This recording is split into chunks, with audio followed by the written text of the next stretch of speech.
My name is Brian Galini. I'm lucky enough to be the new-ish dean here at Quinnipiac University School of Law. It's my distinct pleasure to welcome you to this, our 13th John A. Speziale Alternative Dispute Resolution Symposium.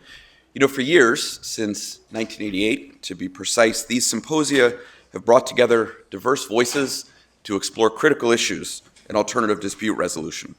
But what makes this programming particularly special is the enduring partnership between the Connecticut Bar Foundation and the School of Law. This collaboration has consistently produced meaningful programs that inspire change and advance justice in our communities. Now, today's focus on restorative justice and juvenile justice couldn't be more timely or important. We've assembled an extraordinary group of experts and practitioners from Connecticut and beyond, including international guests, state legislators, community leaders, and professionals working directly with our youth. The impressive array of speakers and overwhelming response and registration underscores just how critical this conversation is. Now, our goal today extends beyond discussion. The hope is to inspire change. The panels you'll hear from will explore everything from community-based programs to international best practices, culminating in a blueprint for future legislation and policy rethinking right here in our state. This comprehensive approach to juvenile justice reform through restorative practices represents exactly what these symposia were designed to do: bring together diverse stakeholders, foster meaningful dialogue, and create pathways for real change in our local communities and our legal system. To help us begin this important conversation, I'd like to introduce and thank Angela Schlingheide, the Executive Director of the Connecticut Bar Foundation. Under her leadership, the foundation continues its vital work of advancing justice and supporting legal aid across our state. Angela, good morning. It's my pleasure to welcome you to the podium to share a few words.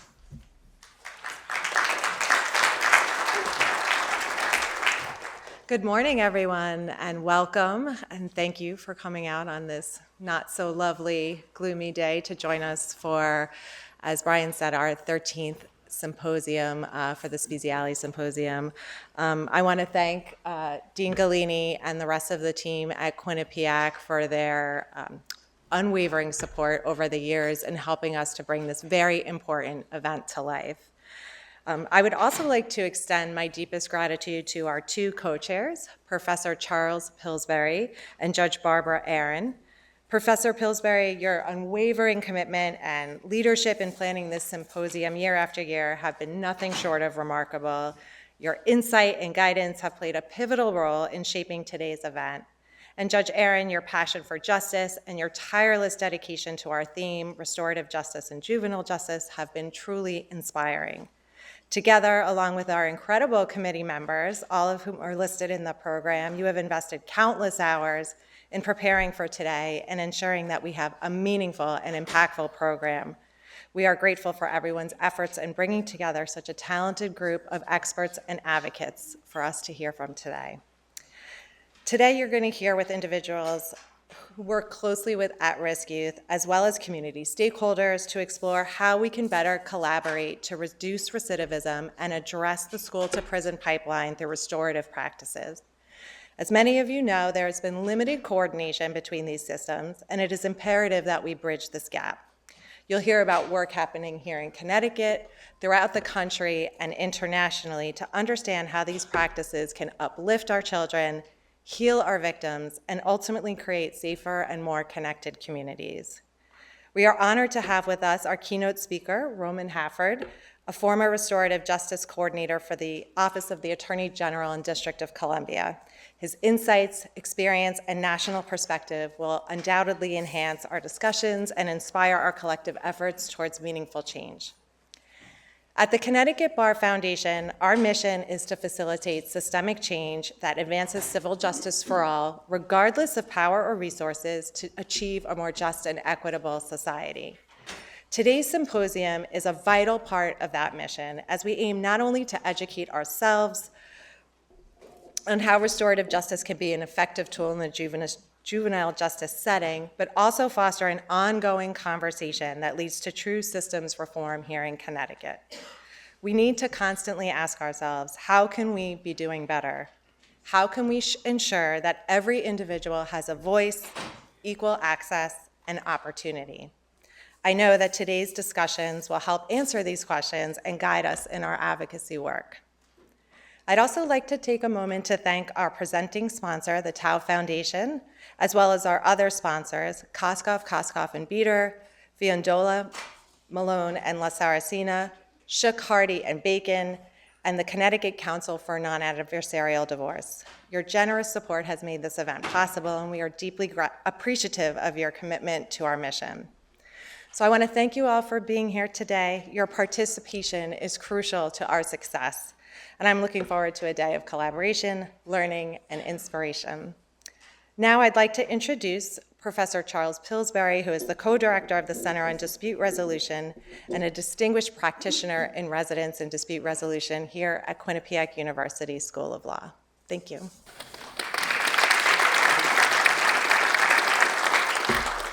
Thank you, Angela. I'll be brief. Welcome, everybody. I'm especially pleased to see Judge Bizzuto, our Chief Court Administrator here. She helped organize a symposium like this 4 years ago on family law. So it's great to see her back for restorative justice, and many other people who are here. It's been my pleasure to work with Juvenile Court Judge Barbara Aaron in planning this symposium. I've been kind of the nuts and bolts guy, but the vision has come and the passion has come from Judge Aaron. I don't think there's anybody in this state who cares more about young people than Judge Aaron. So the floor is yours. Thank you.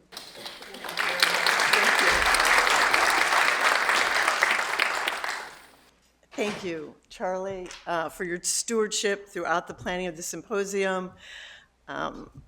Thank you, everyone, for being here. I do need to give a special shout out to our steering committee and for guiding us and really making this happen. This was truly a collaborative group effort. We would not be here without the tireless work of our steering committee and Stacy and Elena from the Bar Foundation, who your skillful management of this project and of all of us really made this happen. So thank you very much. But mostly I want to thank all of you for being here. I'm really overwhelmed at this turnout. 2 brief comments before I begin. First, the views I share are my own. I am not speaking on behalf of the judicial branch. Second, today is also National Adoption Day. For juvenile judges like me who preside over these proceedings, this is one of the most meaningful, joyous days of our year. It is a day when we celebrate love, compassion, and commitment as many of our most vulnerable children find their forever families. My decision to be here today reflects how strongly I believe in the importance of this symposium as a vital step toward building safer communities and fostering healthier outcomes for our most vulnerable youth in our state. Our goal for this symposium was to bring together people from across the community, educators, legal professionals, legislators, law enforcement, and others, to explore how restorative justice can help us better address youth criminal behavior. Using restorative justice principles and practices, we can hold young people accountable in ways that are healing for them and for those harmed, and also create safer, stronger communities.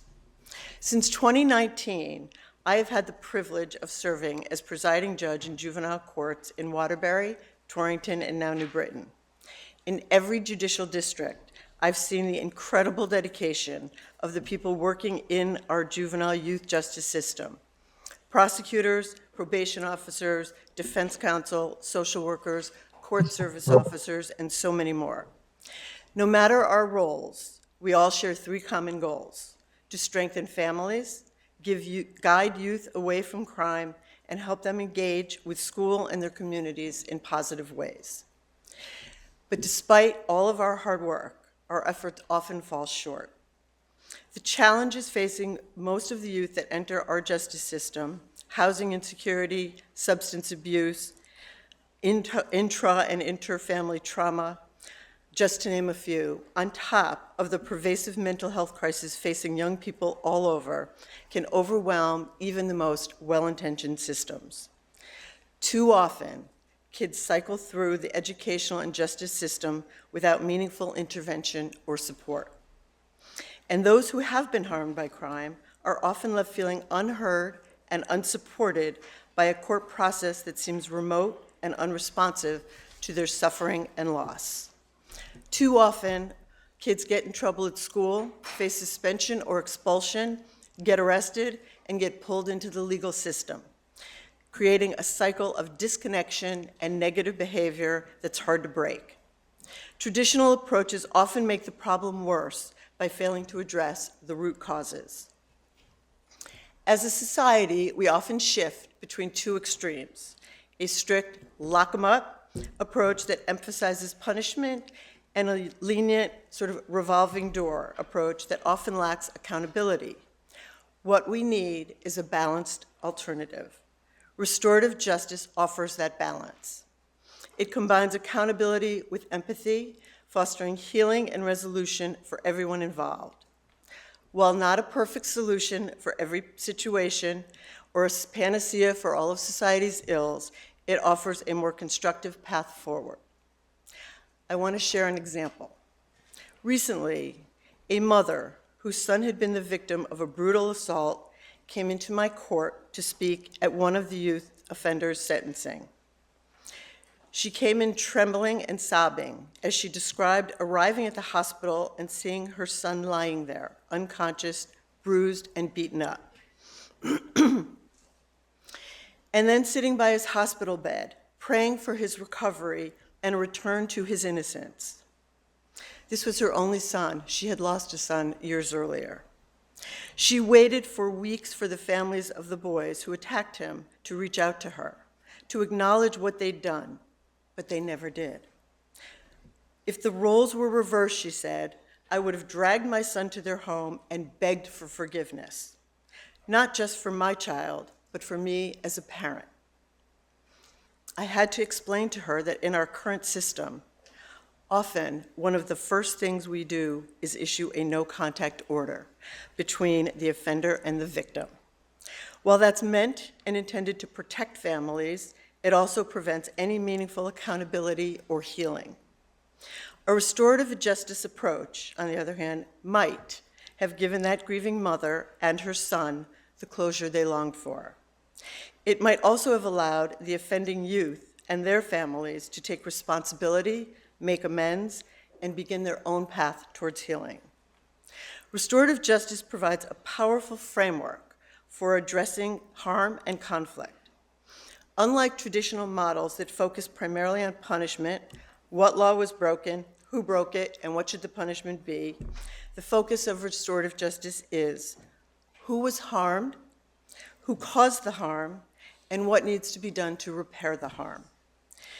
The restorative process brings together victims, offenders, and the community to address the root causes of harm, promote accountability and understanding, and create actionable steps for prevention and healing. Our traditional model is formulaic and often leaves victims feeling unheard, unseen, and unsatisfied with the process. It leaves our youth feeling shamed, stigmatized, and isolated, things that encourage rather than reduce recidivism. When done well, restorative practices build trust, strengthen relationships, and reduce recidivism. It shifts the focus from shame to remorse, from retribution to rehabilitation, and from isolation to reintegration. We organized this symposium to showcase some of the extraordinary innovative work being done here in our state, nationally and internationally, using principles and practices of restorative justice. My hope is that today will inspire all of us to look for more and new ways to integrate restorative justice and restorative practices in our communities, our schools, and our legal system, and to find ways to coordinate these practices between these systems. We have planned an amazing day featuring insightful speakers and panelists, and with that, it is my great honor to introduce to you our first speaker, Roman Hayford.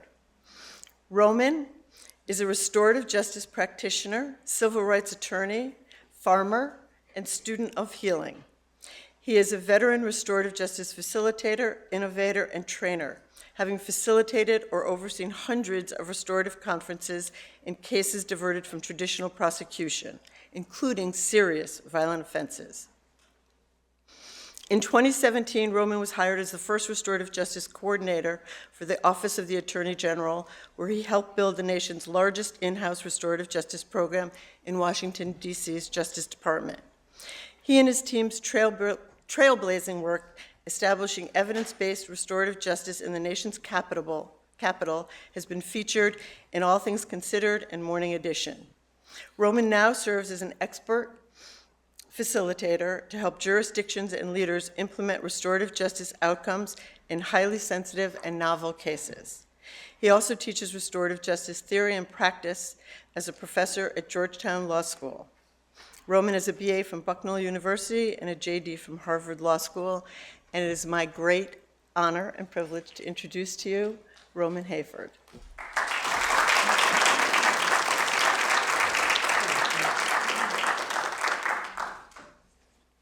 Good morning. Morning. All right. We're going to start off with a little video to jump into my world of restorative justice and set the tone for today.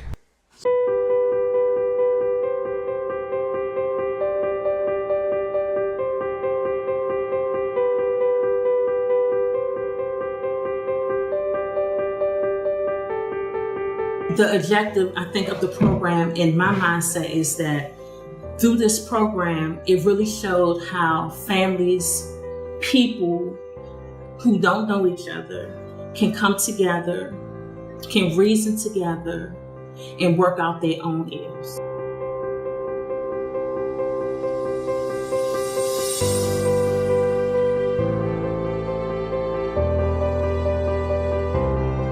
I am an attorney in D.C. I represent both adults and juveniles charged with crime. I've been doing this kind of work for about 30 years. I find that my clients respond positively to the process, having the ability to be heard at the table, to discuss sort of what their version of what happened, how they were feeling about it. Restorative justice gives them an opportunity to sort of open up and talk about things on a wider scale. So it's good for them, I think. When the families came together, we were seated in a circle, which I thought was really, really good because it gave everyone a chance to just kind of open up and to face one another and to really deal with the issue at hand. Help them. Sit down, talk to them. Let's talk it out. Let's see how we can get through this. Let's see how we can change our attitude and help each other so that we won't run into this kind of situation again.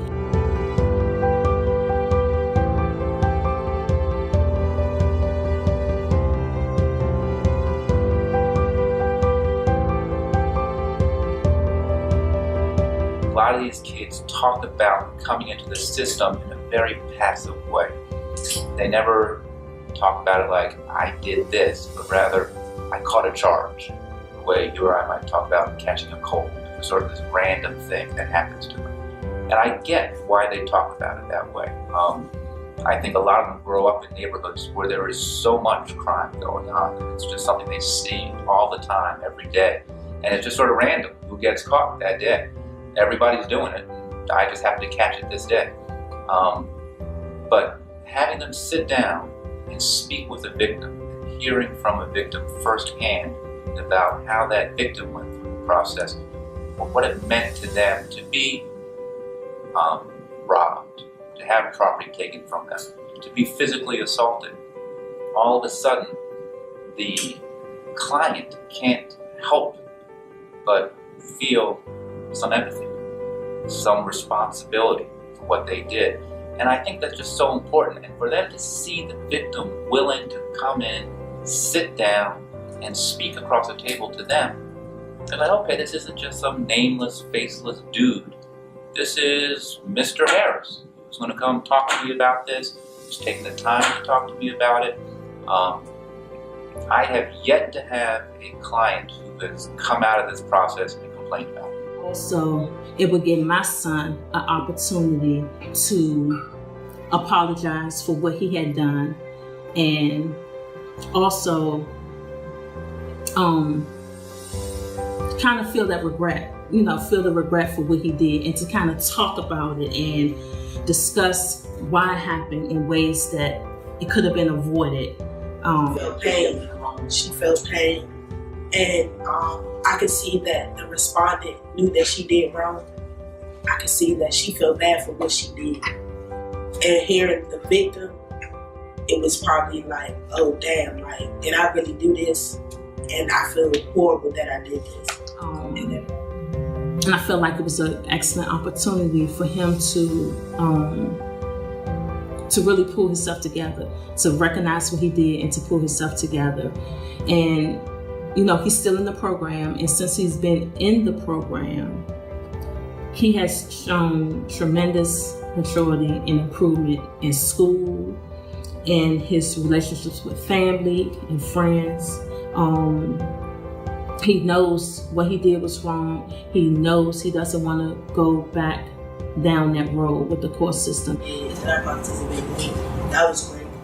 That situation happened, we restored it with the circle. And I really do think that circle did work, because that respondent has calmed down. That respondent isn't taking criticism and negative verbal praise and stuff like that. That respondent isn't taking it the way they was before. And that's for me working with the respondent after the circle.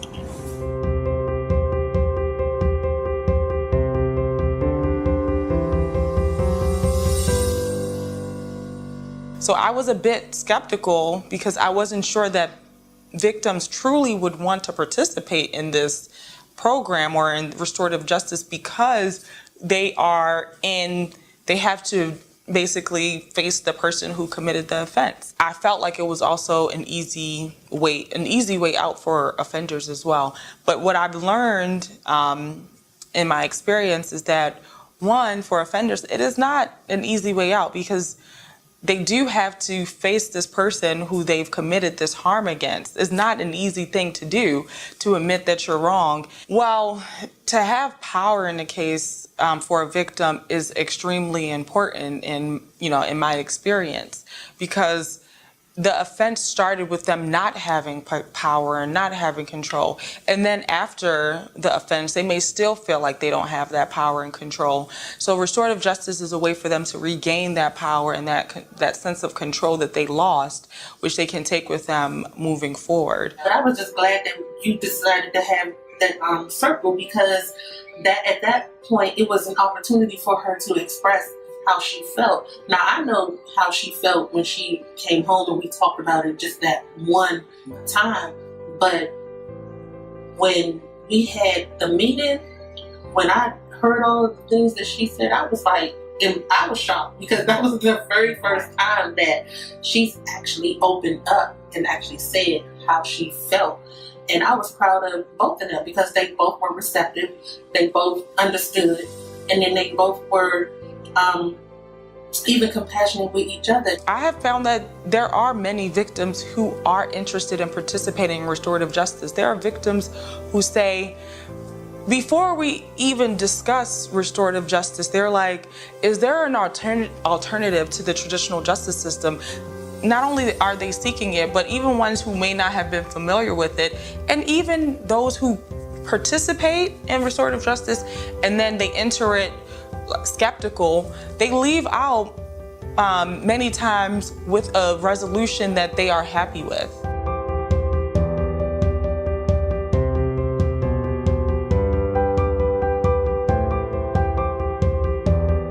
My clients tend to get arrested in sort of two very different scenarios. One is when the victim is a stranger to them. The other, and unfortunately a large portion of the cases, involve the victim being someone they actually come into contact with on a regular basis. And part of that is just poor decision-making, poor coping skills on the part of the respondent, my client. They tend just not to know how to talk their way out of a problem, and they instinctively resort to use of force or something like that.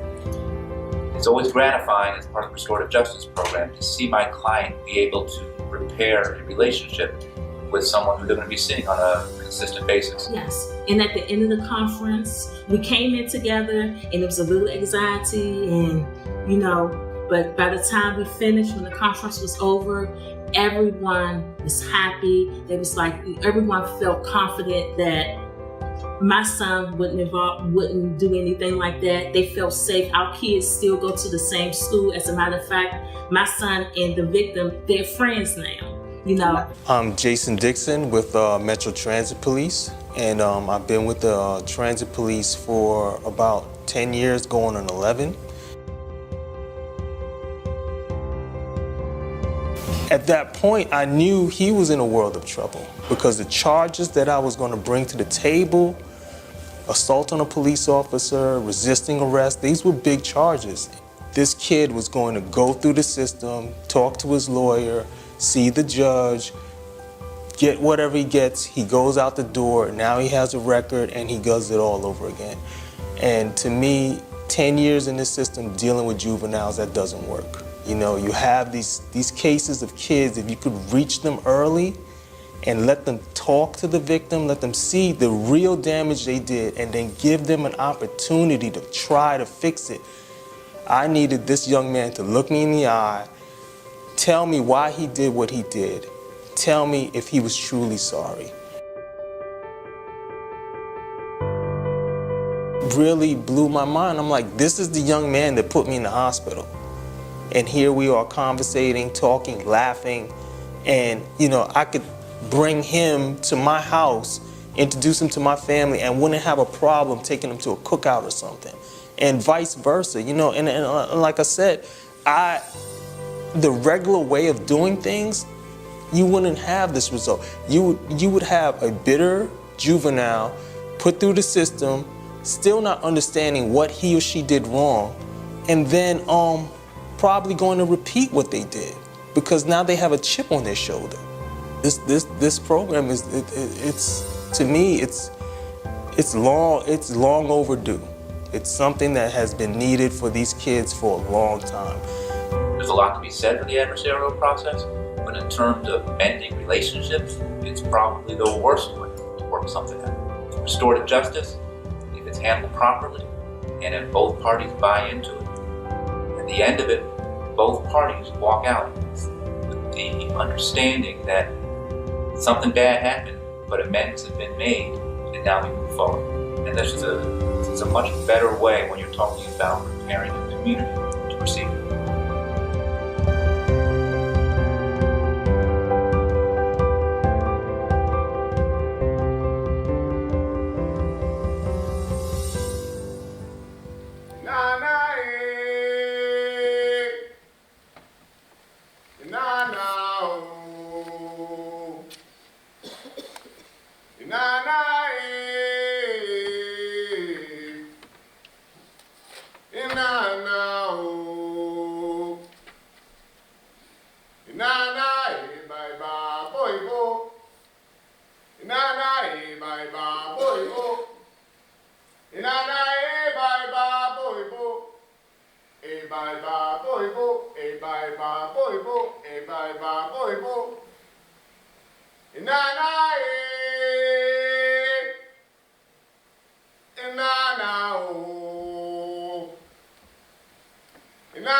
Good morning.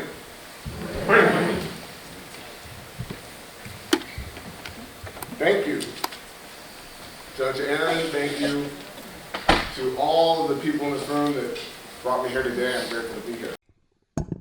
I opened with this song for 3 reasons, and they have to do with restorative justice. First and foremost, it's an acknowledgement of our West African lineage that binds me with, in DC, about 98% of the children being criminalized in our juvenile justice system, and with a disproportionate number of the victims of their violence and their families. The woman I learned this song from explained that it's a water-carrying song from the village. It's a reminder that culture can cure, and we were not always this way. Things were not always this way. And even today, it isn't this way everywhere, and therefore we must not accept it here. The natural way of our people is harmony, taking care of each other, carrying water for each other. And you, every one of you, is here today to carry water for each other.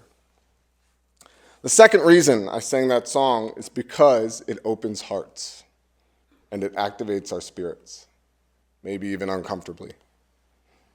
Song calls in spirits for this occasion today because this is not an ordinary day. We are here for a reason. We have a goal today of visioning something together for your community, and I'm honoring that goal and that intention that we share and inviting us to take it seriously, which I'm sure you do. Singing opens my heart to all of you. You see, my fellow facilitators and I have been very successful as restorative justice pioneers and practitioners. We've piloted a safe form of direct accountability for victims. We've overcome roadblocks and naysayers. We've set precedent. More importantly, we've healed hundreds of families, changed hearts and minds. We've even got defense attorneys and prosecutors to work together. I was waiting for the laughter there. That last part was a joke, everyone. Actually, it's not, but over the past 7 years, I've been a part of hundreds of successful restorative justice conferences resulting in completed agreements between defendants or respondents and the victims, and far many of those juveniles did not return to lockup than those who did not engage in restorative justice. The facilitators I've had the pleasure of doing all this with didn't accomplish this because they had cleverer minds or winning arguments. It's because of their hearts and spirits. Restorative justice is a critical tool for any juvenile justice community seeking to do good and earn that word justice. But it is not simply a tool or an intervention. Restorative justice is a spiritual call. And finally, I chose to sing in front of 100 people I've never met and who are expecting me to say smart things about criminal justice reform because it's vulnerable for me. It took courage. Courage, vulnerability, heart. These are the things that we ask each young person if they're willing to bring to the table before we agree to walk with them, to carry water with them in a restorative justice process. And for any integrity, we try to model first ourselves whatever we're asking our children to do or the victims to do. Courage, vulnerability, and heart are the currency and values that a good restorative justice facilitator trades in. Can I get a show of hands to see the parents in the room? Yeah, quite a lot. Aunties, uncles, maybe some more hands. Right now, ask yourself, how does it make you feel when your child demonstrates courage, vulnerability, and heart, especially when it's difficult for them? But it's the right thing to do. Maybe you can imagine that warm, proud, swelling feeling inside. Now I want you all to think about a young black boy who's in the courtroom, maybe for the second time, arrested for violating an innocent person, taking advantage of them. And imagine that routine process of a guilty plea, their lawyer doing all the talking, the kid mutters some responses to the judge, maybe even smirks, never looks at the person they hurt. Honestly, I want you to ask yourself, what feelings do you have for that kid? How about toward their family, their aloof mother who takes even less accountability than the kid at sentencing? Be honest with yourself. I know how I feel when I'm in the courtroom and I see that. I feel despair embarrassment, shame, disgust? How about hate? Whatever it is, it's a hollow, disassociating feeling. What would it be like if we could replace that despair feeling with the proud, swelling feeling for every single one of those young black boys? What if you were able to congratulate and celebrate our young people who are struggling and committing crimes, and instead celebrate them for their courage, their vulnerability, and their heart, and really mean it? What if they could experience themselves overcoming their fears and patterns, being rewarded for risking vulnerability and engagement by redeeming themselves for the harm they caused, and receiving praise and respect from the adults with power, you all, around them? That is the promise of restorative justice. And by the end of this talk, I'm going to ask each of you to go ahead and be vulnerable and be courageous enough to take the risk of stepping outside the norm of what's been considered safe and sensible and hasn't worked. And the first risk we have to take, and it's the most important one, to create the soil where restorative justice seeds can grow, is that every one of us needs to expand and let go of the rigid attachments we might have, or any rigid attachments we might have to our conventional role and identity in our jobs. Again, this is what we're asking the young people and the victims to do, so we have to do it as well. Whether we are a prosecutor, a defense attorney, a probation officer, a victim advocate, we have to start consciously loosening up from the typical corners that we fight in or silos that we reside in to allow room for the coming together that restorative justice requires. I have to care more about the victims and ending the school-to-prison pipeline than I do about my status or my power or my comfortability. And that is why I truly do genuinely commend you guys for being here this morning and doing this work. And the most important piece of it is the relationship building. So I'm really honestly excited to be here, especially this time with everything going on. So let me give an example of why that's so important. Last night, I'm in the airport. I actually didn't land here until 1 a.m. And while my flight was delayed, I called up a victim that I've been talking to recently, and she actually wants me to use her real name, so I'm going to use her real first name. Her name is Marcy. I've known her for quite a while. She lost a leg because a distracted driver hit her, almost killed her, and her leg had to be amputated last year. And I have recorded some of our conversation that if you come to our panel later, I might play a little bit. I'm not going to play any of it right now. But in my heart, I'm dedicating these words here to you all, to her, because she's far more powerful than I could ever be in making the case for broadening access of restorative approaches for victims. She had been calling me for months, and I'm working with her and helping to give her hope, because restorative justice was taken away from her, really by the prosecutors in the case.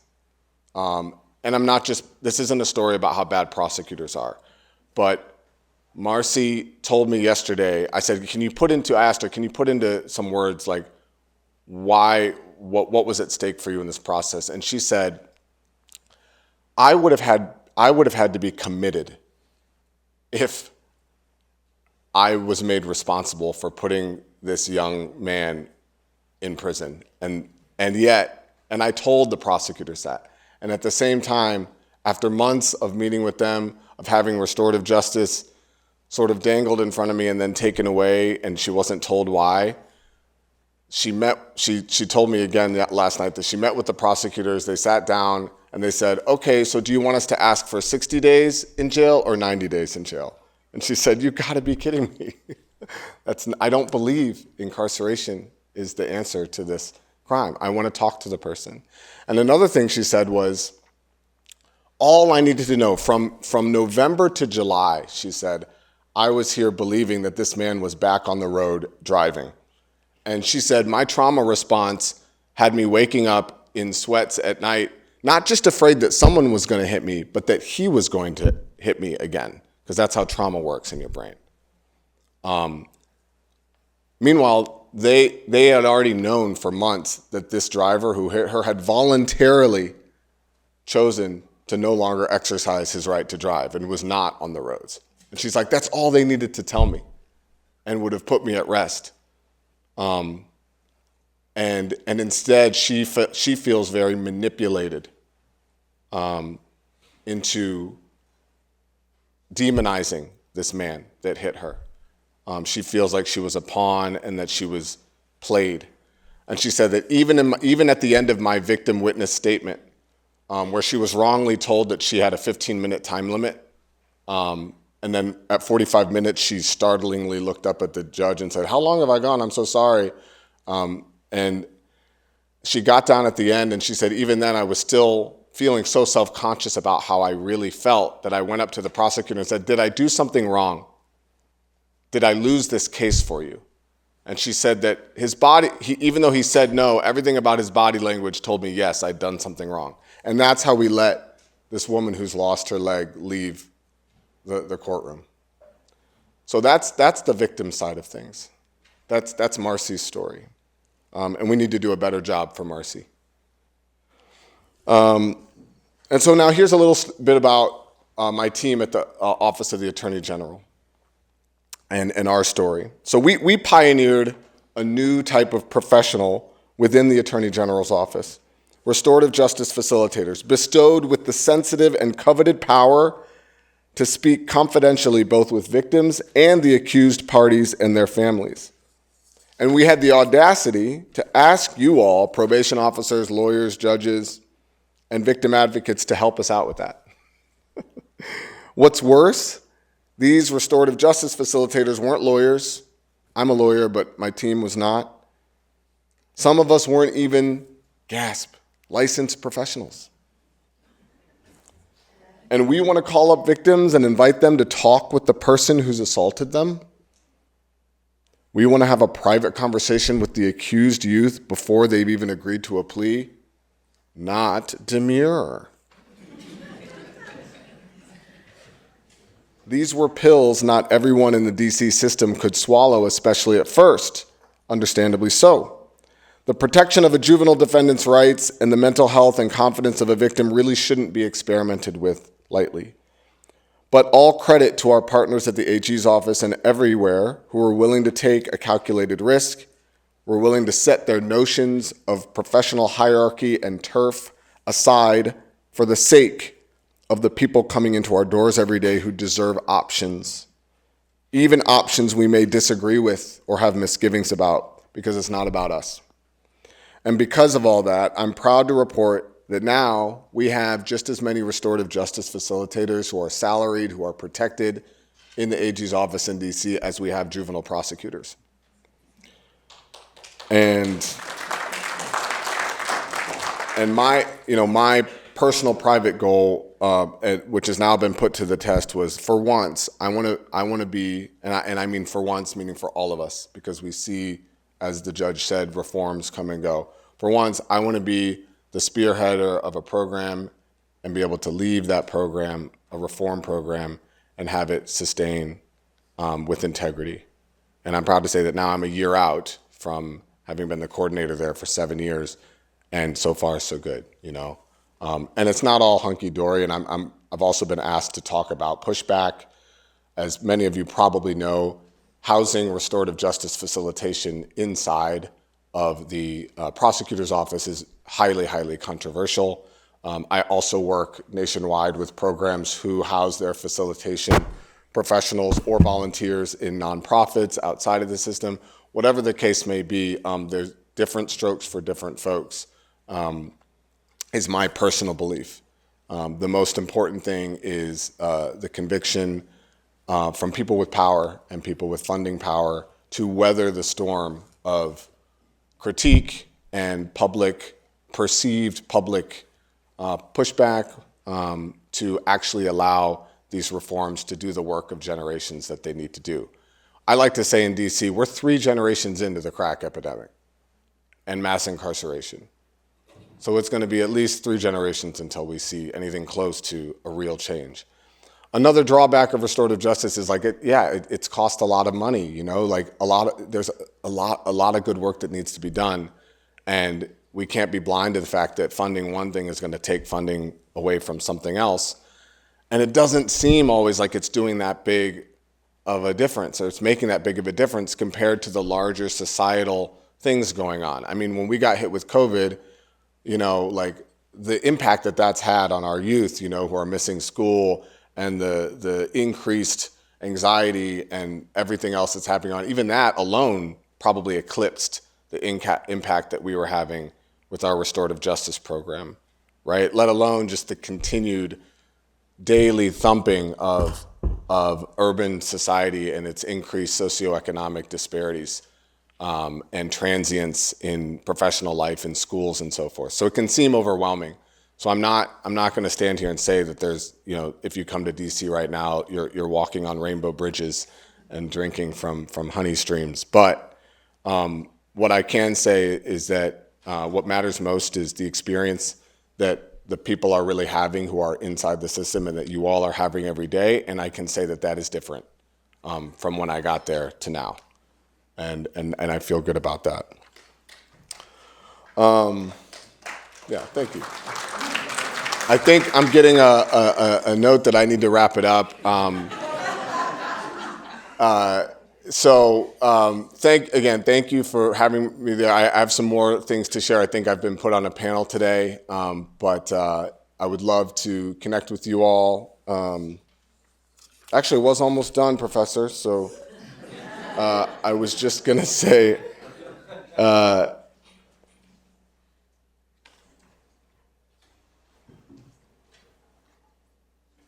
I commend you all for doing this. I'm inspired by you all being here and the seeds that are being planted here. I hope you take pride in this work and get motivated to roll your sleeves up and make Connecticut the next big story in restorative justice. If nothing else, I hope I can be a champion for you to take risks, beginning with taking the power of developing our healthy restorative communication amongst ourselves seriously. And I'd love to help you any way I can. Thank you.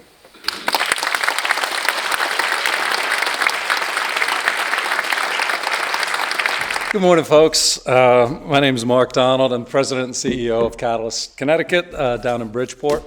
And I think what most folks don't know is before Charlie came to Quinnipiac, he ran the hook at the Apollo and got people off the stage. So. Anyway, thank you very much, Roman. Excellent speech. Look forward to hearing more from you later. I'm thrilled, really excited. I appreciate Roman's vulnerability in singing. If I start singing, you're the ones who are going to be vulnerable. So I got a great panel up here today, and you'll hear the term probably a lot, restorative practices. And if we on this panel do our job in the community, hopefully we put a lot of you folks in the court system out of business because you're not needed anymore. So I'm going to go ahead and invite my panelists up. To come on up. We got some great folks. Restorative practices and restorative justice is a journey that many of us are on, and you're going to hear from some really talented experts today. And I think, I'm a reformed principal and educator, and at the beginning of my career, I was very much on the firm consequence, and it didn't work. So how do we prevent people like me getting our start with that consequence and get them into the restorative early to help our kids? So I'm thrilled to have an amazing panel up here today. They know themselves better than I do, so we'll start from right to left or your left to right with Justin. He can talk a little bit about his journey in restorative practices. Good morning. So appreciative to be here with you all this morning. I'm Justin Carbonella. I'm the Youth Services Director for the City of Middletown. I've been in this role for about 2 decades, which is fascinating to consider. And a lot of my early work was focused on the initiative of developmental assets and thinking about how do we center relationships as a primary focus of creating conditions for all youth to thrive in community. And concurrently had done the work of rebuilding a juvenile review board. A bit above 10 years ago, started to get exposed, like I think many folks here, around tenets of restorative justice. And it wasn't until I had an opportunity to really experience like a full 5-day experiential training by Elizabeth, your colleague, Lee Rush. That was like the turning point for me, right? Because I think up to that point, it was all perfunctory. Like it was this conversation, here's a model, here's an exercise, here's a thought. But it wasn't until you kind of sat in circle for 4 days that you started to kind of realize what the promise was, what the opportunity was, what the gift in front of us was. And so immediately pick that up and put it right into our juvenile review board model and diversion. We've been running ever since, supporting schools in conflict that felt outsized for them, and trying to give ways for them to address violence in schools without having to go to suspension and arrest potentially, and also training young people in circle keeping, and how, with the hope, and I think there's some really exciting work happening on the other side of the table that's like in front of us about giving young people these skills. So we've been kind of thinking about restorative justice both in diversion, out in the community for about 10 years, and I think the last thing I'll say here is we're not making widgets in this work. We're not going to bat 1,000. And what I have found in a decade of doing restorative justice and circle keeping work is that if we're going to fail, right, I'd rather fail in relationship and in community than by punishment. And so it's really, I think, put that frame in a really strong place and helped us, I think, greatly as we I think become a leader in diversion here in the state of Connecticut. Thank you, Justin. Turn it over. I'll say it so she doesn't have to. Connecticut State Teacher of the Year, Julia Miller.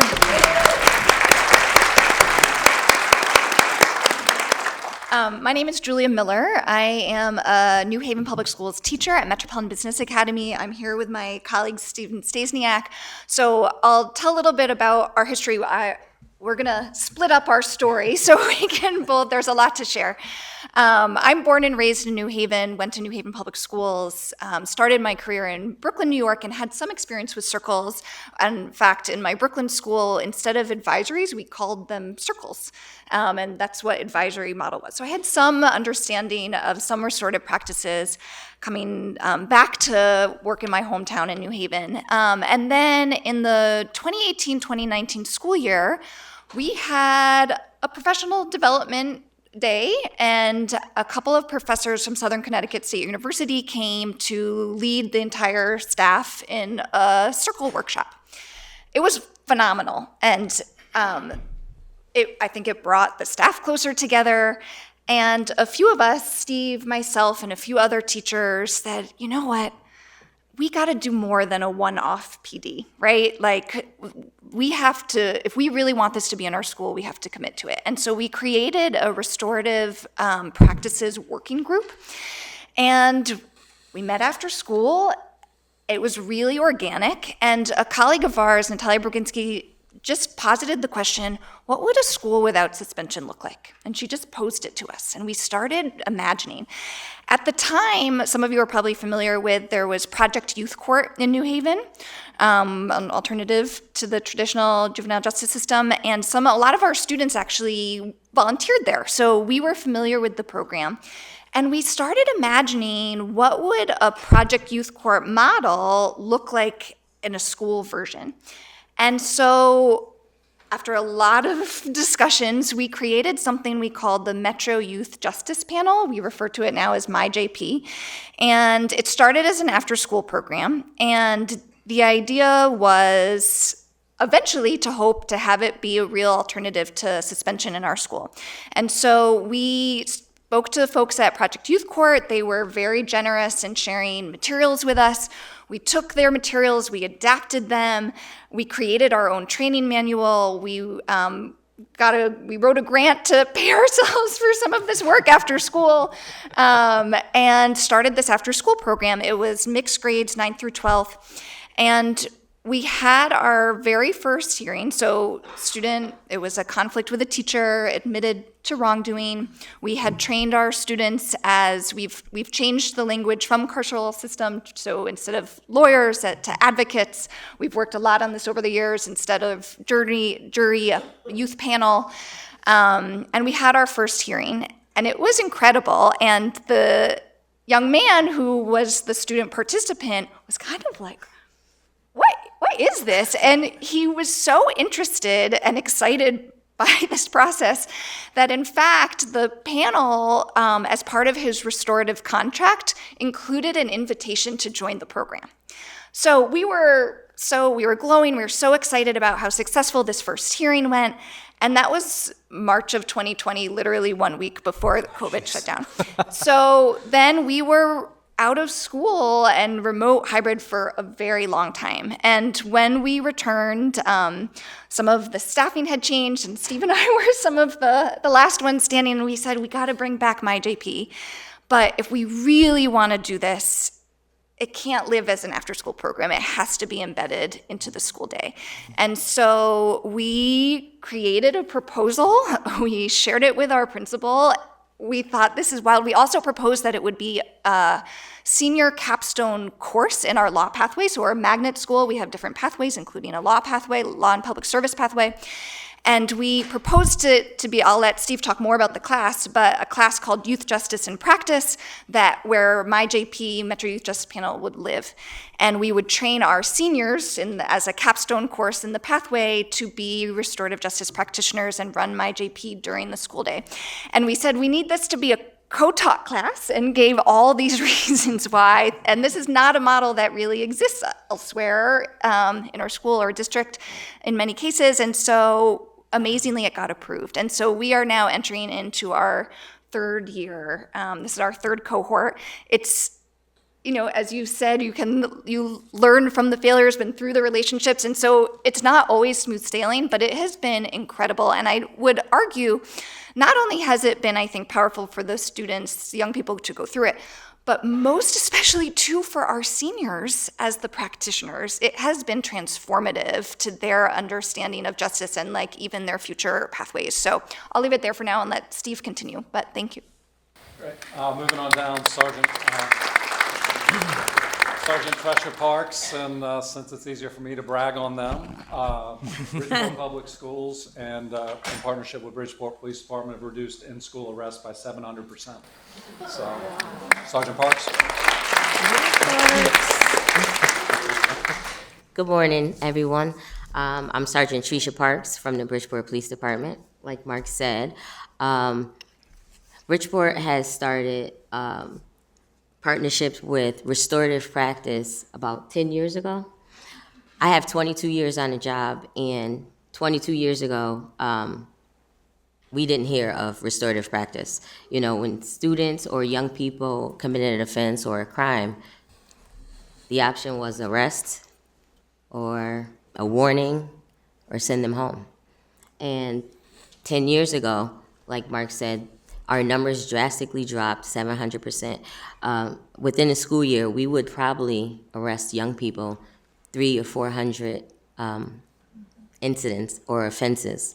And I can say last school year, we were down to 10. So, thank you.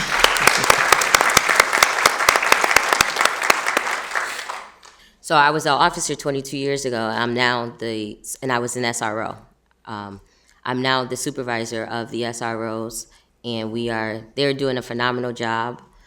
We work with the schools, and everyone, even probation, our partners are great.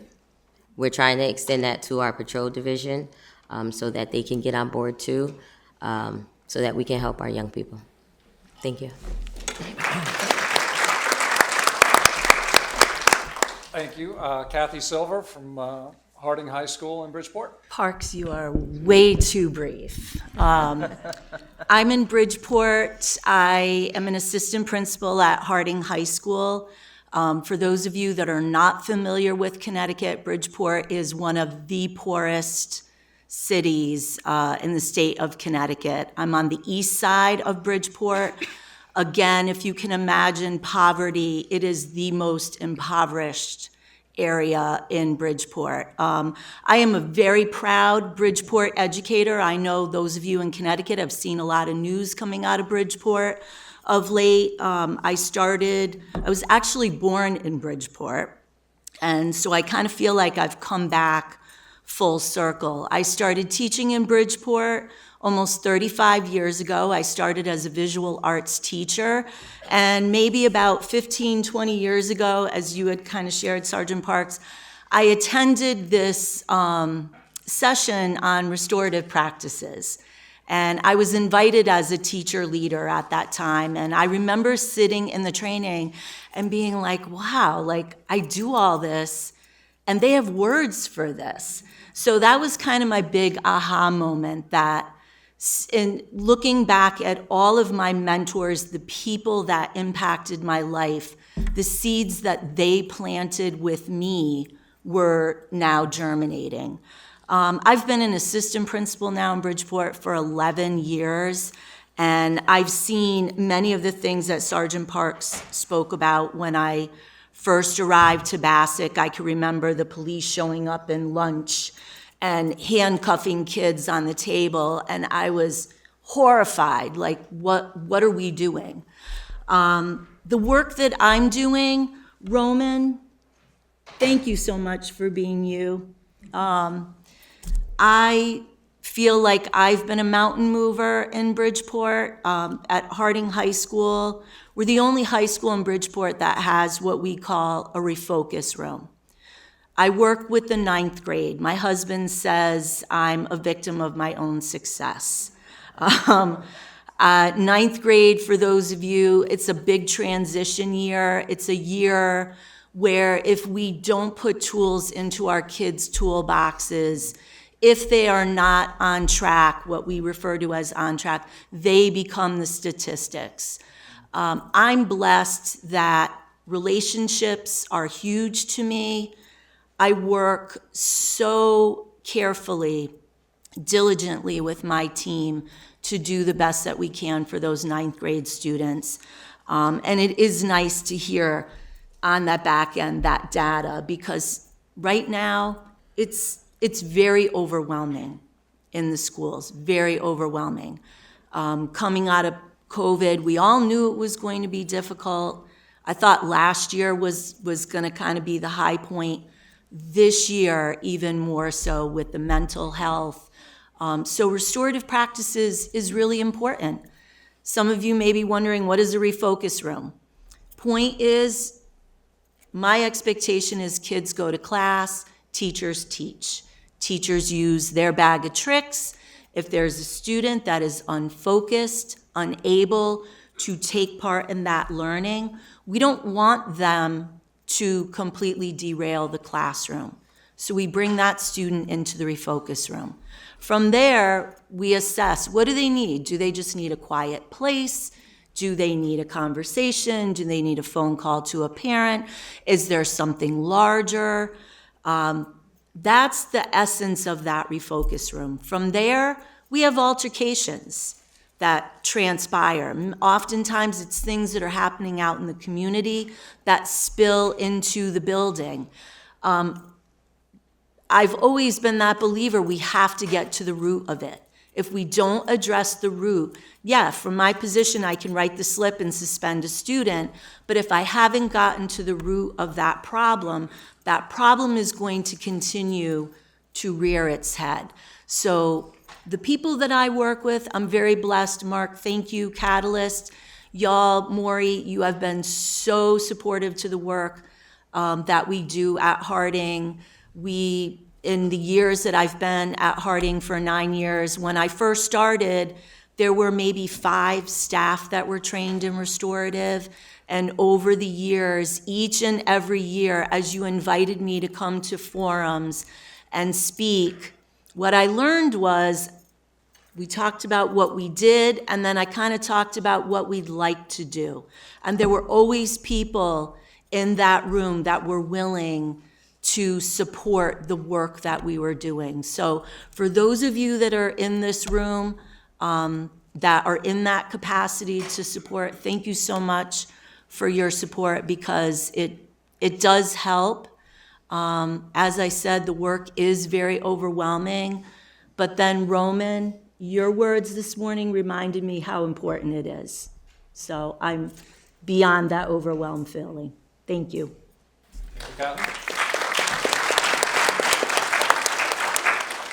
Good morning, everyone. My name is Steve Stasiak. I'm a proud New Haven Public Schools teacher and parent. And thank you, Julia, for telling a little bit of our history of our story. So I want to make sure that I say this before I get into the nitty-gritty of our class and the Metro Youth Justice Panel as it runs.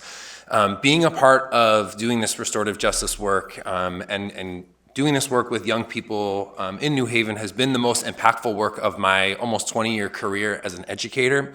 And I really believe that in a city like New Haven, where we are, like many of our underserved districts across the state, continue to struggle with teacher attraction and retention. We have unfilled positions all across our city that is actually doing this work, as we heard, that asks us to lean into this natural way of harmony, right?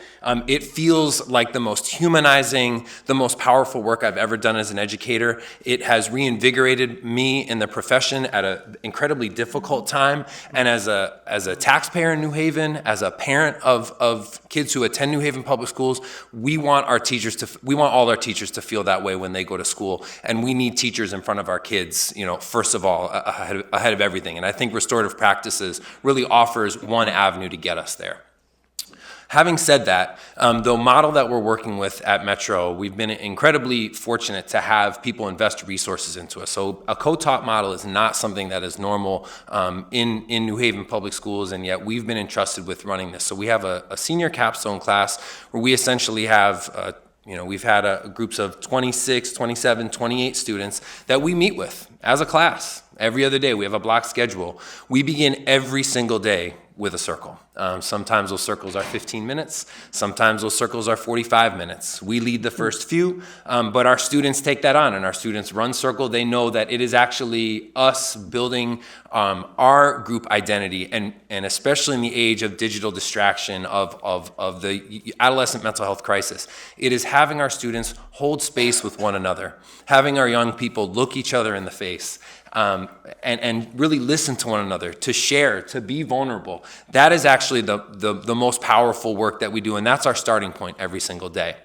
We have divided over, as we develop this course, we really have 3 core learnings that we try to walk our students through, and we're continuing to educate ourselves in the history of restorative practices and how they look. But essentially, in the first part of our course, we ask students to consider, how do restorative practices impact their own morals and ethics that they're coming to us with, right? We know that our students are coming from different cultural backgrounds, different family situations, different religious backgrounds, and so to say, we're actually not going to approach this from a punitive standpoint. We've had students tell us, well, why not? This person deserves to be punished. They did something wrong. And so we really have to think about how we're going to approach this work from our individual perspective. In the second part of the course, we ask our students to consider, how could this work look on a school-wide basis? And while we're going through this sort of first part of the course, we're training our students to be the practitioners of our Metro Youth Justice Panel. So in that second part of the course, they're ready to actually start accepting cases. And that's actually right where we are right now in the school calendar. We just had a case that didn't kind of follow all the way through, and I'll talk a little bit about that in a second, just this week at Metro. And then in the third part of the year, we ask our students to consider how these ideas of restorative practices impact the way that they're going to go into the world as our Metro graduates. Some of our students are going on to 4-year college, some are going on to 2-year college, some are going into the workforce right away. But we know that as human beings, we want them to consider how these restorative practices are going to impact the relationships that they build, throughout their lives. That's our class. The practitioner piece that we asked them to lead is what we call the Metro Youth Justice Panel. So it looks all different kinds of ways. We've had an administration change in our school, and I think kind of spoke to this. There is no really one way that this happens, but essentially a student, surprise, surprise, will make a mistake in high school. And so they will break some kind of rule. And rule one of my JP is that a student has to admit to the wrongdoing. They have to own that what they did was wrong, and they have to say, okay, I'm willing to opt into this restorative process. Julia or I will meet with that student. We will collect an intake statement where they literally will tell their side of the story. And out of that intake statement, we will decide who is the party that was harmed here. Is it another student? Is it a teacher? Is there someone who can just be a representative for the community if this was an act of vandalism and there was, maybe not a person, but there is some harm that was created. After we take that intake statement, we go back to our students and we literally divide the class in half. And this is why we felt so strongly about having a co-taught model. Half of the class will become the panel, the jury. We're trying to remove some of the carceral language from the work that we're doing.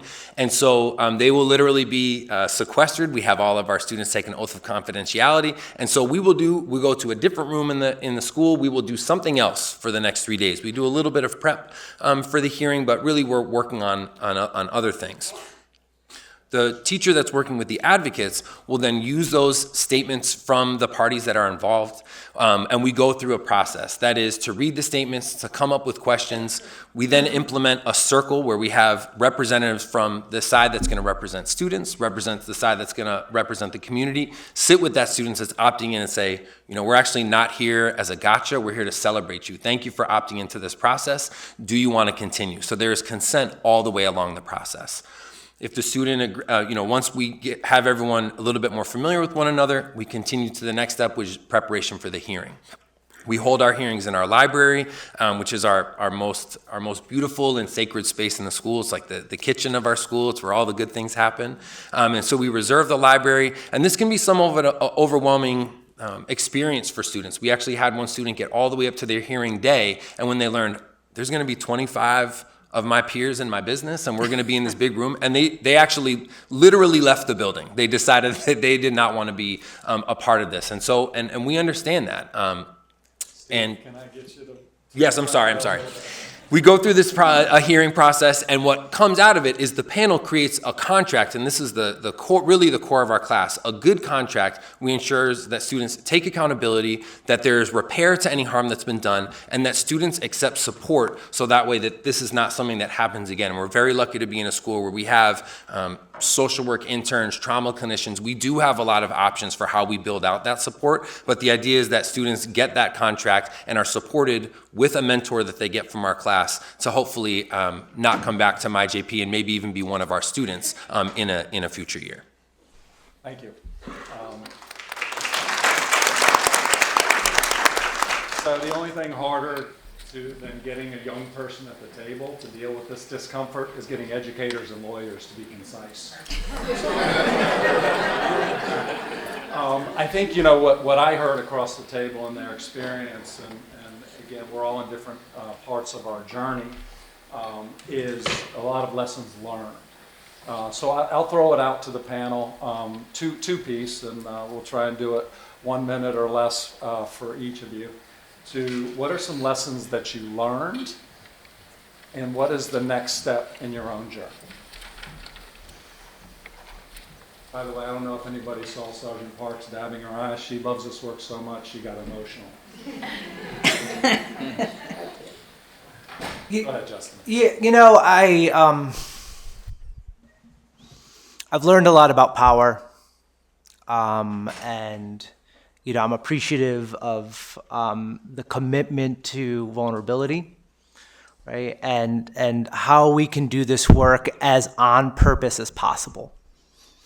The shift to doing this work restoratively really became a shift to doing good things on purpose all the time. And it really, I think, starts with vulnerability and trust and relationship.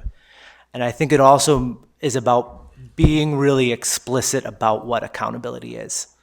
Because I think in the past, a metric of success was, did a kid cry? Right? They got it. Good for us. A metric of success and accountability was like, what did they wear to the hearing, right, in our old model? We cared about things like that, eye contact.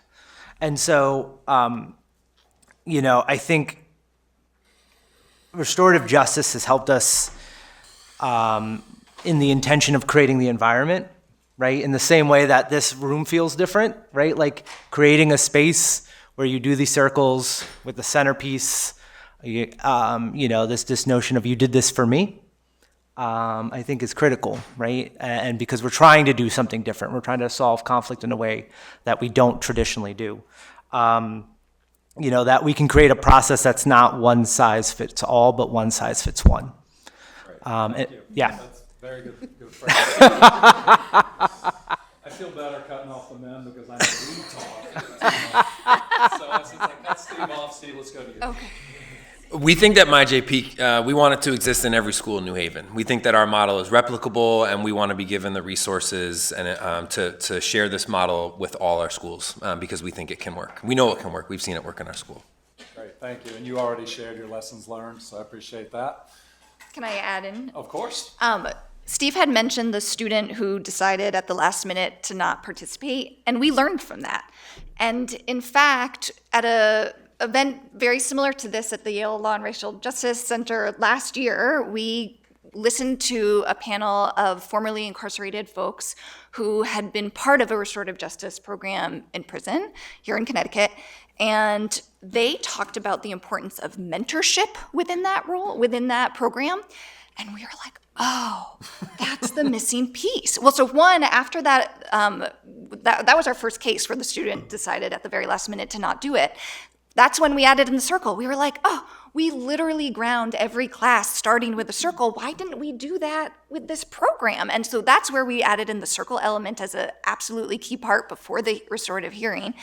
And then we added in last year this, we call it the MyJP guide. So one of the senior student advocates has been the mentor or guide, so that there's like a 1 point person really kind of leading the students through. Many of our students the majority have been freshmen and sophomores. Those are the ones that have been making a lot of the mistakes and coming through the program.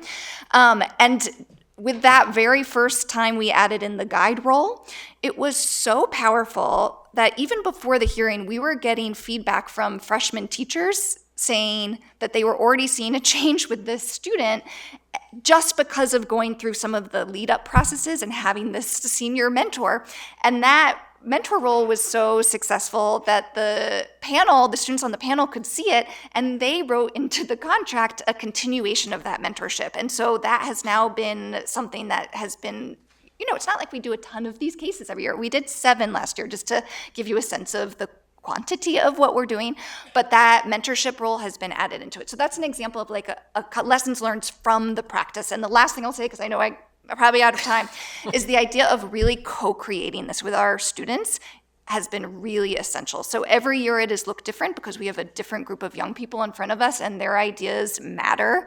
They understand this better than anybody. And so I just want to add that in. Great, thank you. Let's keep it on the educators. Kathy.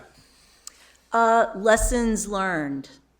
Definitely a spiritual journey. And from time to time returning to that why. Why am I doing this? Next steps, as I said, I'm in my 35th year in Bridgeport. Haven't really thought in the past about retirement, thinking about where I want to go and keep this programming, the sustainability there. If I leave, will it continue?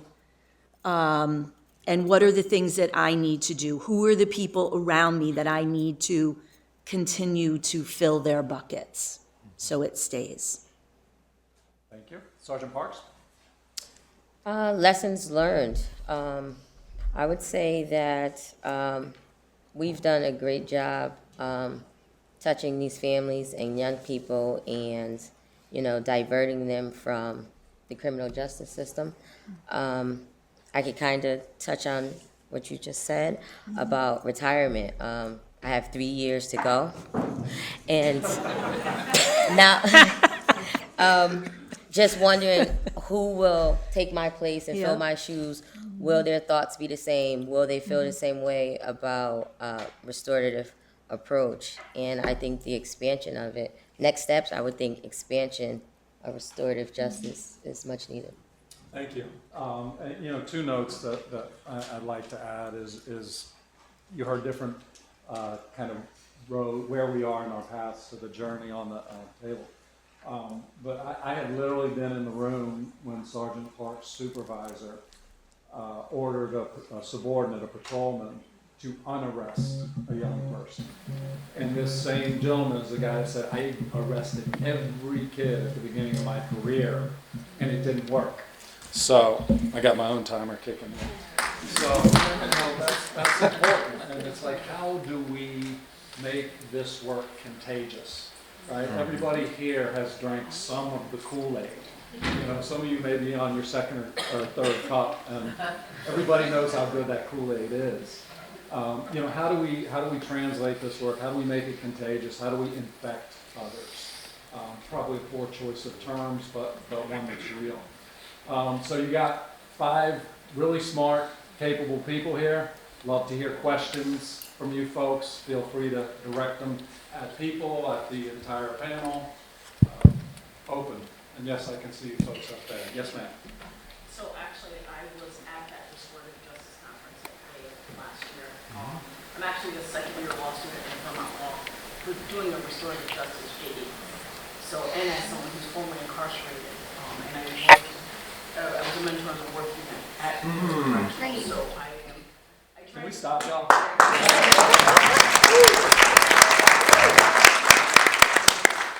I'm not going to sit here and turn around and tell you that I do not have pushback at times. However, one of the key things that I think I heard across the table, not only from the 2 educators, but even from the officer who, I never thought I would say this, but I love the fact that he turned around and said about the officer who said I arrested every person. And I think that key component about having all voices at the table, including those, because I think one of the issues that people don't understand with restorative justice, especially when you're dealing with the youth population and the incarcerated population, is trust, skin in the game. They are never going to take your role or your experience at the full end. When you talked about having that mentorship component, that's right there, that skin in the game, that buy-in is the most important thing. And I actually used your program as part of my thesis last year when I was doing my capstone for one of my restorative justice programs at Vermont. And I will say, I remember one of the young women who had this on the panel last year. And I actually told one of my Yale interns this year to actually reach out to you guys and do that type of work, because I think RJ is important, but there's a lot more. And I think having all voices at that table will make it go a long way. I think maybe Connecticut needs to actually incorporate RJ throughout the education system. Your house, the guys. My question is to Sergeant Parks. When I was in school, I was in North Carolina, and I got into a fight, and I got arrested for the fight, right? And it didn't teach me anything, right? Because I came home, my parents came and got me. My question to you is, not arresting children after they do something in school, how does the police department, outside of the school administration, assist the children in understanding what they've done is still wrong? However, we're here to help you and not look at it as, I don't want to talk to the police and deal with the police. How do you guys do that in the school system? You just said it. We work together. We work together. Yeah. So we will sit down with the principal, the family, the young person. Sometimes we'll tell the parents what we're looking to do. Instead of making an arrest for kids fighting, as long as there was nothing serious, no limbs, things broken, such like that, it was a fight. We try to get to the root of the problem. Why are you guys fighting? Why are you in disagreement? what happened? 9 times out of 10, social media. Social media stems around a lot of things. We'll do mediations. We'll ask the family, we may not need the parents. Is this okay? This is what we're looking to do. We don't want this to reoccur. We're gonna refer your child to the Juvenile Review Board, Catalyst. We strongly recommend that you take this. You know, this wasn't an assault. This did happen. The person is injured. So they have to come to the table, recognize what they did was wrong, how they could go about fixing it and making amends, and hopefully not happening again. Sometimes it's being proactive too, as an administrator, that you're seeing a student maybe go down a path that's not going to end well if we don't, derail them from that path. So that I'm constantly reaching out to Sergeant Parks, the other SROs. I work very closely with them. One of the groups of students that I'm responsible for is self-contained, very high needs special ed students that really have challenges regulating their emotions. So I work a lot with Sergeant Parks, with Officer Sistrunk, and I will call them in and say, I really need you to go to so-and-so's house and have a conversation, because I'm telling them, you have to stop what you're doing, because if you continue, it's not gonna end well. So it's wraparound, if you will. We're trying to be preventative, and as you know, sometimes with the restorative work, it's not always a one and done. Sometimes you're lucky and it is, and sometimes it's multiple times of going back, all right? But it's having grace with our students, with our families. I can't say that enough. Relationships and grace. I think to add to that, and I speak to Bridgeport because that's what I know, is, that relationships amongst kids are good. Relationships amongst educators are good. Great proactive work that Julia and Steve are doing. But we also have relationships and intervene at multiple levels. We have a JRB program like Justin runs. So Sergeant Parks, Kathy will give us a call and say, what do you think? If it seems to be group or gang involved, right, we have a community violence intervention program where our mentors, credible messengers like your experience, can then intervene. So the relationships are circuitous. And I think the key also is, ideally the youth have some trust that we're trying to take care of them and not re-injure them. So we have 5 minutes left. Mark, can I just also address this one issue of scale? Because I think that's so important, and we're like in the middle of a conversation about standardizing diversion throughout the state. I know there's some state mandates around restorative justice in schools, and to Roman's point earlier, it needs to be an investment. Like we need to be able to properly support and train and continue to train, right? This isn't like you do a 3-hour training and you're good. I'm gonna just look at the curriculum every time, and it doesn't work. It doesn't work like that. And not if you want to do this in a transformative way. And so we have to give people the experience of doing this multiple times from multiple perspectives. And it can't be, particularly in the school side, you're doing special work because you were given a special resource to coach, and what I've seen is so many times we give person a one-time training in a school and then give them a stipend to do this work on top of their full-time job and say, good luck, kid, right? And then we get frustrated because nothing changes, right? Or we look at this work and we want to put it in the box of institutions and systems and then want it to be transformative and community-based. Thank you. All right, we'll try and get to this one. I hope we can get to it. Okay, I'll try and make it quick.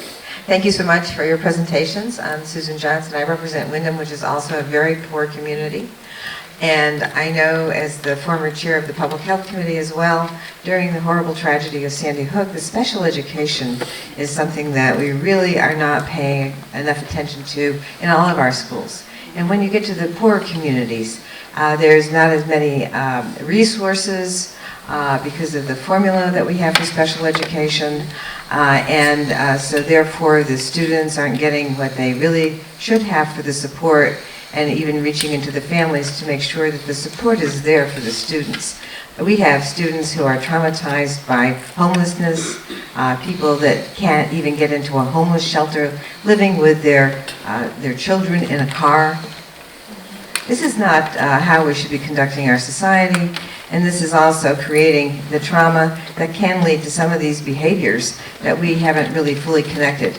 And I'm just really pleased to hear that, and I'd like to hear some more about your views on special education. We've had a task force that has been working on changes for the last 4 years, and these changes and recommendations will be coming up very shortly.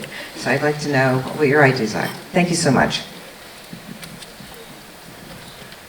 Educators? Concisely as possible.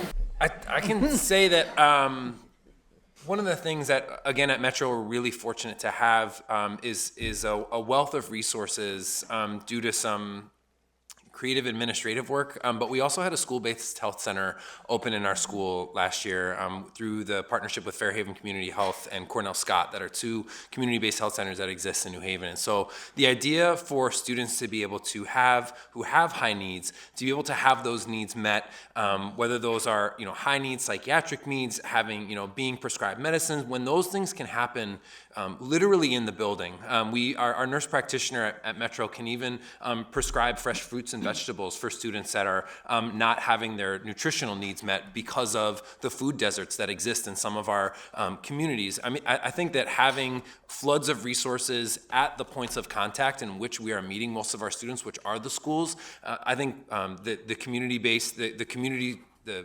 neighborhood school kind of programming that we're seeing coming out of Chicago, I think has a lot of promise, because yes, our students with IEPs, legally we need to meet their needs, and I think there are, again, just from our experience in New Haven, our new arrivals, our language learners, like there are so many students who are maybe not identified who have equally serious needs that, if we meet those needs, we're gonna stop the problems before they start. Thank you. So I'm going to throw one speedball at them, and one word that describes your restorative journey, and I'll give you a second to think about it, because one thing that popped up when Roman talked about was with that woman Marcy, right? And the term that came to my mind was heal, and the system that's designed to set up to deal with these situations actually cause more harm on Marcy, right? She's reminded of the incident every day of her life through the loss of leg, and in spite of her wishes and her goals, it continued to inflict harm on her by not allowing her to heal even first. Who's first?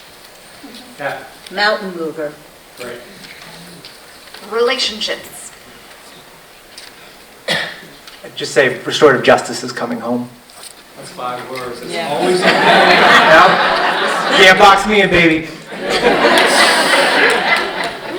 It's a paradigm shift. I'll say necessary. Necessary.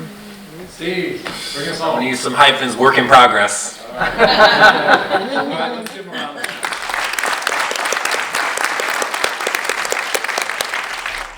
My name is Patricia Nunez. I'm a regional manager with the Connecticut Judicial Branch Court Support Services Division, and I would be remiss if I did not start with a few thank yous. Thank you very much to the Connecticut Bar Foundation, Quinnipiac University School of Law for hosting this beautiful symposium this morning. A special thank you and indebtedness to Judge Barbara Aaron for her vision in bringing together this symposium and for working tirelessly over the past 9 months or so to put the symposium together.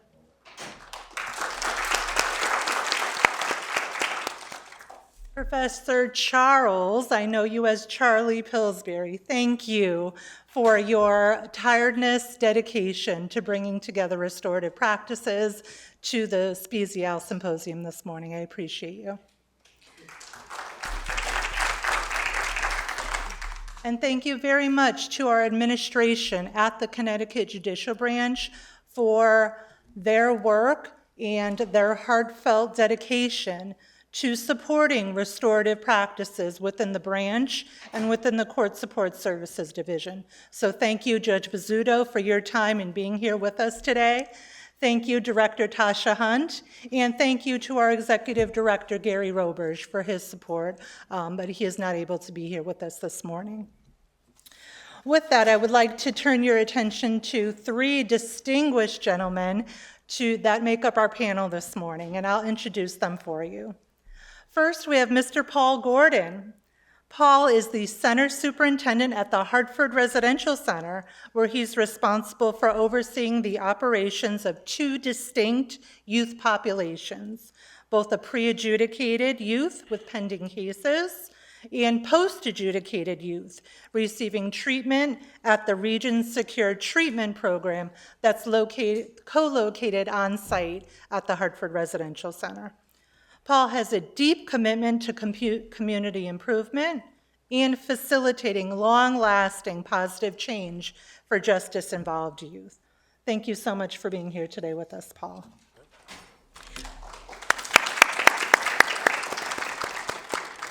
Next, we have Mr. John Massaro. John is a juvenile probation officer who has been working with the branch for the past 6 years. He started his career as a juvenile detention officer, where he began restorative justice practices. He became a restorative justice trainer through the International Institute of Restorative Practices. John is presently a juvenile probation officer working in the greater Hartford area with our youth and families.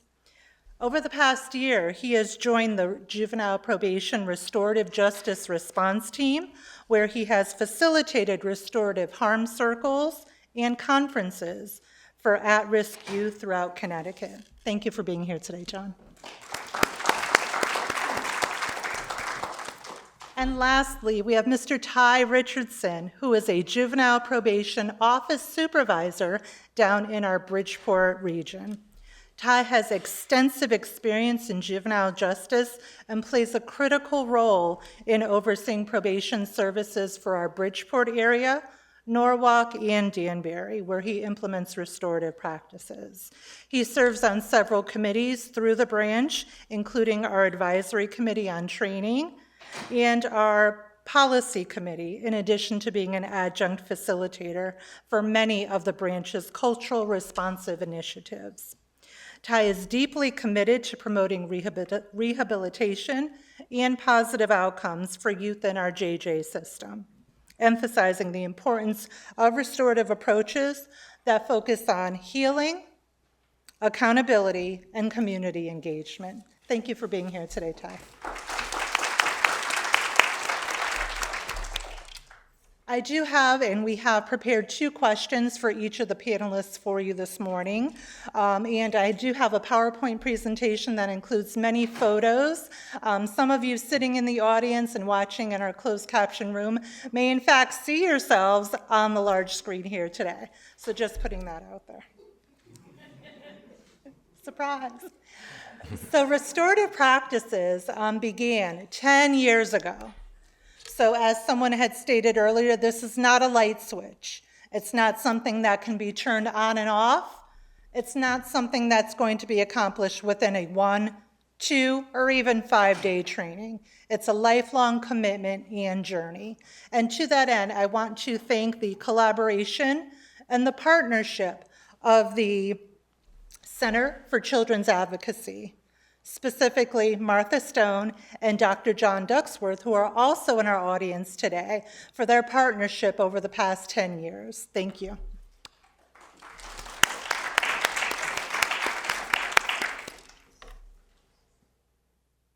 So our road, our journey, began many, many moons ago. This is our Court Support Services Division Juvenile Leadership Team. that came together first back in 2018. So it's been a journey, and we continue to learn and peel back the layers of restorative practices. I continue to learn from each and every one of you and my colleagues on a daily basis. So our first questions are for Mr. Richardson.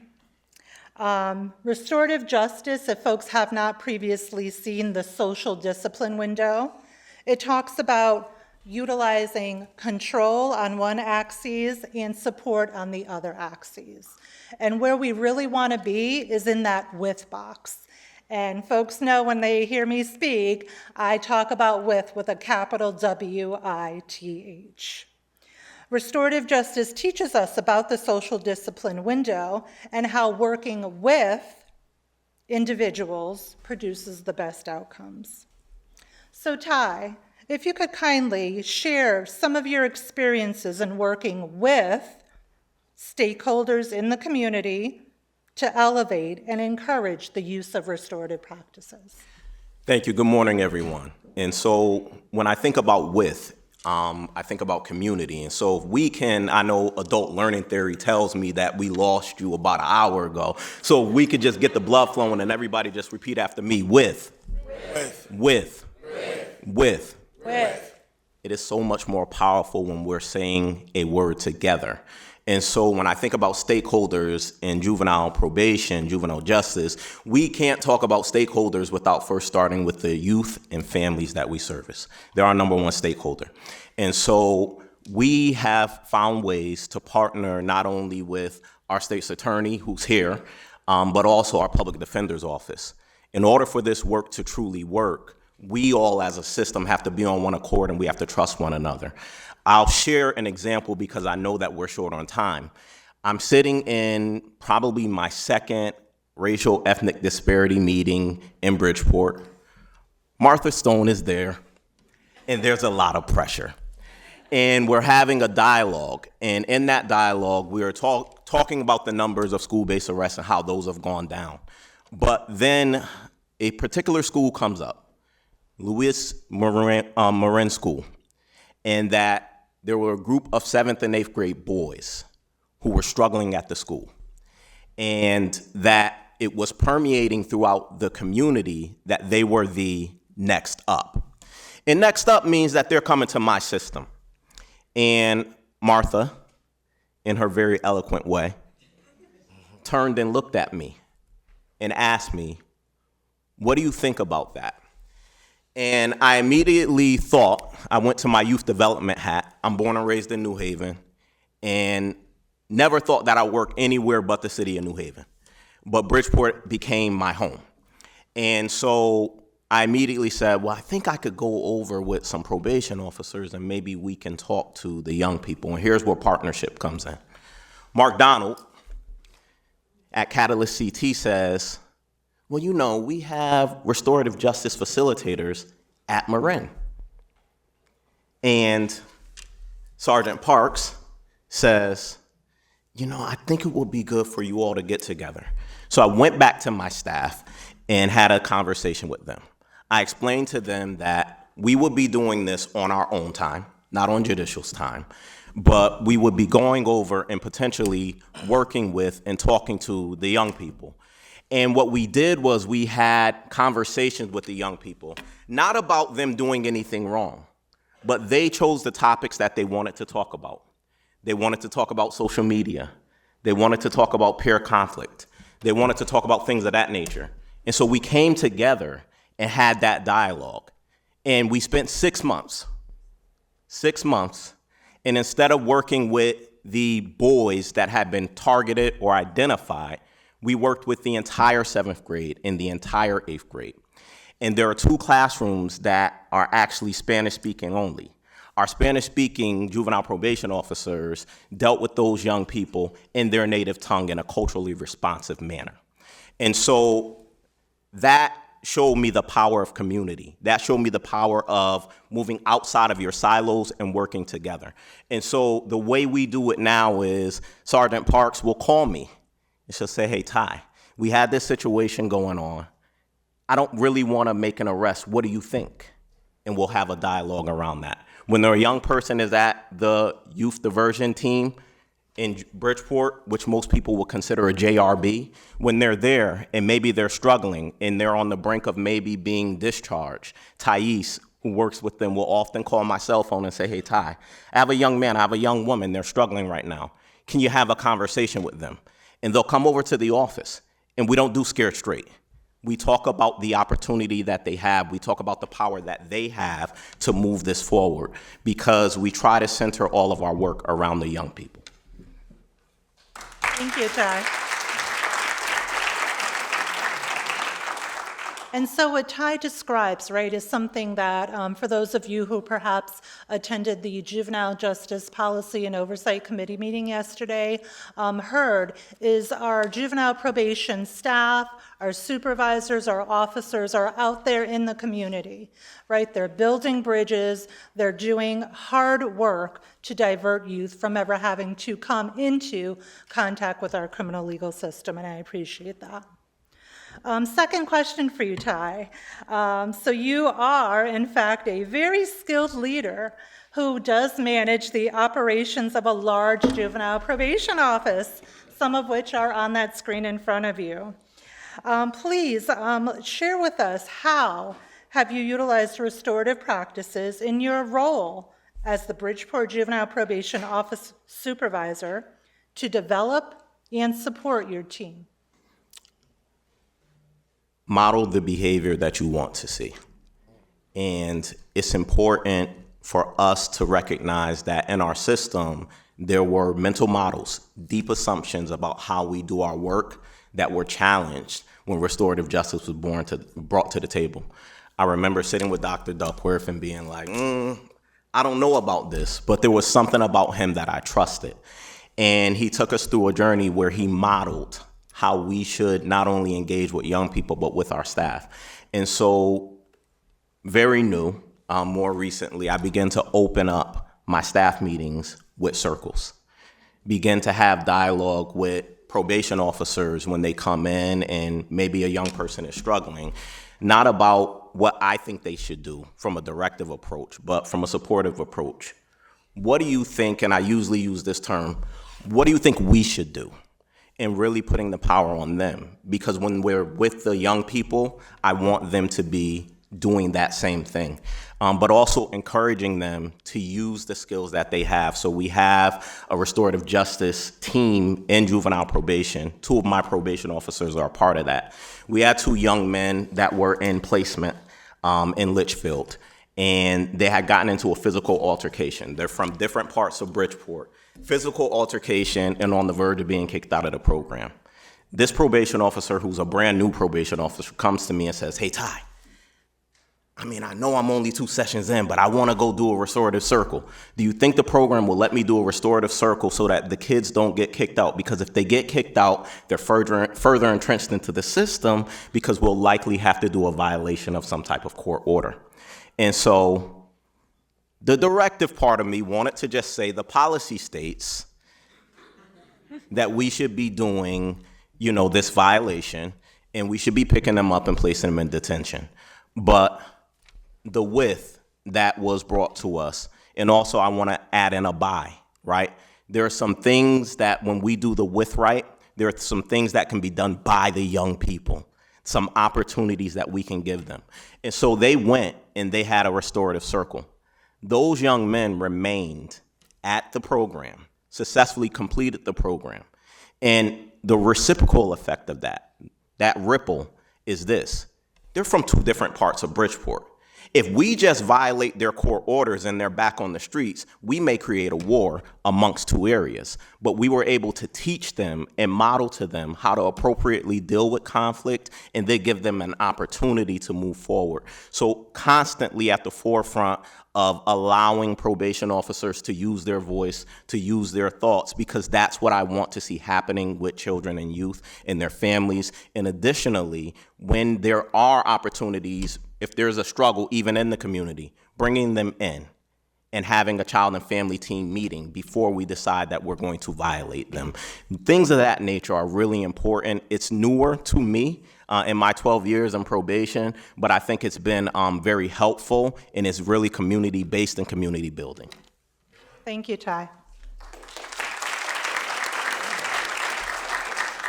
And what a perfect segue into our next speaker, Mr. Paul Gordon.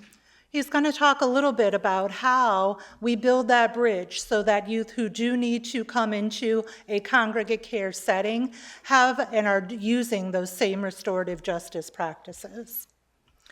So Paul, the continuum of juvenile residential services includes community residential programs, as well as staff secure and secure regions treatment programs that infuse restorative circles into their practices. And there's a visual up on the board that will highlight some of Paul's responses. Can you please let us know, Paul, how restorative circles are infused into community settings, community residential settings with youth, families, and staff, and how are they used to build rapport and community and repair harm if that occurs? I hope I hit all points of that long question. So this is going to be very critical for everybody to understand. So at the facility that I work at, kids are there either because they were arrested, or they're in detention, or they have a adjudication. And they may be with us for several months. So in the facility level, what we start to look at is it's not just about safety and security anymore. Those of you who have been around this field for, I would say at least the last 10 years have seen a shift. It's not about punishment. And also, we want kids to be accountable, but we also don't want to demean their integrity or to make them feel less than. So what we do is we incorporate a sense of community in the units that we have at our facility. And because of that, we start to see kids start looking at situations that they would look at on the street differently. So for instance, we have youth who come in from different parts of different neighborhoods, and they may be in different gangs, but then they can come to an understanding about what it looks like. And yes, it is a structured environment, but these youth still have to put it in their forethought that I want to be different, that I want to make a change. And it's a common misconception. I probably don't have to tell people in this room, but I tell people in communities, it's a common misconception that because you are in a facility like Hartford, it doesn't mean that you're a violent person. It doesn't mean that you don't deserve a second chance or you need an opportunity. And because I and my staff wholeheartedly believe that, we give the opportunity to youth to utilize that. So when a youth comes into the unit, it can look as simple as, all right, let's introduce each other. And then what does that look like? Well, what are some things that you like and you don't like? Most of the youth in the program say, well, I don't like when people steal, right? So hygiene is a real big thing, like don't steal my deodorant, don't steal my body wash. And then they can all say, well, I feel the same way. And then that's just the beginning. And then it could become, what are some things that you like? What are some things that you don't like? Now, as they matriculate or they move past that facility, there are a lot of programs in CSSD where when they go to, let's say, a step down or what we call staff secure, there's a lot of the same language because restorative practices are also there. So from any part of the continuum, so to speak, we're saying the same things. We're using the same language, so to speak. So now when youth are there, they know what a centerpiece is. They know how a circle is supposed to be ran. They understand what that looks like. And before they get into a fight, they may go to a staff member and say, you know, they might not say, I want to circle up, but they might say, I want to talk about this with the other person. And then in these programs, the whole community, again, staff involved, would be able to facilitate that. So that is the continuum that I think Patricia was speaking about, and that is important. And the next piece would be for us to extrapolate it from our facilities, our programs, also into the community. Thank you.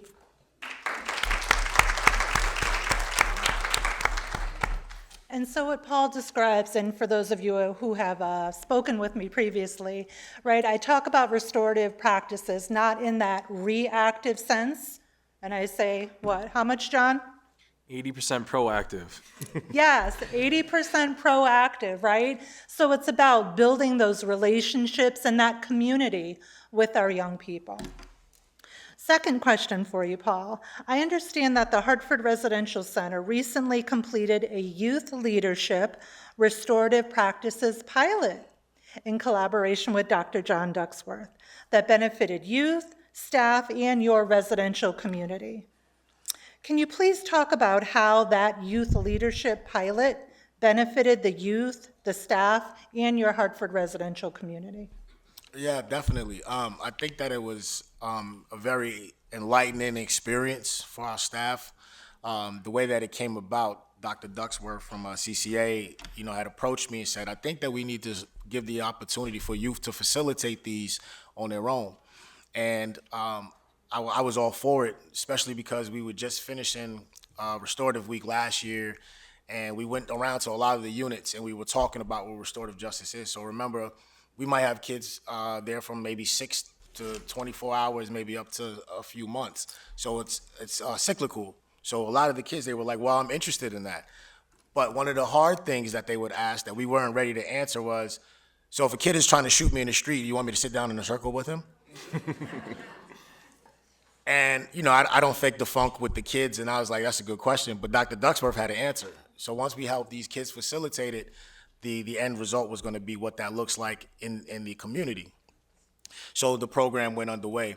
And while we were there, we opened it up to all of the youth, whether they were pretrial or not, or adjudicated, and everybody was able to sit at the same circle. We also have females at Hartford, so we also have representatives from the female population. And then through that, a lot of the conversations, the youth were able to say, this person made me think about something that I didn't think about before.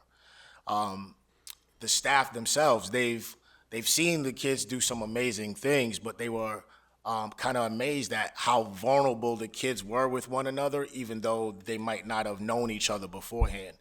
And again, you have to realize in a setting like this, everybody has to put on a mask, if you will, right? You can't be vulnerable. You have to be hard all of the time. But they were giving real life experiences. So that opened up not only a vulnerability, but for them to see I can be myself in front of other people. I think we had about 10 sessions. It was about 2.5 months long. And just in that short period of time, you now have young men and women who are looking to help their peers in the same way that they saw that help. So that's kind of like the gift that keeps on giving in a place where I work. So between that and the staff seeing how much it is, because that's another thing, as an administrator, you don't want to put something out there in the atmosphere where people feel like, oh, this is something else that I have to do, right? So this is something that they can see the gains from with their own eyes and then share with their coworkers and peers. So that leadership program, that pilot program, helped both youth and staff in a way that I feel with the continued years will be beneficial. Thank you very much, Paul. And so the slides that you've been seeing on the screen in front of you are the restorative justice posters made by the young people at the Hartford Residential Center. Obviously, we're not able to have them here with us today, but we did want in some way to have our youth voice reflected today. So I hope you enjoyed the posters that you saw. They speak volumes in and of themselves. Thank you. And we're going to transition to our last panel member, Mr. John Massaro. John has been working together with families, and we know that that is essential, right? We've talked a lot about our young people here today. We have not spoken about their families. We know that it's essential for supporting long-term positive youth outcomes. John has provided restorative justice training for contracted community partners called LINK, linking youth to their natural communities, to those clinicians and family advocates that assist in supporting the young people and their families while under court supervision. John, how do restorative practices support families with a child involved in the criminal legal system?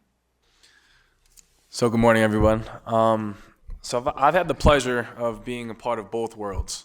So I was in juvenile detention as a juvenile detention officer, which then I transitioned to a juvenile probation officer being out in the community. You deal with families two different ways. When in detention, you deal with families by answering phone calls, calling them, asking them if they're ready to speak with their child, and also helping transition with their classification programming officers. And then as a probation officer, you deal and work with the families and the parents in your office, in their homes, at schools, both on 2 different tiers. So as a juvenile probation officer, I felt that we have more power and ability to actually assist conflicts that take place out in the community. So these parents will come to us, of course, always afraid and worried for their child's life. And what we can do is provide them means and ways in order to help repair some of the issues or conflicts that had arose while in the community. So we have a few things. We have Link. Link runs the CFTM, which is a Children, Families meeting team or team meeting. And it's where we refer our families to Link, which is linking youth to natural communities. And they will assist with fixing issues inside the home and with the families, with our clients. We also have the RJRT team, which is the Restorative Justice Response Team that Patricia mentioned, that is full with juvenile probation officers from 5 different restore offices. So we have officers from Hartford, Bridgeport, Waterbury, New Haven, and Stamford. And what we do is we meet monthly. We work together, kind of refining our skills on how to address certain issues with conferences and circles. We work on sharpening our skills with scheduling, prepping, and running circles and conferences with our families. So through my teaching, or what I went through with the IIRP, I was able to help train the other juvenile probation officers and assist them with learning how to go into the community, meet with the parents, and run these restorative circles. So what I was able to do was be approached by my supervisor, and we had 2 rival gangs from East Hartford kind of jumping each other. So we had one kid who had a cousin who was disrespected. He jumped another kid behind his house. That same kid that got jumped went to school with a glass bottle, hit him over the head, and that kid then had to go to the hospital. And there was a cyclical nature of just going back at each other, getting their quote-unquote get back. So my supervisor approached me and said, this sounds like a really good idea to do a restorative circle. So we worked with the families to kind of explain to them what restorative practices were. And of course, they weren't drinking the Kool-Aid yet. A lot of them were like, yeah, okay, this isn't gonna work. And of course, working juvenile probation, you're gonna get a lot of those naysayers as well. But they started to buy into it. But that wasn't the first step. We then had to reach out to our public defenders and our state's attorneys to see if they were also on board with working alongside us in order to run this circle properly. So they were all on board. So then we had to reach out to the judges. Judge Wynn, she was all on board in Hartford for us to start and run the idea of this restorative circle. So since we had everybody on board, the Kool-Aid started being poured and everyone started to like it, we then began our prep work. And the prep work probably is the longest part of running a restorative circle. So we had to reach out to Link to see if they would like to be there and assist us with our circles. We reached out to Credible Messengers, which is another community resource that we use to kind of help get our kids off the streets and provide them with programmings while still in the community. We reached out to Peace Builders, which is a similar program. They work with the most at-risk youth in our cities, and they help take them out the community, doing programs, projects, stuff with them like that. We then also reached out to East Hartford Police Department, and we did run our restorative circle in their juvenile review boardroom. Now, for those of you who run restorative circles, I understand that it's not the most appropriate place to run a restorative circle, but you gotta also understand that we are working with juveniles who do have cases that involve firearms and other dangerous history. So we do need to make sure that everybody is safe. So once we establish our location, more Kool-Aid's being drank, we're going over the questions that are going to be asked with our juveniles alongside with their families. And these questions, they do make our juveniles feel vulnerable, no doubt. We're asking them, what were they thinking at that moment? What do you think was going to happen? How do you think you can prevent this from happening again? And kind of trying to elicit this sympathetic response out of them. And then after that, the day came, and our circle started. It was a rainy day. I remember it distinctly because one of our juveniles' grandmothers, who did not want to be there, was fussing and moaning the entire time, saying, I'd rather be home eating my fish. It was 10 o'clock in the morning, eating my fish, watching my soaps from the other day. And now, again, something you also have to understand is running these circles is completely voluntary. So we cannot force, nor do we want to force. We want everybody who is there to want to be there, because that's how you will get the best outcome. So I stated to Grandma, I understand. I wish you brought me some of that fish because it sounds delicious. I would appreciate it if you did stay. If you did not, we understand. We want you to enjoy your day and drive safe because it's raining. She ended up staying, and we're really happy she ended up staying because her unintended presence actually ended up making a huge positive impact on the train of thought of the other gang member that her grandson had jumped. So I'm going to fast forward. We go through all our processes. We open up our circle. We start doing some icebreakers, introducing one another. Then we finally start to get to the nitty-gritty. We're going around the circle, and the parents of one of our kids apologizes to the kids in the family of which their child had assaulted, which was the first step, the bonding, the connection of them saying, okay, doors are starting to open, more Kool-Aid is now being drank, right? And then we're going around again, and the kid who was apologized to would not respond to anybody or any of the questions, again, voluntary. So we kept going on, but then what we do is if somebody does not choose to answer a question, we then go around the circle again because maybe their thought will then change, and then they will speak. Grandma had said something in the circle that caused the other kid to think and change his thought. And he then, at that moment, you saw a light switch flick in his mind saying, you know what, Grandma, I apologize for making you feel unsafe. I see a lot of my mother in you, and if my mother felt that way, I would feel terrible. So I promise you that I will not continue these issues with your grandchildren, and we will not have any problems from here on out. And at that moment, everyone was like, okay, it felt warm in the room. And for those of you who ran a circle, you feel that real spiritual connectiveness. And it was there. So the circle continued. At the end of it, everybody exchanged hugs. And the kids actually took it upon themselves to meet in the corner. They dapped each other up. I don't know what conversation they had, but I can tell you that 2 years later, there have not been any conflicts with those 4 juveniles amongst each other on the community.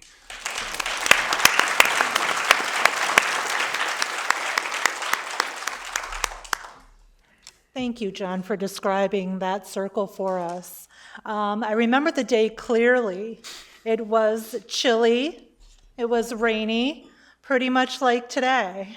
I'm also remembering a couple of things that you left out of your story, because we debriefed right after the circle. How did you feel at the end of that day? I was exhausted. I'm going to tell you what, that prep took a lot out of us, but being in that circle is very emotionally draining, and not in a negative way. Your mind yourself being a facilitator and also part of that repair circle really takes a lot out of you. You're going through these roller coasters of emotion where you're feeling sad, you're feeling happy, you're feeling some regret. You're like, what was he thinking? But then when everything comes together, you're like, wow, it's like a beautiful masterpiece, like a firework, right? All these explosions that could potentially go wrong, but you look in the sky and it's beautiful.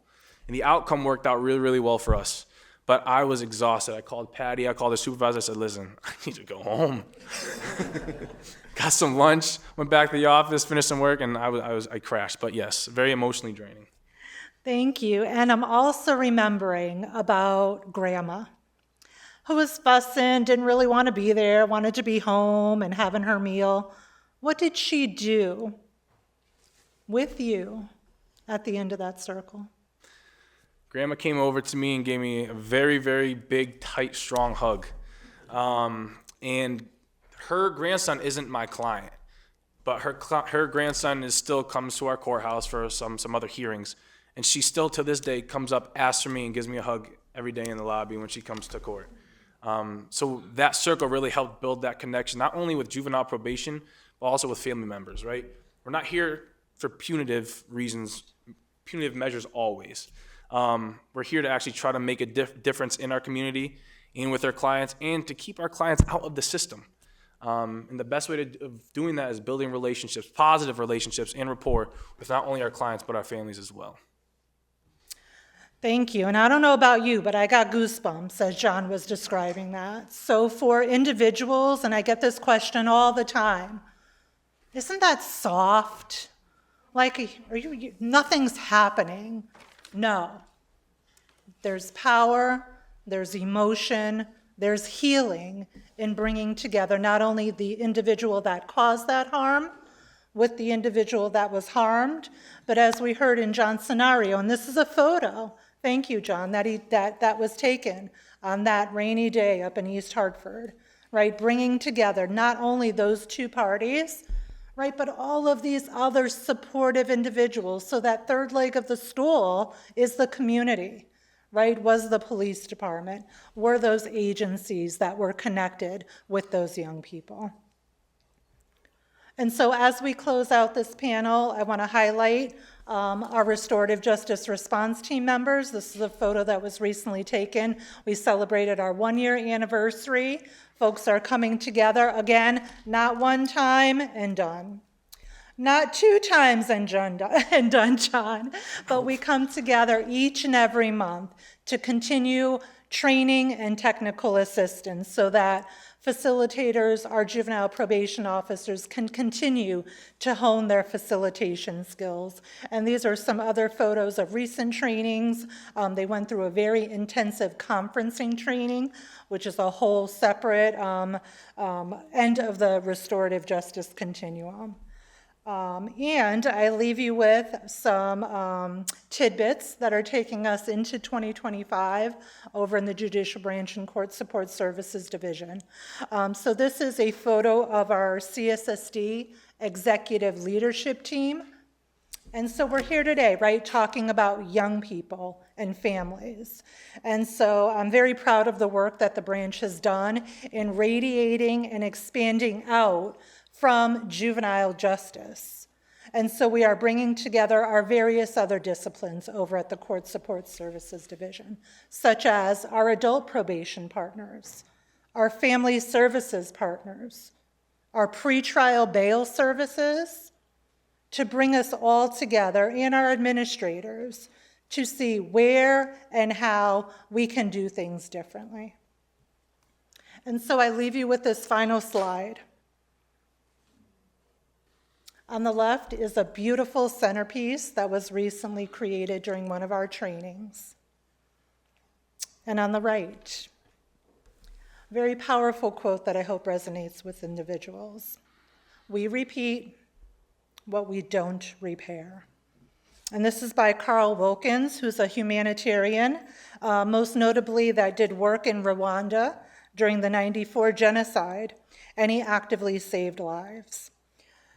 This phrase highlights the importance of restorative justice and the need to actively confront, repair harm caused by conflict or trauma, rather than simply moving on without addressing underlying issues.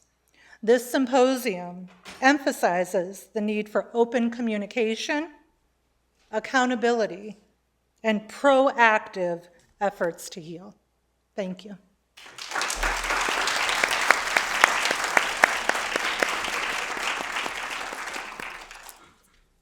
And so it looks like we have a special treat. We're able to take a few questions before we dovetail into a break. I believe I see a couple hands. Are we using the mic or not? So, all right, go Justin. Answer this question. How long? Sorry.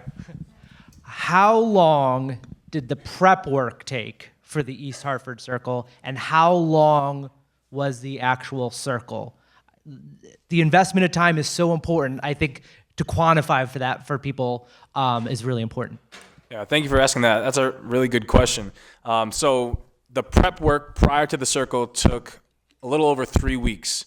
That's making phone calls, playing phone tag with certain people. Also, like I mentioned, going over those questions that were going to be asked in those circles. Now, all that 3 weeks of prep work to prepare for the circle, then whittled down to about 3 hours of a restorative circle.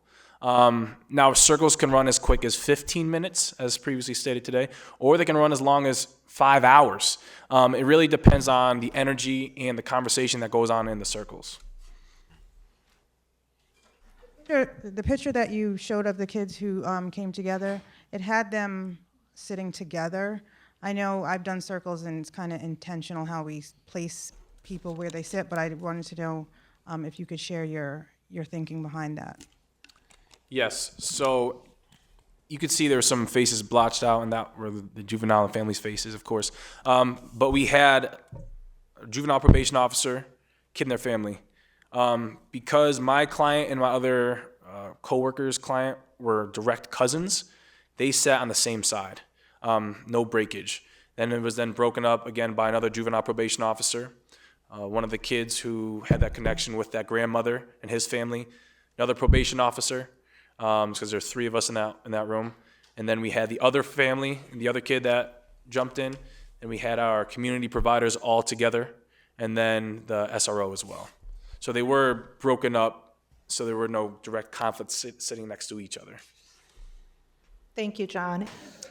So I am thrilled to introduce the stars of our show in my mind today. We have a group of our social emotional learning ambassadors from Bridgeport Central High School. Just like we are asking all of you to be ambassadors for this work when you leave here, they are doing this work with their peers and even some of the staff in their school. So I'm happy to introduce Bree Brown, one of the faculty as well. Lisa Maldonado is here somewhere. We stole them from their school today to help showcase the work of these young people. Good morning, everyone. My name is Bria Brown, and I am an English teacher at Central High School. I'm here with Lisa Maldonado this morning, and we are so excited to be here to model circles for you all. Our students are going to completely take over this time for you. So they're going to model circles for you all. I said we're excited to be here this morning. I think Lisa and I are more excited. We stole them from pep rally this morning, but they were still happy to be here. But yes, so they are going to model circles for you all. And then at the end, if you all have any questions, you can feel free to ask them. So take it away.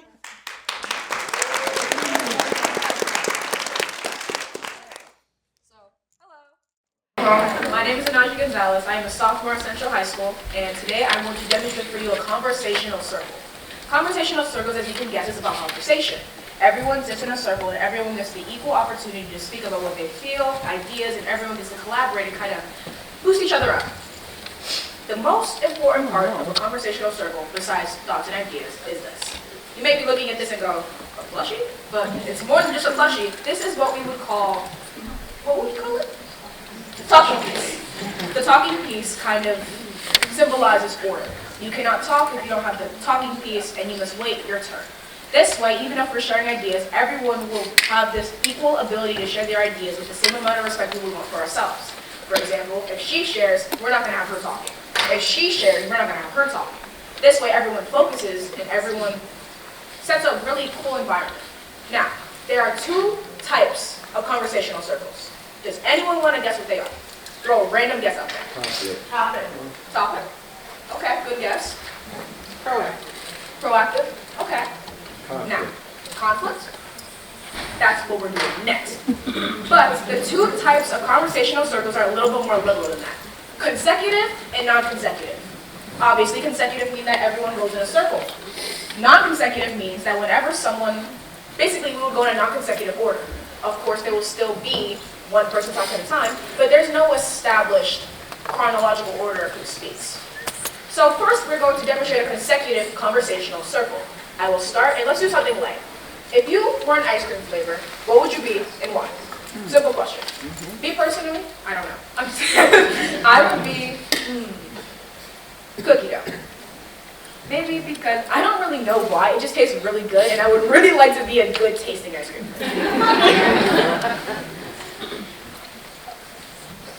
Huh? You don't have to stand. Oh, I'm Nakaya. I would be French vanilla because it's my favorite, and it's way different from vanilla, even though they're kind of the same. My name is Anne Mary. I would be a blueberry because my hair is blue and I really love blue. My name is Cassandra, and I'd be chocolate chip cookie dough because that's my favorite flavor. My name is Jalen, and if I were an ice cream flavor, I think I would be strawberry, but specifically with strawberries in it because I feel like that's way better, and it's also my favorite flavor. My name is Miguel, and I think I would be coffee flavored ice cream. I don't know really specific why, just it's something that not everyone likes, but I personally do like a lot. My name is Nasser, and I feel like I would be, it's called Blue Cookie Monster. I don't know where you get it from, and it's like blue. I feel like it's just like calls on people's like attention, and it has like a cool name, and like, I don't know, it just like tastes good to me. Okay.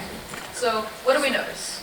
Everyone got a chance to speak. No one spoke over each other unless it was a nod of agreement or a lack of encouragement.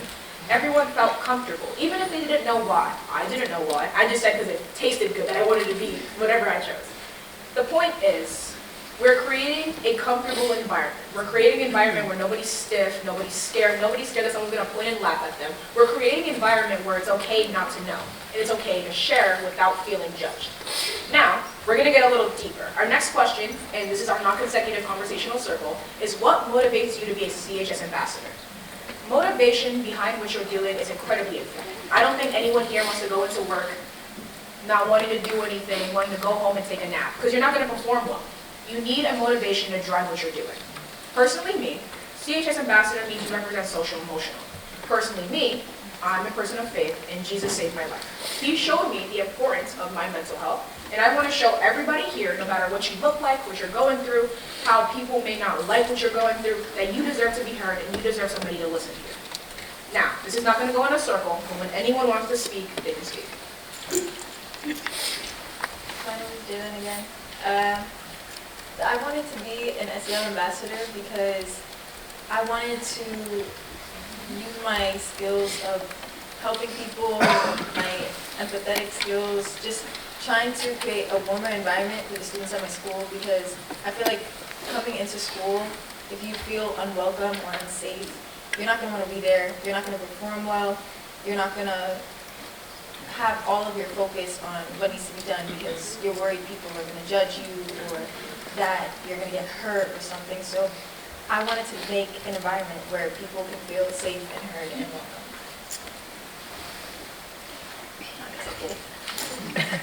My name's Mary again. What motivated me to be a CHS ambassador is mostly supporting people. When I was younger, I was very quiet, and when I needed help, I was not able to ask for it. And I feel like as a student, other students would feel more comfortable approaching someone their age or their teacher because they would be a little bit intimidated, nervous, scared, whatever. So I feel like to be an ambassador, you're there for someone and you're supporting them with their goals, their problems, or if they have any type of issue with the teacher, you can help them, walk them through it instead of them getting upset or causing a scene. You're able to regulate their feelings and help them throughout any feeling. So my name is Cassandra again, and the reason I wanted to become a CHS ambassador was because I relate to a lot of the experiences that the freshmen are going through now. My freshman year, I'm a senior now, I did not know what I was doing. I came in, the building was big, I didn't know anybody, I was just kind of like sitting by myself in a corner of the classroom. And too many of the freshmen go through that when they first come here, and I wanted to give them that safe space to kind of make friends, talk about their feelings, figure out what they're going to do, because I did not know what I was doing.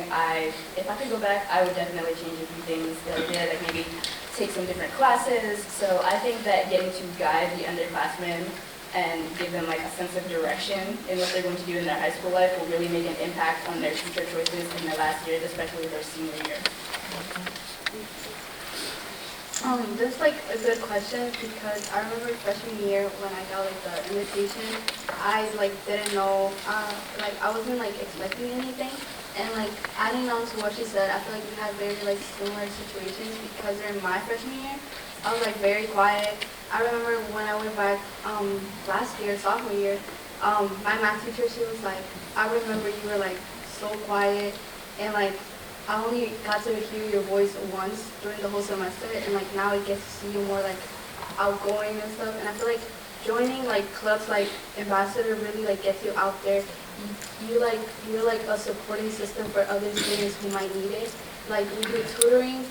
Just now we were doing like gratitude cards for like our teachers. Right now it's just teachers, but like next semester we'll be doing it for students as well. But it's just like we create like a safe environment in our school that like promotes like better like knowledge, and like we just like to support people, and we're just like there for them. We like we're just like there emotionally, and I don't know, I feel like students like in mindset they're like more comfortable to come to us. So I feel like this program really like affects you as a student, but like you're also making like a greater environment outside of like just yourself or like with other students. And I feel like that really brings like something like a really big change to our school as well. Not just us, but like other students that might need help with like whatever we're doing. And I don't know, it's just feels like a safe like space. Like people can come to us and we'll just be there for them, you know?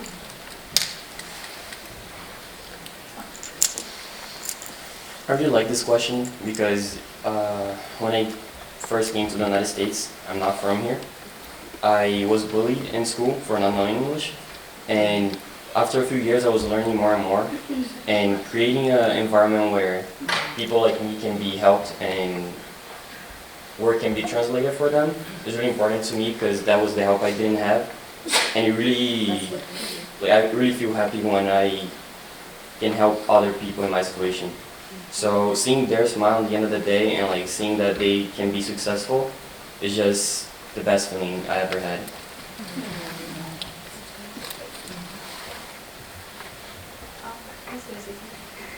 Oh, I was gonna say like adding on to him, like I feel like I also experienced what he did when I came here. It was like really difficult, but I feel like with like this program, we just like put like students out there to just like embrace themselves and kind of like get involved. Like they'll come up to you and be like, "Oh, you're ambassador. Like, what is it? Like, oh, I want to hear about it." And it's just like you feel like there's more people trying to get involved in your school, and it just creates like something so much better for everyone else, you know?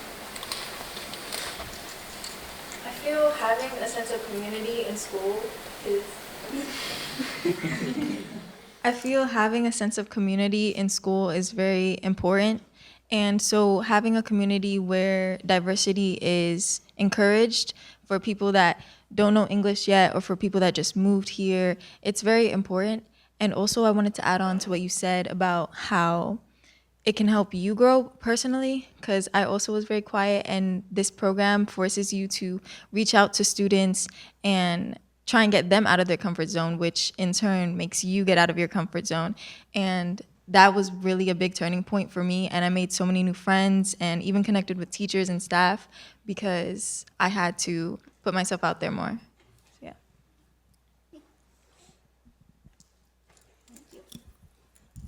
So one of the biggest reasons I wanted to be a CHS ambassador is because of, like what Jalen said, the community that we have here. So one thing about when you're walking through the halls of Central, you do hear people like complaining about the circumstances that we are in, and that's totally fine. And what I wanted to do was I want to stop complaining about it and start doing something about it.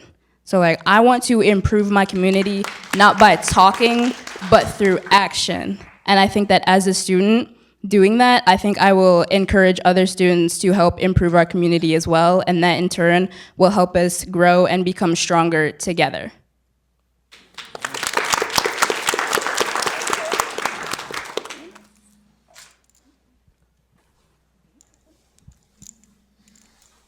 Before I do speak, though, do you guys want to say anything? It's okay. Okay.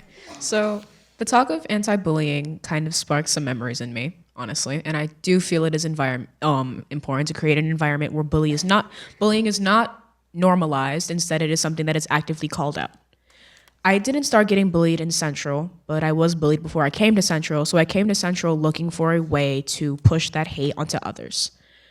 It was very difficult to kind of shift from this mindset into one that is respectable for high school. But even if you are hurt, I was taught that you cannot use that as an excuse to hurt other people. So I do also want to help people that are so angry that they want to hurt others, that hurting others isn't the way to heal. And I want to be that shoulder that they can cry on. And I see a lot of the time that people with certain struggles are kind of ostracized because what they're feeling is too much, too disturbing, too hurtful for people, even people who are supposed to help, to do anything about it. I have had these thoughts, and I know that maybe someone in here has them too. And I want to say in this circle that you are heard. Your feelings aren't too disgusting to be comforted. And there is someone out there who loves you, and I love you, and we all love you.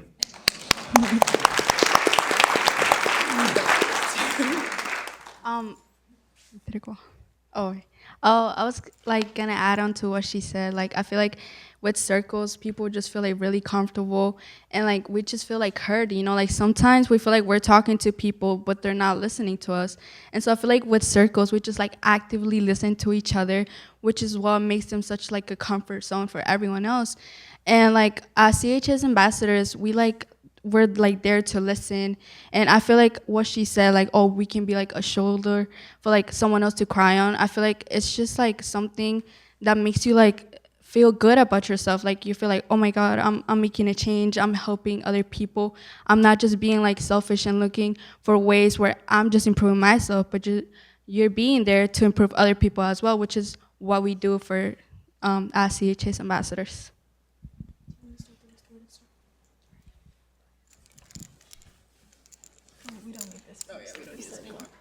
And that was our conversationalist circle.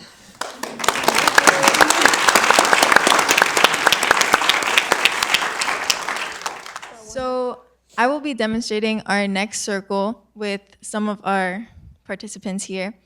The next circle is a restorative circle. A restorative circle is one that deals with a conflict, and we're trying to get to the root of the conflict, letting everyone be heard, using the circle, being respectful, and understanding everybody's side of the story so that we can mend a relationship.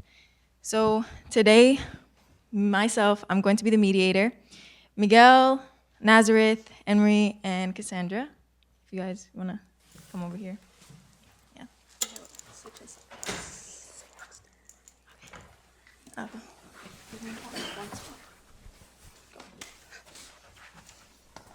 Okay.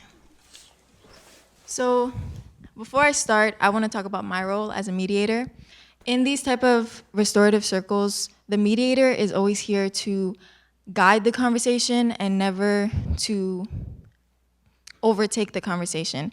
The circle is here to let everyone talk that's in the conflict, and we want them to get out their opinions and ideas so that they can all come to a clear understanding.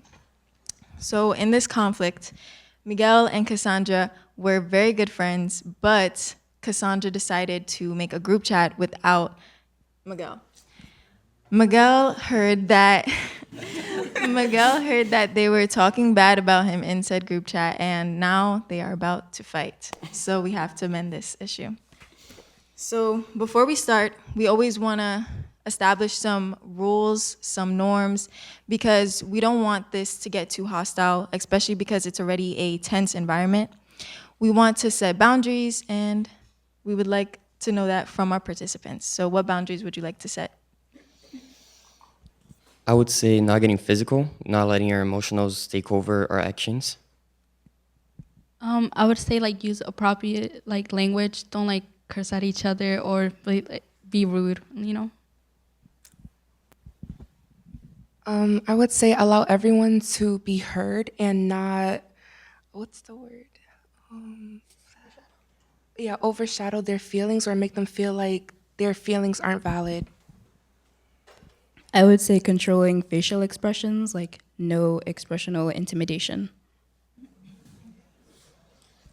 So I would like to add one more. Since this is a pretty tense environment, we want to make sure that we are using I statements. I statements are statements that we know for ourselves are facts about ourselves, not putting words into other people's mouths, not making them seem like we're trying to control what they're feeling or thinking. So try and stick to statements that are about yourself.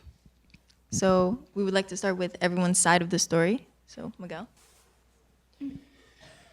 Get into character. So me, I was excluded from the group chat. I don't know what happened. I don't know the reason for this, but I feel a bit betrayed by not being participant in the friendship of my coworkers and my friends.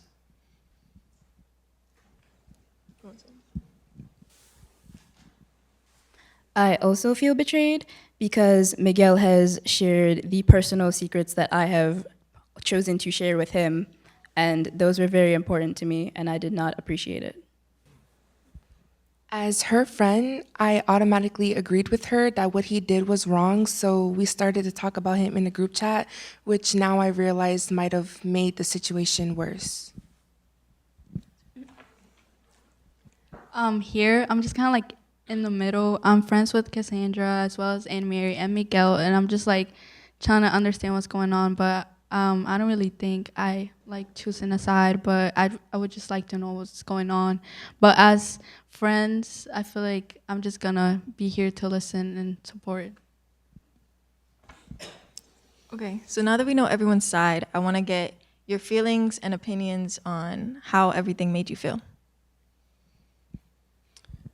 I just feel that since there was no conversation before the decision, I just feel like I wasn't important in the situation or the matter, because it's just leaving someone behind and someone off the main conversation, the main point of the group.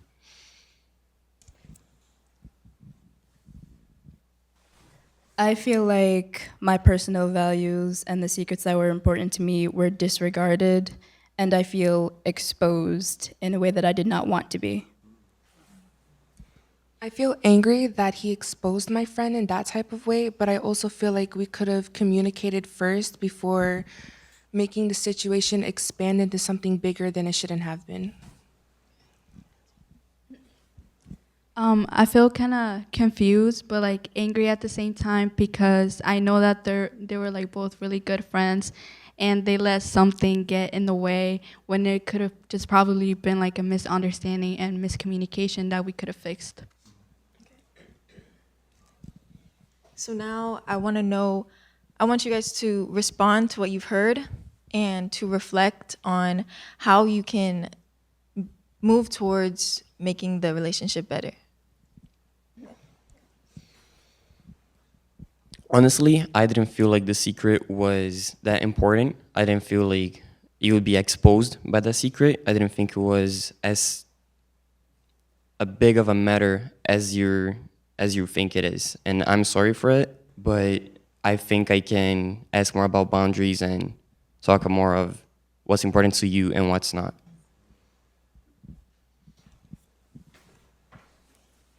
I can set those boundaries, and if I don't really need to share something out of necessity, then I can just keep it to myself, and I will include you in all the matters of our friend group. I feel like instead of taking my friend's side because she's my friend, I should allow myself to be more communicating with the other person so I could understand both of their feelings instead of attacking him and not understanding why he was feeling that way or why he did it. I feel like as a friend, I wasn't like involved in what was going on. I could have gotten myself more involved to understand what was going on and to maybe like try to help them out so like this wouldn't like lead too much further. And I feel like both sides, like Miguel, Cassandra, and Mary could have taken like better decisions, but it's okay because we're humans, we all make mistakes. So in this, I would like us to say that again, but without any of the you should do this, you should do that. I want us to focus on more what we should do. So Nazareth, I know what you said, and I would like you to phrase it more onto yourself. Okay. So based on what I said, I would just like to add that I would like to be more involved and just like communicate better with my friends with stuff like this. Is there anything else that we would like to get out before we end the circle? I'm just not sure how much I can trust Miguel anymore with what he's said about the things that I shared with him, and I'm not sure if he's going to make the same mistake again.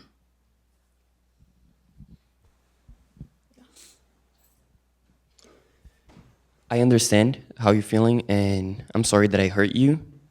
I promise I will ask more about boundaries and what you think is important and what's not. I just really thought it wasn't that important, and it's something that I think we cannot complete overnight, the trustworthiness of our friendship, but I think definitely we can work on it more. So, I'm sorry. So now that we have everything, we have to implement it outside of this conversation. So everything you said and you said, all of you said. Oh, 10 minutes, sorry. So now that we've talked it over, we have to focus on implementing it through our actions. And now that we've had this conversation, everyone feels more heard and understanding of everyone's side, and it's not a he said, she said situation. And so that is the end of our restorative circle.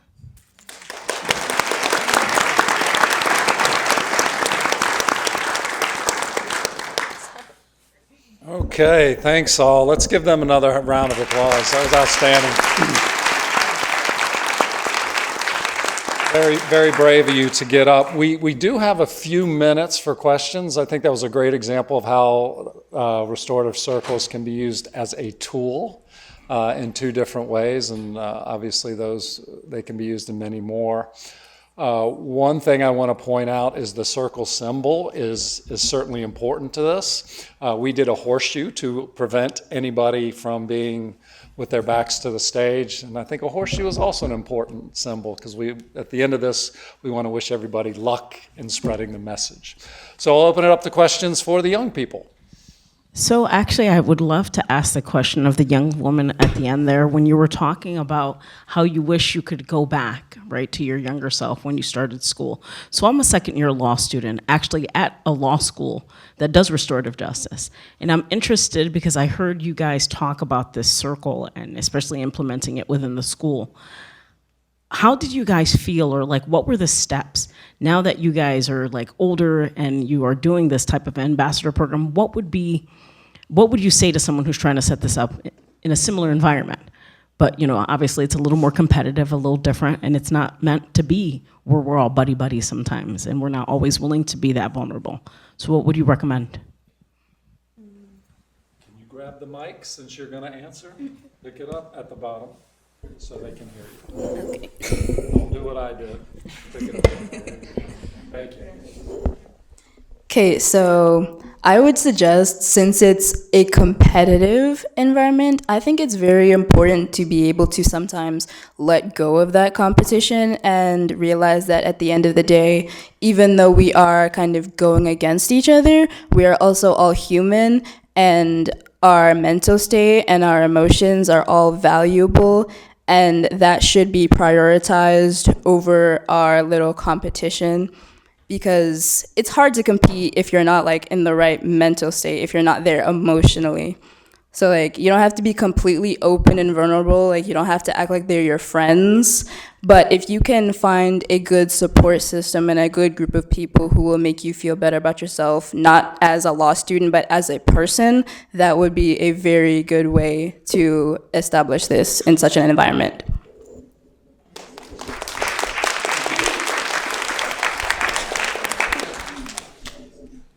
Question is for you. Yes. When you were speaking, you were talking about vulnerability and creating spaces, right? So as for young people, I'm not in the young people space, so I don't understand pushback. I don't see pushback from them when it comes to creating space. So what type of pushback do you see when it comes to creating spaces of vulnerability for the young people? In my experience, the biggest pushback I would see is usually stigma. People have these preconceived notions about vulnerability, especially in more serious forces, the police, doctors.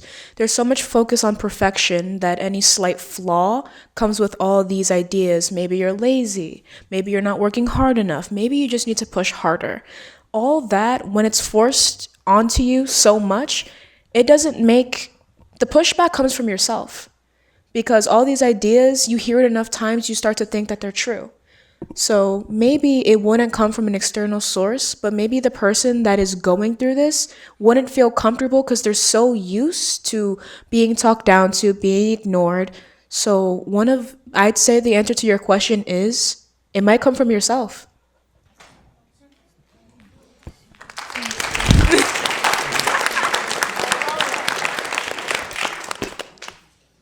Any other questions for our young people? I've got one. Oh, sorry. Apologies.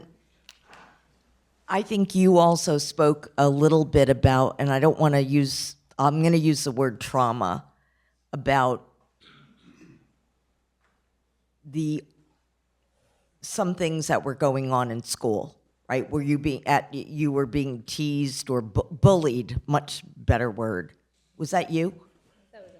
Oh, the bully. You were. Probably everyone can relate to this. So I deal in an area where, in criminal justice reform, where trauma is often prioritized. Like, this behavior is worse than, the comparative, like, this is worse than this is. And that's such an individual thing, because I too was bullied, probably from 5th grade on, and in high school, I went from Catholic school to a very affluent town, very non-diversified and very rich. Okay. Darien, and in 1969, so it was like going to a different planet. And it would have been better for me to really drop out of school than what I experienced day after day after day in school by the girls. So I just wanted to talk about that. Like, does trauma come into this at all? And can we heal each other? Or like you said, sometimes it's up to us. So that was basically my question, untreated trauma. Okay. Untreated trauma, I kind of see it. No, we can get your question too. Oh, okay. It's okay. Unresolved trauma to me, I kind of see it, think about it like a wound, right? Sometimes it's not in a place where people can see. Maybe it's on your shoulder, maybe it's on where your heart is. We cover it up with clothing, we put on suits and ties, but it's still there. It hasn't healed yet, and maybe it's infected from everything we're going through. You mentioned that you were bullied, I'm going to assume continuously, and I'm going to assume it was severe. And number one, I'm so sorry to hear that. As someone who's gone through it, I can relate to what you said. I would say that finding a community, I'm not going to lie to you, is difficult. Not everyone is in the best mental space to help someone else. Some people are struggling with themselves and will only pull you down to pull themselves upward. I would say to be very careful. If you're going to go into a community, do your research. How do they feel about what you're going through? How would you feel about expressing yourself? How comfortable are you? I feel like, again, it starts with evaluating yourself, because we might run from things that we do because we're scared of them. But you can't really get help if you don't know what your struggle is. Maybe you're resentful towards people that are successful. Maybe you're a bit resentful towards the richer side because that was a key demographic of people that might have harmed you. I would say, again, these preconceived notions that we build in ourselves, we need to take them down. And when we take them down, we can build instead positive views. We can build healthy habits. So I would recommend to you, do a lot of evaluating, know that you're not alone, and accept the hardship that comes with it and take the opportunity to build something beautiful. Kind of feel like she dropped the mic there, but we have to give people a chance to ask more questions. I have a very short logistical question. In your ambassador program, how do you get kids in the program in terms of, like, are they referred to you? Is there a staff member that kind of, like if you're doing a restorative circle with, you know, two students who have had a conflict, how are you getting those incidences brought to you? That's my question. I think I can probably answer that question a little bit. In our program, the students are referred to us, but they also have to apply. So they have an application process that they go through, and then we also interview them to see if they would best fit our program. We train them. Our very first meeting is us training them on restorative practices and circles, and we partner with Catalyst for them to help us with that training. And then the rest of our time together is us running circles, like simulating the things that we want them to do in our school, and then they go out and do it themselves. So I guess that's my question, like the doing of themselves, if there was a conflict in the school, how does that conflict get brought to you all? So most times teachers will come to myself or Melissa Gentile, who's our other person who runs ambassadors with me, and they'll say, hey, I have this conflict going on in my classroom. Do you think that there are any ambassadors who could come into our classroom to help us out? So I'll give you an example. There was a teacher who was leaving. She got a new job. She was leaving. She had built great relationships with her students. So the students were having a very difficult time with the fact that she was leaving. And there were some like feelings that were coming up for students. And so on her last day, we had 2 ambassadors go in and run like a closing circle for her. And so they were able to like give her well wishes. Also some students took the time to tell her like, I feel like you're neglecting me. And like she had to kind of sit with that and then talk through that with them. But it was such a beautiful experience for them and for us as well. But yeah, so they come to us, they recommend, or they ask us and if they recommend students who we feel like will best fit whatever the conflict is. So I'm thrilled to introduce our next panel led by Dr. John Ducksworth, who's the Director of the Restorative Justice at the Center for Children's Advocacy. I think we're all, I'm still here. Okay, go ahead. One of the things we were looking at earlier, how could we do this panel in a circle? But we couldn't work that out. Just logistically, we said it wouldn't work. But ideally, it should be done in a circle. But the other thing is, I don't want to spend a lot of time on introductions. I want to spend more time talking about the work and the work that the members of the panel do around the country. By title, this panel looks at restorative practices in other jurisdictions outside of the state of Connecticut. And that's well represented at this table. And I hope that at the end of the hour, what is said here, Judge Aaron, and if you don't know, my boss, Martha Stone, will feel pleased that our contribution to the work being done in Connecticut is life-giving.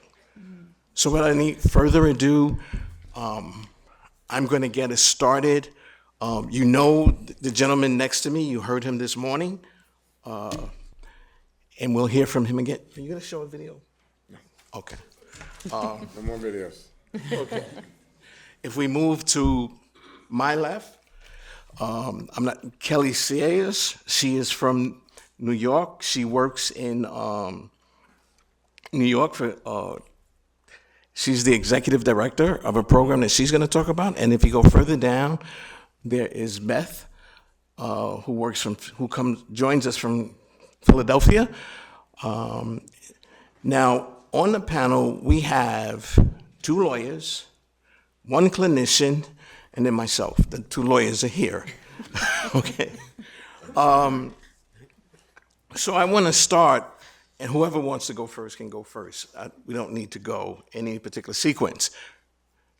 What brings you to this work? Robert, you were trained as a lawyer. Kelsey, you were trained as a lawyer. Beth, you were trained as a clinician. But what brings you to this work? Whoever wants to go.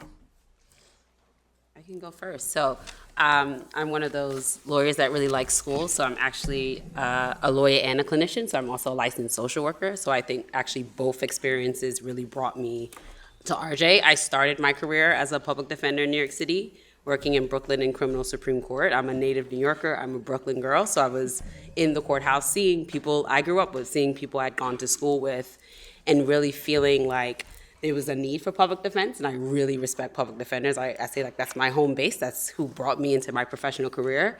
But after several years of that, really feeling like there had to be something else. There had to be something else that I could offer my community that would really get to dealing with harm and grappling with harm and community healing. And for me, that was restorative practices. And with my social work experience, really understanding the power of giving people a space to talk about their emotions, talk about their feelings, and talk about moving forward. And that's what RJ really offered me, was an opportunity to create a community space where we're gonna offer healing, we're gonna really deal with harm. And not deal with harm in our adversarial system, but deal with harm personally. And I think one thing that's very unique about RJ, especially when you're comparing it to the criminal legal system where I started, is it's who's been impacted. It's not about the complaining witness, because there's often a much bigger ripple effect in the community. And RJ opens the table to say, who's been impacted by this? Who's needed to repair harm? Let's bring everyone to the table and figure out a way to move forward. So that's really what brought me to the work. Thank you. I can go next. Good morning. I think it's still morning, everyone. I think a series of happy accidents. I often say restorative practices found me. I graduated from college 25 years ago with a degree in education and couldn't find a teaching job. Isn't that, like, to say that today, I'm sure I could get a teaching job before leaving this room today. But that wasn't the case 25 years ago. And I needed to make a shift very quickly, and I started working at a Boys and Girls Club and kind of leaned into the social work and social services, and I landed at the Community Service Foundation, which is in southeastern Pennsylvania, where the model programs for the IARP graduate school. And so I have learned this work through working with kids who were involved in the juvenile justice system. I eventually got my credential in addiction counseling, certified drug and alcohol counselor now, and got to also work with adults who were involved, in the juvenile or the criminal justice system. I always said, when anyone who ever came to me in counseling, whether I worked with an individual or a family, nobody came because they wanted to. They came via court order. So my first job was to turn coercion into collaboration. And that's something restorative practices really taught me how to do. And I had the privilege or the autonomy in some respect to counsel from that lens, right? To be in that with box, to have that opportunity. So the first 15 years of that was in direct service, and the last 8 or so have been at the IARP graduate school, shifting again, working back to education. So I've kind of come a little bit full circle. Still have some involvement with our model programs, which is really exciting for me, but I really have spent the last 8 or so years having the privilege to travel and do some training and coaching, throughout the country. And some of that is still coercion, right? Those in-service days. So there's still that element of turning that coercion into collaboration and connection. So thank you.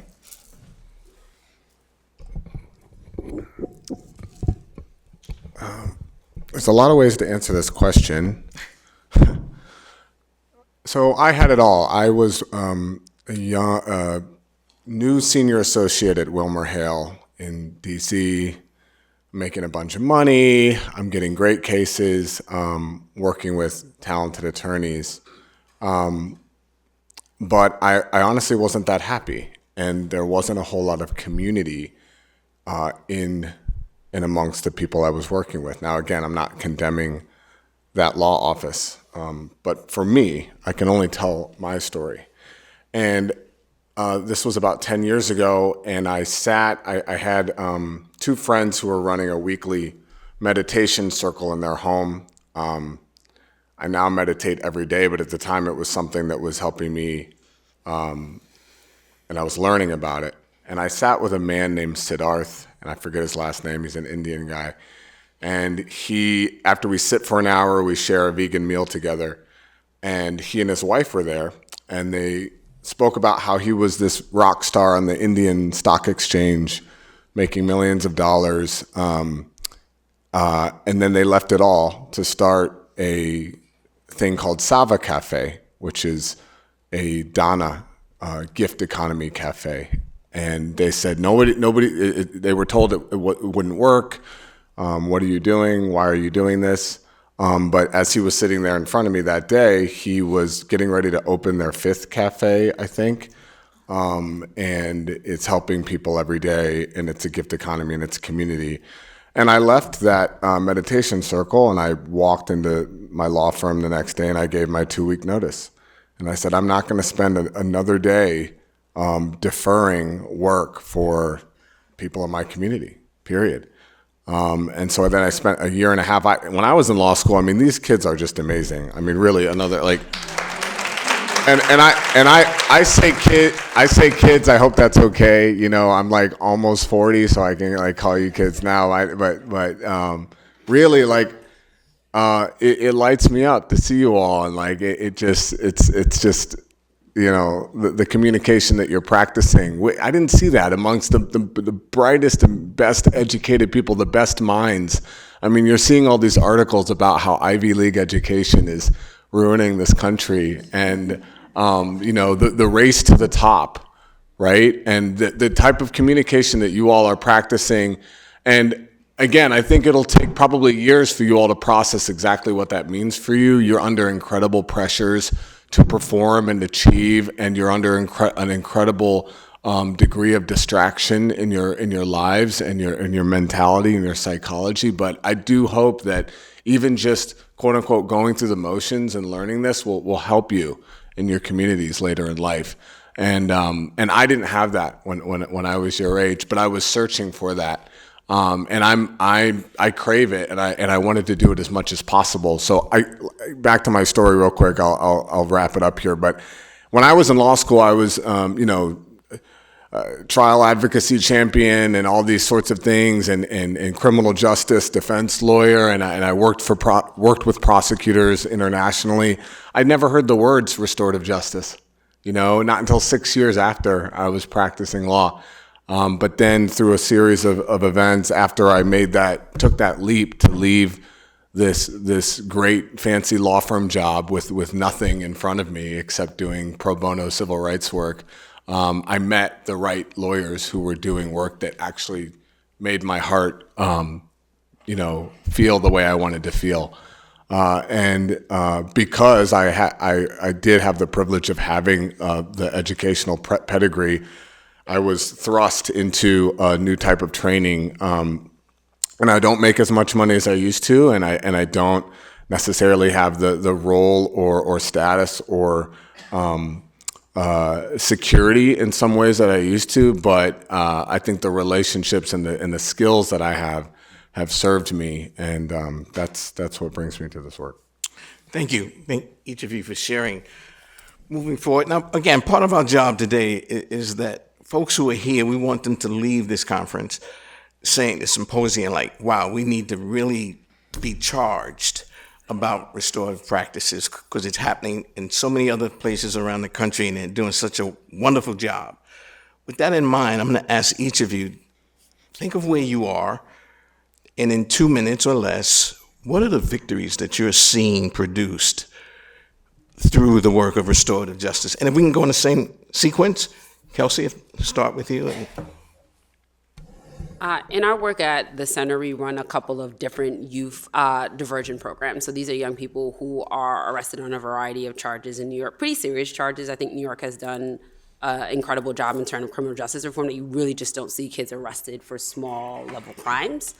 And they're diverted to us, and if they're successful through an RJ process and through like us managing and like supporting them with school, their cases are often declined to prosecute. So most of our referrals are pre-filed. I think the most powerful and successful thing outside of sort of them avoiding the stain of the criminal justice system and having a conviction, I think is our ability to support these young people to be better connected to both their family and their communities. So we know the science says that isolation breeds antisocial behavior. So if you have a young person that's acted out already in an antisocial way, if our response is further isolation, we're not likely going to change those habits. So with our restorative process, we offer young people, so for young people where there is like this really interpersonal harm, an opportunity to sit down with the person that they harmed and make amends. But I think what's even more powerful. And I think some of the more powerful parts of the processes that I am able to participate in is the community connections that happen, the change in the parental relationship that happens when people get to sit down and talk about things that they just often don't have many spaces to talk about, and the power that comes from that. And I think particularly for our young people, what they will often say is sort of having the adults in their life show up for them and model something different that they don't see. So for our young people, we've had young people where their parents are in circle trying to support them. Their parents do not get along. They struggle to co-parent. They've rarely ever seen a parent say something nice about the other. But to see their parents sit in a room and come together and support them and reflect on and hear a grandma tell a dad that she's usually fighting with, you're a good father. They're seeing a level of modeling that they don't see in a lot of places. And I think it helps them repair the relationships within their family, which is what they're going to need to go forward. And then outside of those relationships, a big component of our program is that every young person that comes with us is connected to some community-based provider. So now they're having someone else that's showing up in the circle around all the ways they're going to support them with whatever those dreams are. So we have young people we connect to music programs. We've got basketball coaches that show up. We've got educators that show up. But really strengthening those relationships so that when a young person is struggling, they know adults that have shown up for them before and will show up for them in the future that can support them do the things that they're going through. So I would really say the thing that's most impactful and that I see is just like the strengthening of the community bonds that our young people really need to be successful. Thank you. Beth? I think one victory is people know about restorative practice and restorative justice now than when I started in this work. I think that's huge. It's becoming, more a part of, kind of our everyday work. I also think the proactive, the prevention piece of this, the 80%, we heard about that earlier today, is really a victory, and really focusing on building those connections and community, to your point, before wrongdoing, right? Before the things that precede harm, I think is huge.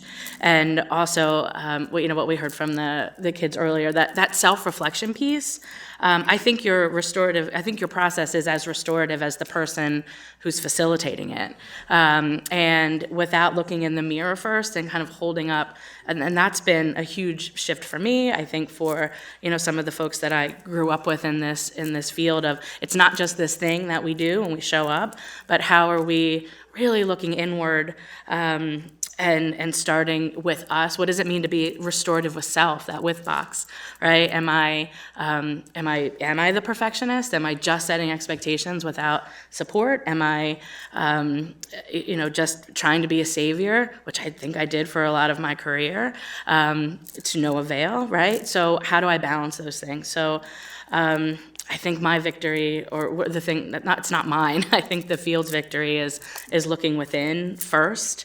And then how does that connect to other folks, right? Our interpersonal relationships, and then how are we applying this in our communities? So, thank you.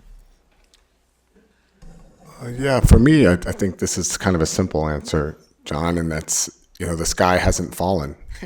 we more and more programs and have basically proven that if done responsibly, you can have the type of outcomes that we want to have with restorative justice in more and more situations. Serious violent crimes, school settings, again, when I started this, that wasn't necessarily the case. So it works, I think. Many of the people here in the room are involved specifically in juvenile justice. And in many jurisdictions, the idea of the person who did the harm and the person who was harmed coming together is not welcomed. There are a lot of barriers that prevent them. There are three stakeholders in restorative practices: the community, the one who did the harm, and the person who was harmed. I'm going to ask each panelist to take one of the three. So if we start with Kelsey, you can take whichever of the three you want first. From their point of view, what do they need, whether it be the one who was harmed, the one who did the harm, or the community? What are some of the things they need, and restorative justice can assist them? And I'll take the victim. I think the pushback that I get from the system is that this is not what victims want. They want someone to go to jail. They want them to be punished. They'd never entertain this. And I spend a lot of my time with judges and prosecutors trying to convince them, just give me a phone number. That's what we ask, is I actually don't want you to pitch RJ to anyone. Like, that's the opposite of what I want to ever happen, is to have a DA convince someone to talk to me. Like, give us the opportunity, because I think RJ offers something that's very different. As someone who spent a lot of time in the traditional legal system, it's very adversarial. It is about the charge. It's about the complaint. RJ offers a victim the opportunity to tell the story about how it actually impacted them. And it's not the story to make a charge and to make sure that all sides of the complaint are covered and all of the legality. It's how is this actually affecting me? And also, who else? So for our process, when victims say, the person that's been most affected is my son. He's not named on any charging document. Will he have an opportunity to tell his story and how he's been changed? And that's just something that the traditional system does not offer victims, is the opportunity. And I think, you gave a good, this woman wanted to tell her story. She wanted to say how she's been affected, and you're robbed of that in the system. And I think for me, the thing that I've seen victims tell me the most that really keeps me doing this work is the safety element. And I think you alluded to that, is that when you don't know who that other person is that harmed you, you don't know what's happening to them, you don't know what they're thinking about, there is this overwhelming sense of fear, not only just for them, but for the larger world. So I've had victims say, every time I walked out of my house, I thought someone was gonna rob me. Everyone looked like they could harm me.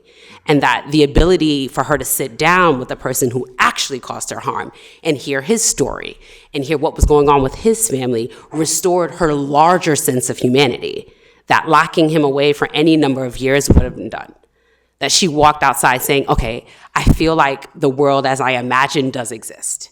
That it wasn't this scary place that I came to as a result of having been harmed in this really traumatic way. So I think for victims, they want to tell their story from their voice about what happened.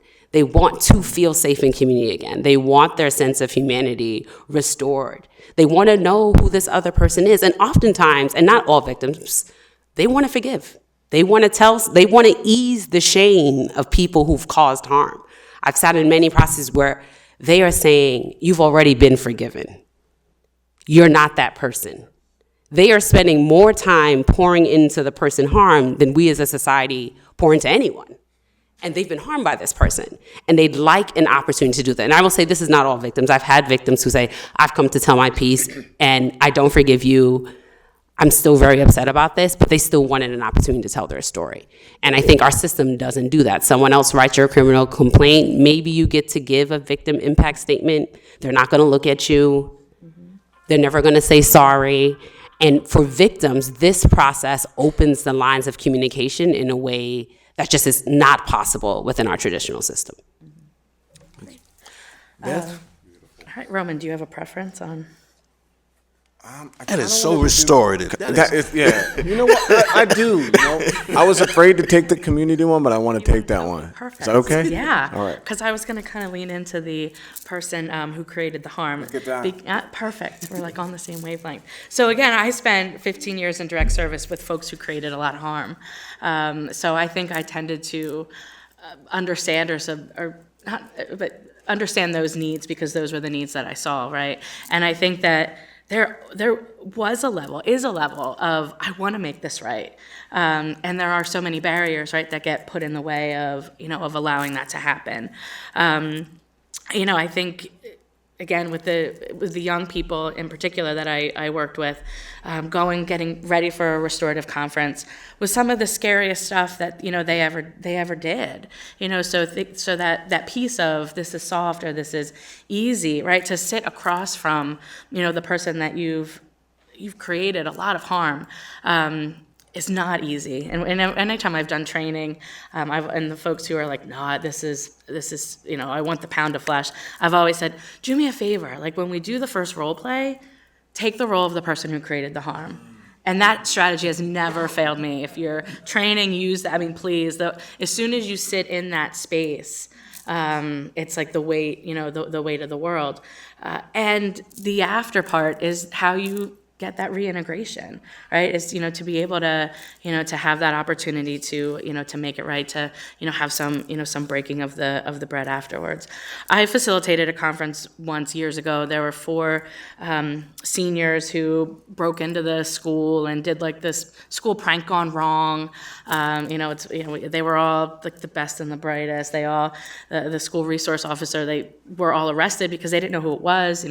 They wore masks, so they didn't know until they, went through the security footage at the Walmart where they bought everything. But to sit and to prepare these 4 young men, I've never seen such emotion, out of, and this was, for them, it was leading right into the community. It was a harm against their school community, and they didn't want that last memory of them to be this thing that they did, right? We're not defined by that worst thing. So I don't think anyone in this room would disagree with that, but this isn't easy. It's not, easy to sit there. Vulnerabilities come up a lot. I think for me, this process begins with vulnerability and ends with humility.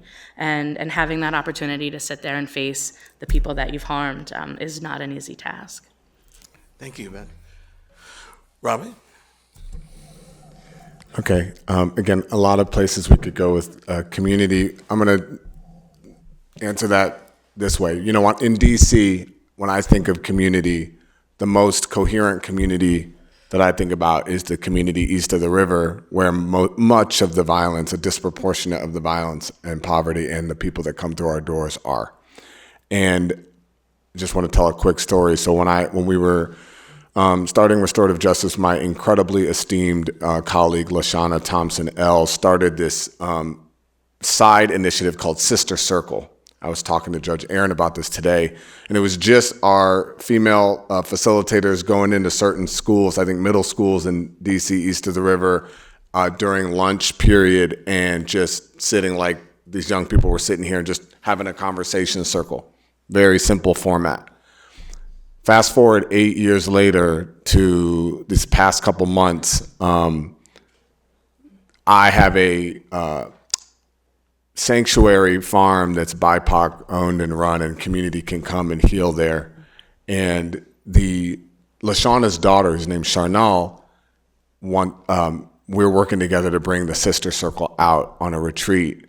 That's the good news. So it's still going, it's grown. They have a yoga group called Bold Yoga that's female run and everything. And so that's what community needs, number one, is for the things that happen in the restorative justice institutions to filter out and be empowered. The negative side of the story is we had to move the retreat to next spring because their funding got pulled. How much funding do they need for this? Like $3,000, $4,000? It is 2024, y'all. There are not that many people. There are enough great leaders in the east of the river community to transform what that community looks like, but they are all still struggling.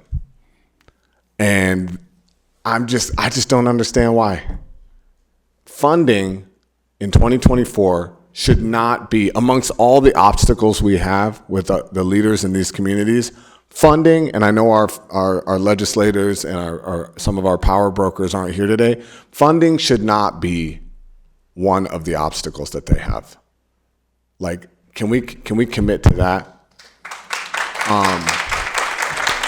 So just to be real, like, again, I'm just seeing, this is what I experience. That's what community needs. The leaders are here. We're learning the same language. We're growing in our skills, but there still seem to be these impediments to really, really supporting people doing the community work. Thank you.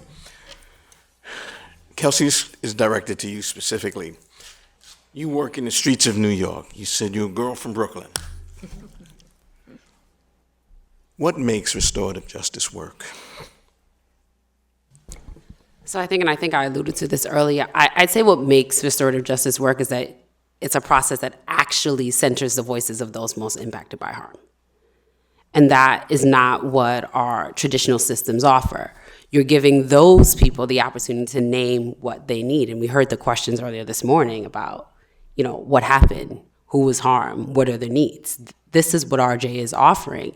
And it's offering a space for people to truly be able to make amends, and for genuine accountability. And I think a part of RJ that really offers something that's distinct is the support part and the community part, is that we're often talking about the process and people want to be trained in Circle. And I think that that's all important, but Circle is used to uncover the root causes, and then we have to address those harms. So what makes it work is that we are asking the questions about why this is happening. What do people need? What do people need to heal, to move forward, and then responding to that. So it's not just about a process and having the conversation, but it's the entirety of it, of when you really get to uncover what people need, what makes people feel safe. When we're working with young people, our circles always include, we have a program called the Youth Pack program. It's a gun diversion program. So, guns are very scary. These are young people who are arrested in possession of guns in New York City. New York City has very strong gun laws. That circle is built around that young person taking accountability for harm, and not harm because they used the gun, but it's harmful when your mom gets a call that her 16-year-old's been arrested in possession of a gun. Grandma has a strong reaction to that. That's a real harm to that community. But also, why is this young person carrying? Safety is always a big question in those circles. And then we need to respond as a community to the safety concerns of our young people. So we'll say to a parent, okay, well, he's saying he can't walk to school and feel safe. So what does that look like to get his uncle to drive him every morning? But RJ is trying to address the underlying causes. We could spend all day telling young people, you can't carry a gun, carrying guns are illegal, it's not safe for you, but there are underlying causes for why that's happening, and RJ really offers you the opportunity to address those. And then you get the piece of making amends. So for this young person, it's like, well, Grandma, this really disturbed you, like, what can I do? And also Grandma's committing to what she's gonna do. So if you're saying your uncle's gonna drive you to school, we are going to put these things in place to make sure that you're getting your educational needs met, but also what are you going to do for your community? So we always want the young people to identify ways that they're going to move forward as well. So I think it works because it's holistic. It's not just responsive, it's preventative. It's the idea of how are we going to move forward to prevent something like this from happening again, but also provide the supports. And I think that that's completely absent from our traditional system. There are no supports. We are just going to tell you don't do it again, and we're going to punish you, but we're not going to address the reasons that brought you there or offer you any supports to make it likely that you're not going to come back again. Thank you. Beth, I want to tap into your training as a clinician, substance abuse, and your being at IIRP, an academic institution. What does the data say? Does it work? Mm-hmm. And the other part to that question is it cost effective? Mm-hmm. So Kelsey and I were talking about this last night, compared to what, right? So compared to what we're currently doing, yes. I don't think I've seen a study that doesn't show some promise, right, in restorative justice, restorative practice. So whether that's reducing conflict, accountability, cost effectiveness. I would suggest there's a couple things out there to take a look at. The UN Handbook of Restorative Justice Programming highlights a lot of this research, and a lot of that is also coming from a study I think that came out in 2015. I could be wrong. Heather Strang led that, Strang and Sherman and et al., and it really did focus on programs from all over the world, so the United States, the UK and Australia. And we did see some of those cost-effective pieces. What I do want to highlight, though, as far as what the data is showing, because I know a lot of folks are thinking about sustainability, and this isn't a one-time shot. We've heard that several times. If you haven't read The Starts and Stumbles of Restorative Justice Practice and Education, I strongly suggest that you do. It was written by Anne Gregory and Catherine Evans, that really takes a look at what we're getting wrong when we're implementing, right? So they focus on these 5 misimplementation models of restorative justice practice, specifically in education, but I really think it can be applied anywhere, and that's the mandate, right? That's the top down. It's the train and hope, where we're gonna have this amazing training and everyone's gonna love it. And they may, right? But what happens after that? It's the power blind, color blind, where we just pretend these inequities haven't been, plaguing our society since we've started. The narrow focus, so we're only going to focus on reducing those suspension rates, and then lastly, the short term, kind of check the box, right? The not having the funding for it. So when, really what it comes down to is restorative practices, restorative justice doesn't get implemented restoratively, and then we're wondering why it's not working for us. So again, I really want to highlight that because I think all of you, to some level, are figuring out how this is going to work and how this is going to be sustainable. And that article was like a game changer, at least for me. Really seeing it in print, in a way that we can learn from these mistakes, right? We don't have to continue to perpetuate what hasn't been working. Robert, thank you, Beth. You see RJ in your work is not only locally, but you get to see it nationally, you get to see it globally. My question is, it's a twofold question. One came out of something you said earlier today. How do you respond to the criticism that RJ can be so co-opted by the system? What I mean by that, most jurisdictions, RJ comes out of the district attorney's office. In most communities, the district attorney is not your friend. So that's what I mean by co-opted. How do you respond to that criticism? First of all, I welcome that criticism. I always liked being able to tell the juveniles who were first meeting me that even though I had a card and we were meeting in court and my card says the AG's office on it, that I sue cops, okay? I don't like cops. I'm not a cop. I sue cops for killing black people, all right? And then they kind of perk up a little bit, like, who is this guy? And that's what I mean about being flexible in your roles. But the other thing, when we talked about this earlier, that really it boils down to of how to not allow restorative justice to become co-opted, because we are constantly in a state of being co-opted, okay? So the only way in my life and in our work at the AG's office, we decided, some of you know Seema Gajwani and I, we are going to be intentional and measurable to prevent net widening and things like that. So actually look at what are the ways in which our program could actually create more system impact, more criminalization. And we actually laid that out and had our own accountability measures to prevent that, much of which created pushback. But the other way is that any RJ program that exists needs to constantly be pushing the envelope and making people uncomfortable. If you're not, then you're being co-opted, because what's the end goal?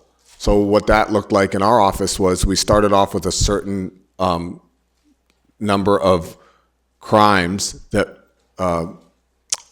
when they came in, if a youth was accused of that, they were eligible for restorative justice, and we were constantly seeking to expand that as long as it was working, right? We are held accountable too by the defense attorneys, the judges, and the prosecutors. And so then we moved on to serious violent crimes, and we engaged independent institutions, the Center for Court Innovation and the Urban Institute, and a few professors at universities to independently evaluate us. Is what we're doing working, and is it responsible? As long as it is, we should be continuing to push the envelope. So that's what I would say as far as a simple answer of, we're constantly in a state of being co-opted by the system. And so we have to be constantly looking at ways that we can grow and keep innovating. You've brought us to the last question here, and I do want to have room for the audience to ask questions, so we can jump into that. But for the panel, my last question is, what are the traps that exist? And as we do this work around restorative justice, what are some of the traps that we need to try to avoid? Kelsey? So I think the biggest trap is not funding it and not resourcing it. So we give a tremendous amount of resources to punitive measures and very little to these other things. And as I said before, it's not about the process. So the worst thing that can happen is I put a young person in their family in circle and they tell me they don't have a school to go to or their basic needs are being met. And I'm like, oh, I'm so sorry to hear that, and I don't have a response because I don't have the resources for it. So RJ, if we're going to uncover the root causes of what's happening in our communities and with our young people, we need the resources to be able to respond. And oftentimes, we're only funded to do the thing, but not to actually support these young people and their families with their actual needs. Yes, and the unfunded mandate, I think, is what's really hurting this work, is when laws are passed that there needs to be a restorative response, but nobody knows what that means. And then schools and communities are left to enact this, right, or implement this without a real clear understanding.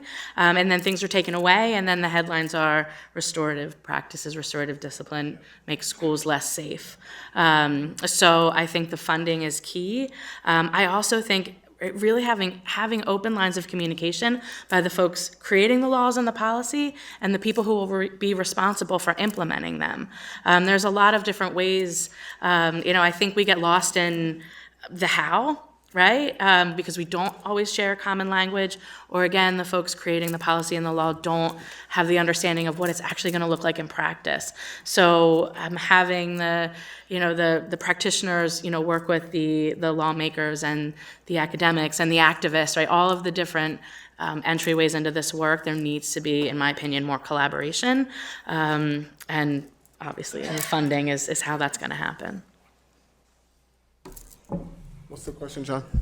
What are the traps? Also, I want to clean up my answer. I feel like I'm being too combative or something. Maybe I'm a little tired. I need a restorative moment. I got in real late. My flight was delayed. Another way, just on my last answer, if I may, just super quick, against co-option is when you have the right things in place, the right things happen. So we had an elected official who ran on a platform of making sure juvenile justice reform was funded properly.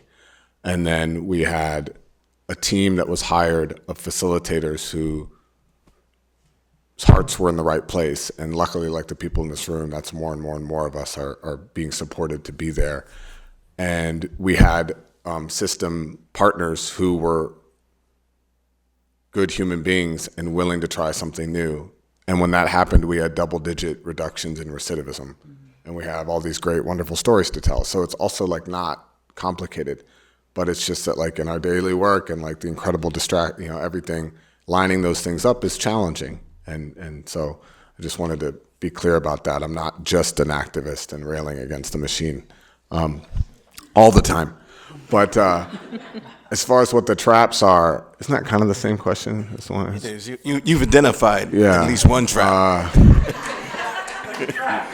Yeah, it's a trap. I don't need to talk. I'll think about that a little bit more. Fair enough. I think you want to give others more airtime. Sorry, I want to add one huge trap that I also struggle with as a practitioner is only asking for accountability for those who have the least amount of agency. So it's incredibly important as we grow RJ to think about how to hold the institutions who've created conditions that foster harm accountable. And right now we're still very limited in our ability to do that.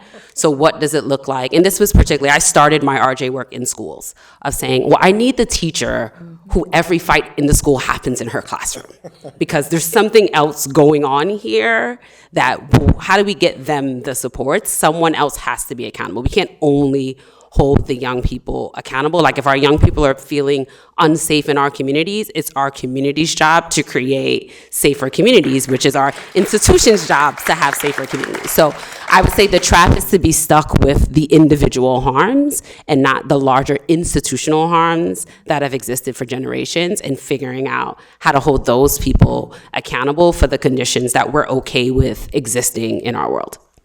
We have approximately about 8 minutes left. I'd like to open the floor up, but of that 8 minutes, I'd like to give the panel 1 minute, all right, for one closing statement, with whatever that might be. So, first question. Thank you, and I hate to take us back, but if the Central High students are still in the building, you are phenomenal. And when you graduate from college, if you find yourself pursuing a career in juvenile justice, please come see me in juvenile probation. Okay, now, for this panel, we talked a lot today about drinking the Kool-Aid, and so you heard that in the judicial branch, we are doing a lot of work around RJ and trying to find ways to get creative in how we work, specifically in juvenile probation with our kids around RJ.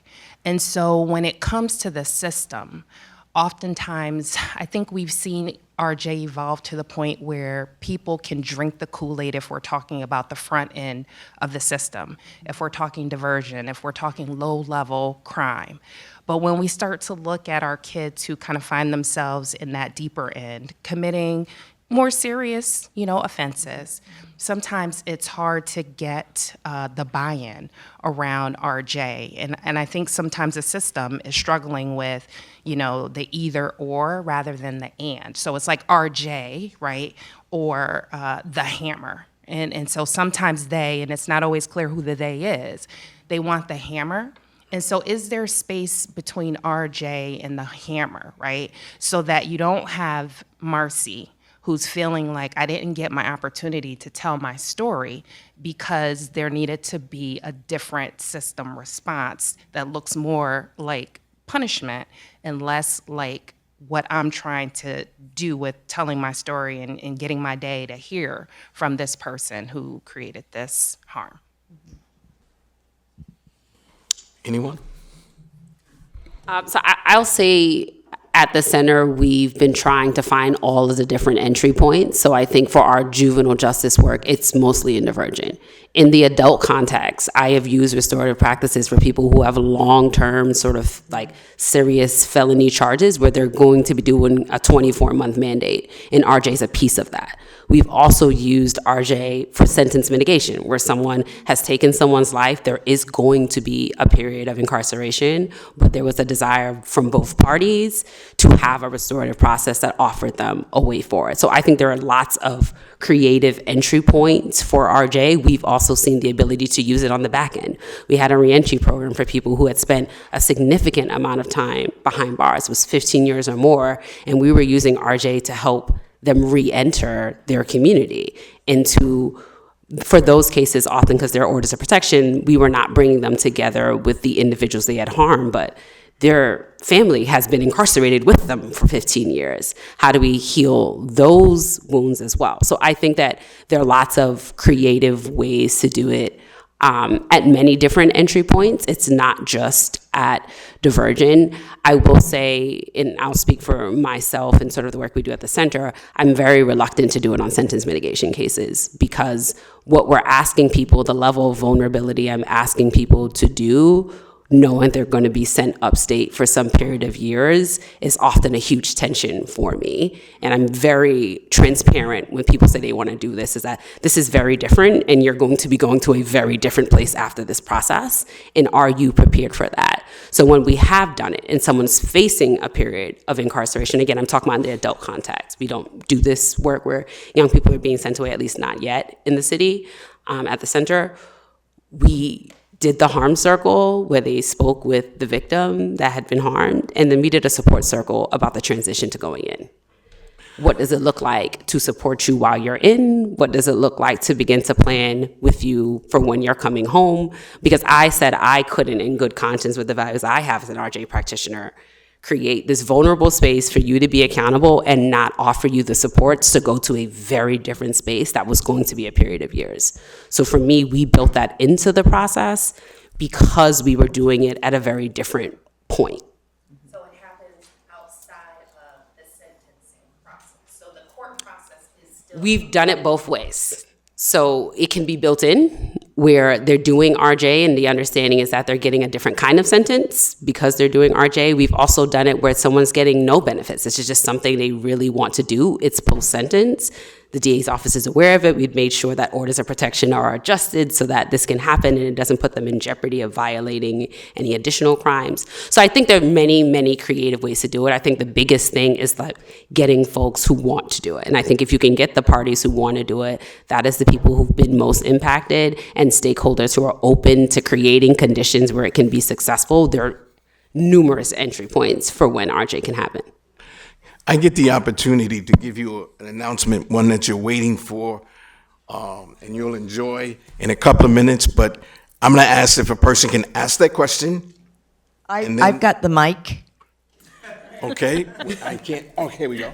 So being around this for 5 or 6 years now, in 2019, my organization brought in a vicarious restorative justice for sexual harm to the Lyceum in Hartford. And then just sort of being a student and learning, right? Because we're lifetime learners. The risk that is often, there's such a low tolerance for taking risks. And so the leadership puts a lot of demands or requests on us diehard practitioners, right? You either live RJ or you don't. It's not something you put on, you take off. And so what we find in Roman, this was one of the things I had learned about DC, was that SEMA was always concerned with, she didn't want the lower level offenses, the ones that were already going to be dismissed. Don't clog our courts with that. Can I be moderator? And I need you to get to the question, please. Well, the question is, RJ is for serious offenses, right? Why are, again, it's a tolerance for risk. Could you just speak about that? Because that's where we're getting co-opted, quite frankly. The diehard people don't want to be told it's for this type of offense or that, it's for everything. Yeah, I'm going to be really quick on this. I've been thinking about the same thing here because it really does. I always have a moment before I talk about this because it's a war zone out there, and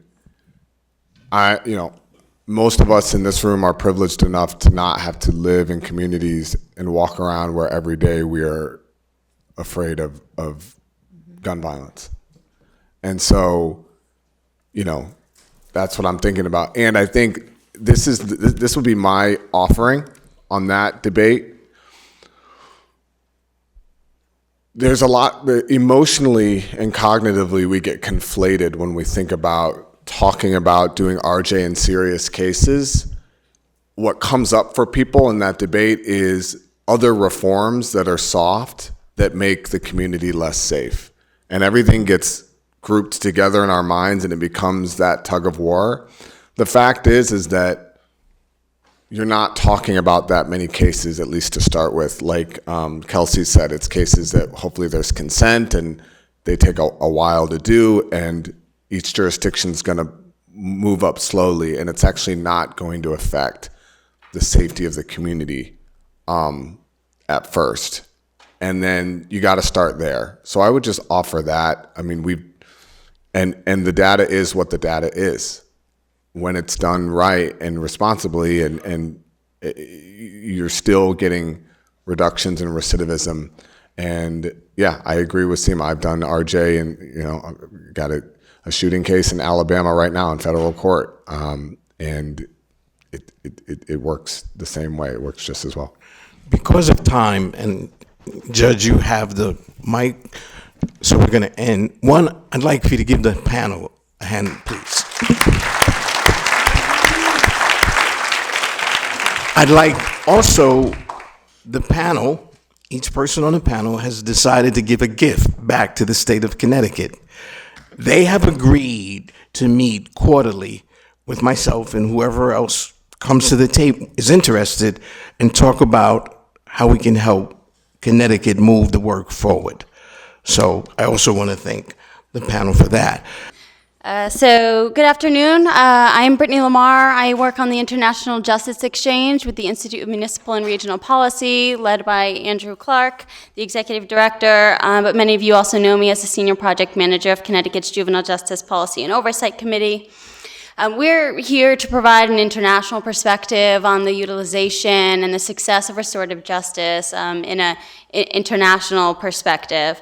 So Judge Aaron had reached out to Andrew Clark and I following her attending a screening of Transforming Corrections, which for those who don't know is a documentary of us taking a delegation here in Connecticut to Norway to visit their correctional system, their criminal legal system, to speak and experience the criminal legal system with those who are currently incarcerated and those who are part of the system abroad.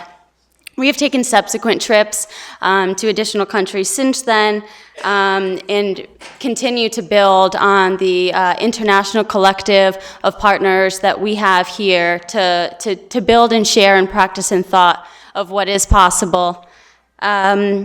So to that end, the International Justice Exchange, what it is a collective reciprocity of criminal legal thought and practice on an international scale. We acknowledge here in the United States, as the world's most aggressive incarcerator, that what we are doing in these spaces is relevant to what is possible and exported around the world.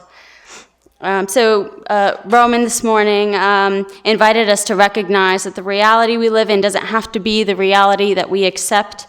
With this, I ask you to put your skepticism aside and the potential inherent immediate reaction to think about maybe the differences between New Zealand and Connecticut, but in fact recognize how much we are alike in terms of population size, crimes committed, and the systemic disparity of who is impacted by both systems. The video I'm about to share is made for us by Justice Beecroft. Justice Beecroft sits on the High Court of New Zealand. He was appointed district court judge in 1996. From 2001 to 2016, he was the principal youth court judge. He was the children's commissioner for New Zealand from 2016 to 2021, and now he sits on the High Court of New Zealand and has prepared this video for us to listen to today. After we listen to this, I will introduce Paul, who's joining us from Scotland. Tēnā koutou katoa. Greetings in the Indigenous Māori language from Aotearoa, New Zealand.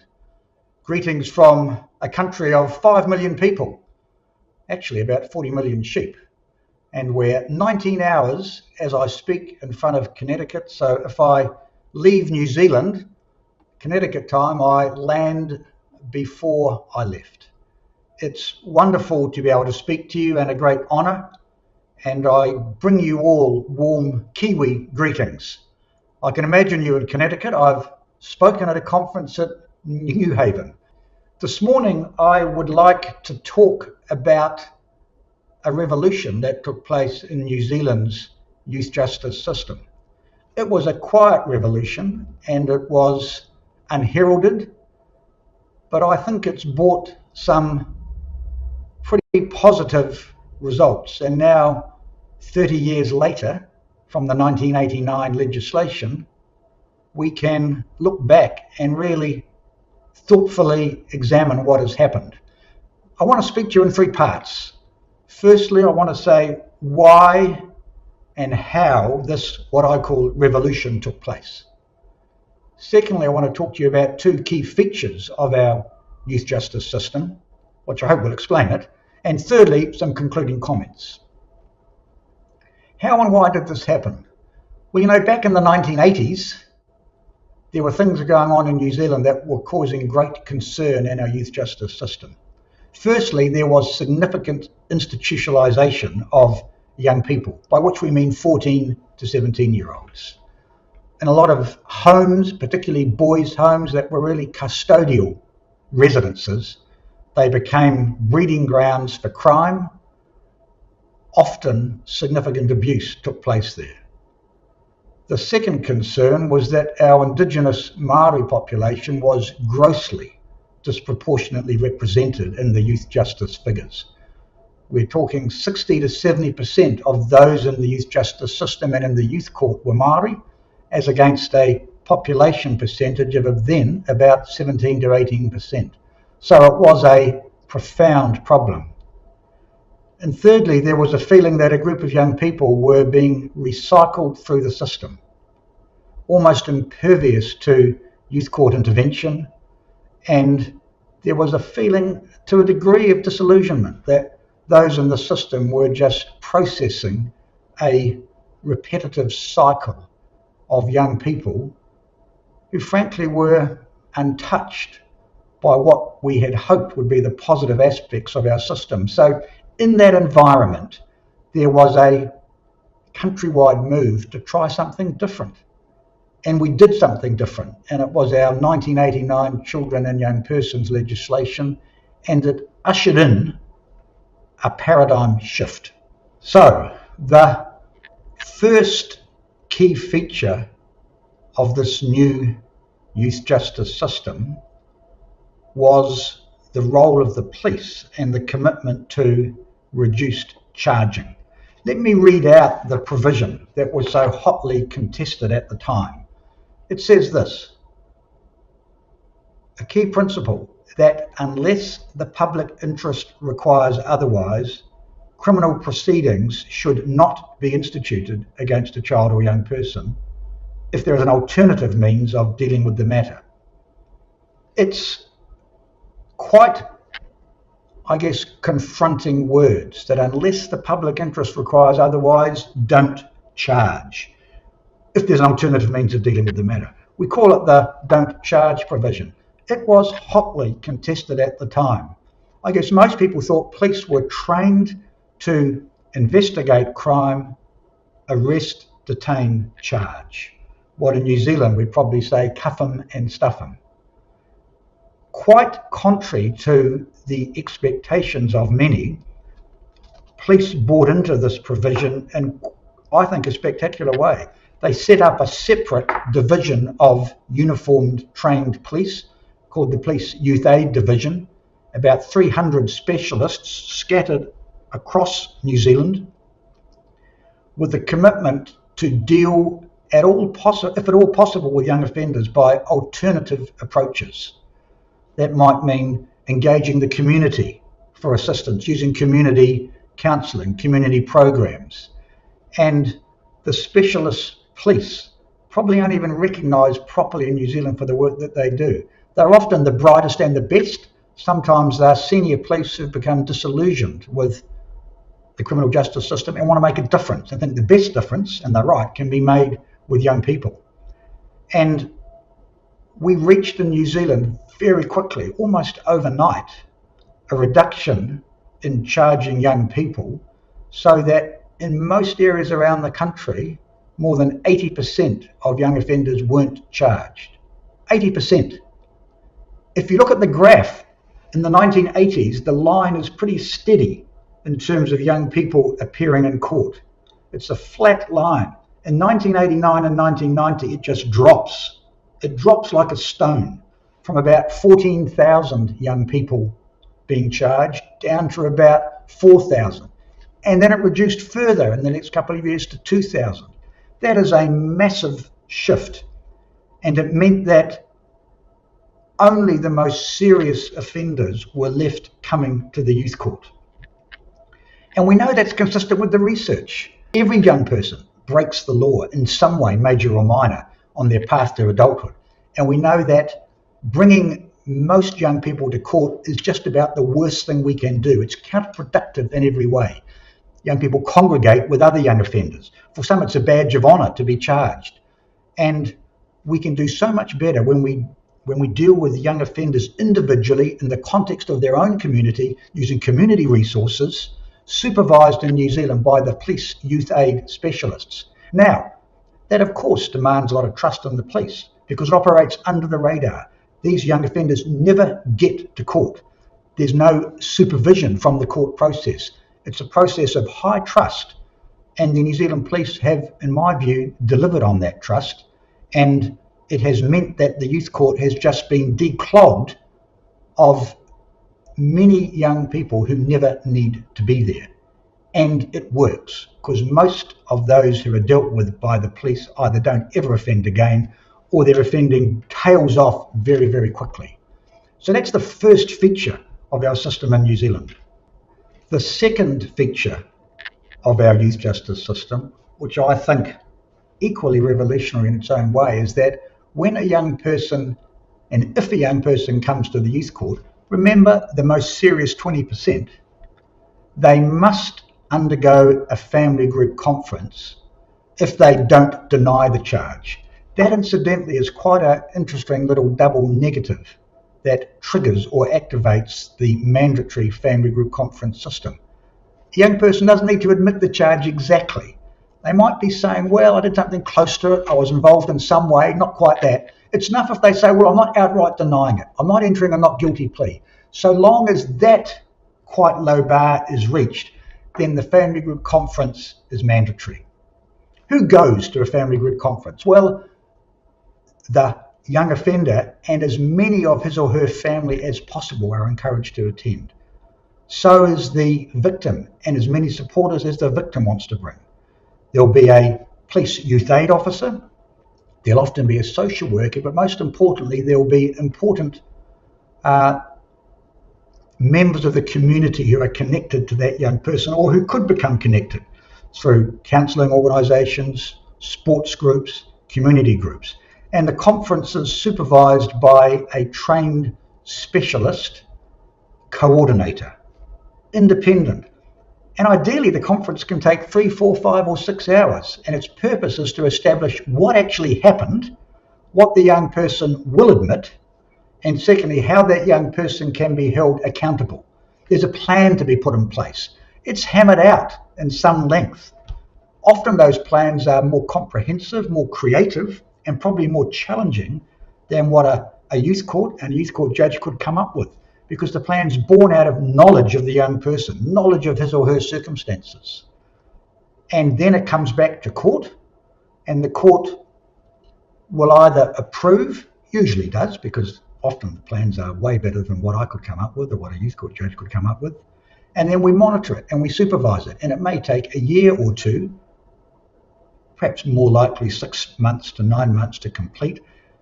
If it's completed, then there may be no other sentence because the young person's done the sentence.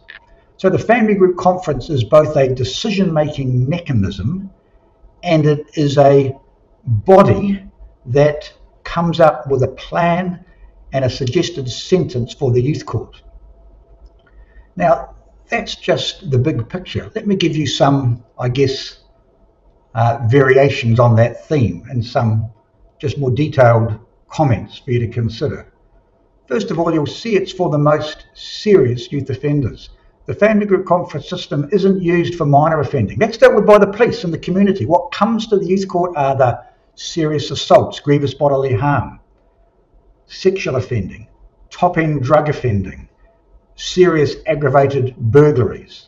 It's the sort of things that carry big sentences of imprisonment if it was an adult, and that's where the family group conference is pitched, because we think that's where it can make the most difference. That's where it can be the most effective. For those 80% who don't come to court, often with good intervention, they'll grow out of it anyway.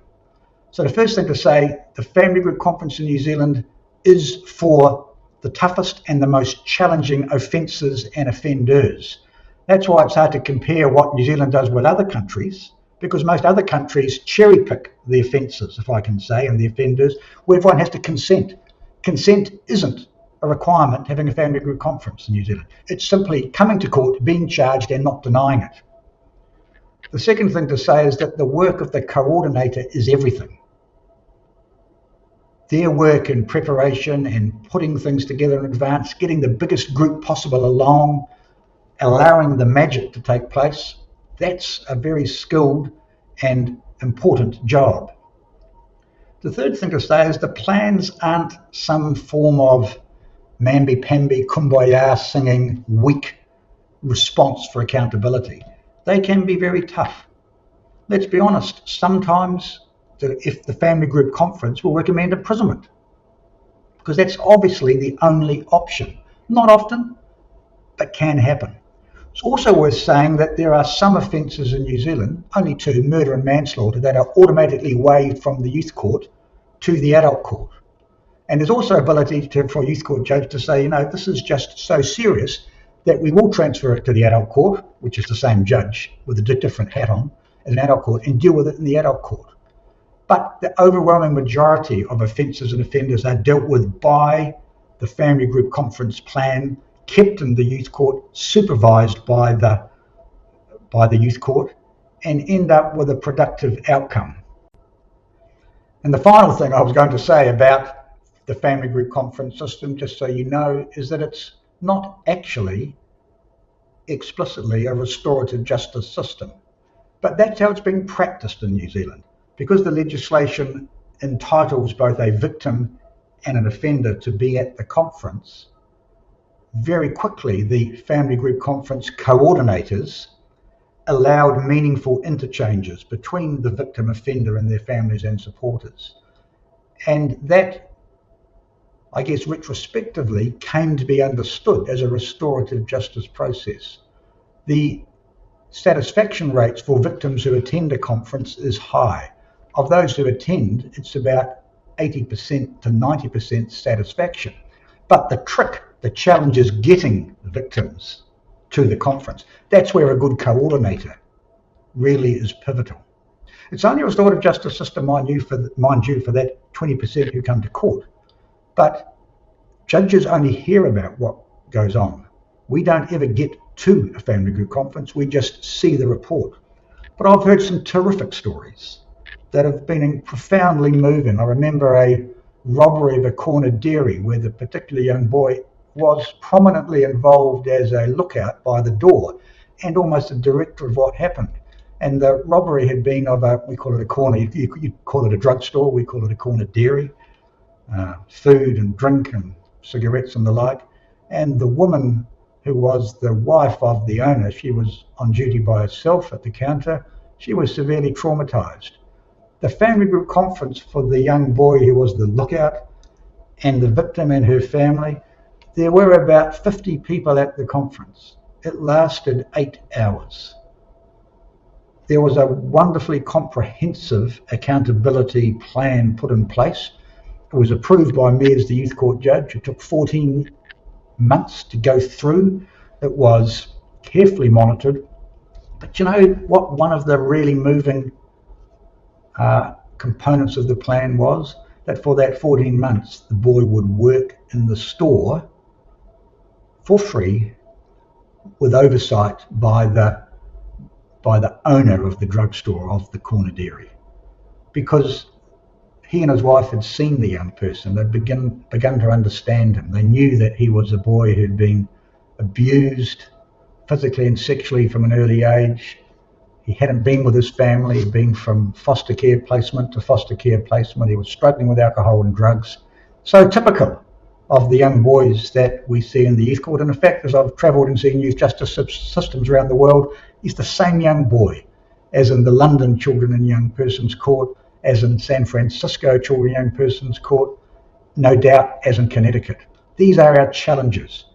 And I'm not saying the family group conference system is perfect. It constantly needs to be revitalised with enthusiastic coordinators. It needs to be well funded. Money spent up front to get people along pays dividends downstream. So that's, I guess, a down and dirty summary of the key factors of our youth justice system. Can I just make some concluding comments? And so I conclude. I've talked about why the system happened back in 1989, the groundswell of concern and the climate for change. I've talked to you a bit about the system, the don't charge and the family group conference. Some concluding comments. You know, I'm well aware that the last thing you want is some form of legal evangelist from the other side of the world proselytizing regarding a whole new system that probably sounds a little unusual and challenging. I can imagine all your questions about would it work?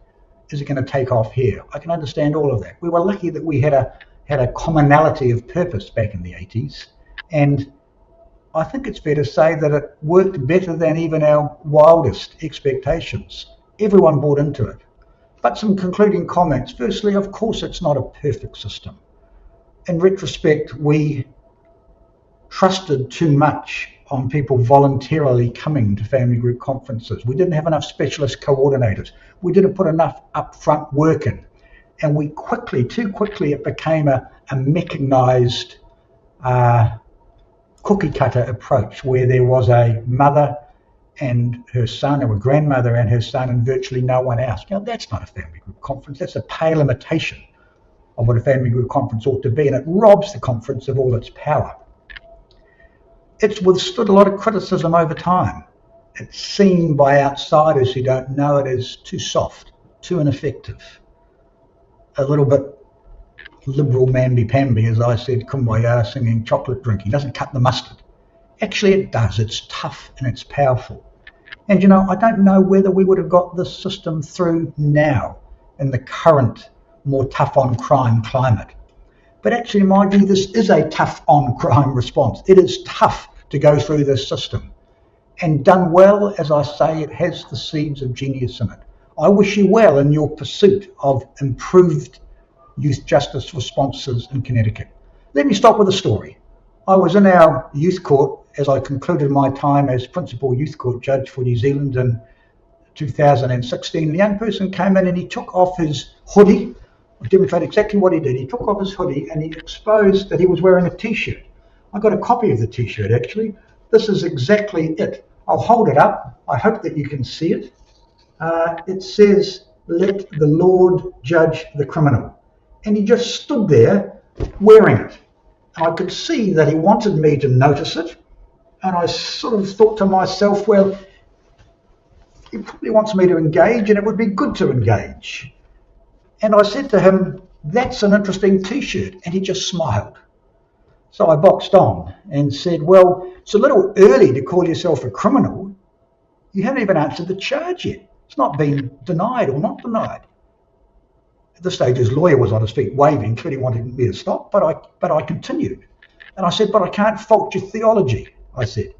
"As a Christian myself, on the other side of heaven, I believe there will be perfect youth justice." But I said, "The bad news is, in the Monaco Youth Court, you're stuck with me, Judge Beecroft." He sort of smiled and said, "Look, I'm sorry." I said, "You might not know what theology means." He said, "I do. It's sort of God stuff. I know what you mean." And I looked at him and paused, and he looked at me and he said, "Well, I hope you get it right, Your Honour." I mean, what a challenging way to interact with a young person who looked at me without any trace of disrespect and said, "In your dealings with me, I hope you get it right." That's our challenge worldwide when we deal with this crucial age of young offending from 14 to 17. Our challenge is to get it right. And I hope that you folks in Connecticut, I hope that in your journey that you share with us in New Zealand of getting it right, that your conference helps you to make some steps forward. And I wish you well. Tēnā koutou, tēnā koutou, tēnā tātou katoa. Warm Kiwi good wishes for your conference, and over and out. Okay, so zooming in from Paul, are you in Scotland right now? He's in Scotland. So Paul Nixon is a registered independent social worker and a well-known international specialist in restorative practice and leadership with more than 35 years continuous experience working in the field. He was the previous chief social worker for the government of New Zealand for 8 years. Prior to that, he was the assistant director for North Yorkshire County Council in the UK for 5 years. He has worked in government children's services for 28 years, as a senior leader for 16 years, before setting up his own independent consultancy working internationally. Paul currently works with government and non-government agencies and universities in New Zealand, the United Kingdom, Europe, the United States, Canada, and Australia. Paul led practice nationally as the longest-serving chief social worker in New Zealand. He is interested in restorative practices, child protection and care, family group conferences, children's voice and participation, and kinship care. So, Paul, I'm going to start sharing your slides, I hope, and you tell me when to go. Kia ora. Kei te mihi ki a koutou, nā kai mahi, o nā raupu manaki no reira tēnā koutou, a kia ora mai tātou. Te aroha, te awhakapono. Me te rangi mari e, tato e. Kia ora mai tato, greetings all. That was just a traditional Maori greeting whenever we gather together in any public place as New Zealanders. We always speak in Maori first to recognize Indigenous people of the land, their language, their culture, and their worldview. And I'm really delighted to be with you today. I'm in Scotland, Edinburgh. It's Friday evening, 7 p.m. I'm drinking tea instead of beer, but very happy to be with you. And it was lovely to listen to Andrew talk again from New Zealand. I'm conscious of the time, and that time is speeding away, and it is Friday afternoon there. So there's sort of me between you and your weekend. So I'll tread lightly, try and get through some key messages. Brittany, thanks for your help. Can we go to the first slide, please? Which is a Braithwaite slide. If crime hurts, then justice should heal, Braithwaite said. Now, when family group conferences were introduced first in New Zealand, the pressure for change came from the Māori people. Basically, what the Māori people were saying was that governments are making decisions about young people, about our families, about crime in the community, and it doesn't understand our culture. It doesn't understand our ways of doing things. So there was a pressure from Māori community to rethink how government made decisions. And a whole review was led by John Rangiho, who was a Māori leader, where he took a sort of oral approach to the work, traveling around the country, talking to Māori people. And they said, we need to change the way decisions are made.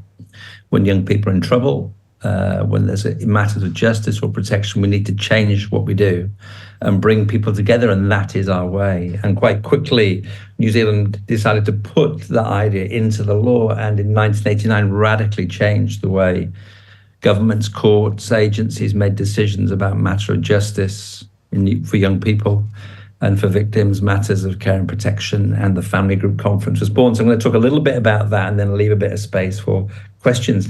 Next slide, please, Brittany. So some of the key principles of this work are quite radical when you start to think about them a bit more deeply. Give responsibility and power to the people most affected. So victims, their families, communities, young people, their families. Bring those people together, moving decision-making back to them. Widen the circle, bring in more heads, hands, and hearts to help. Next slide, please, Brittany.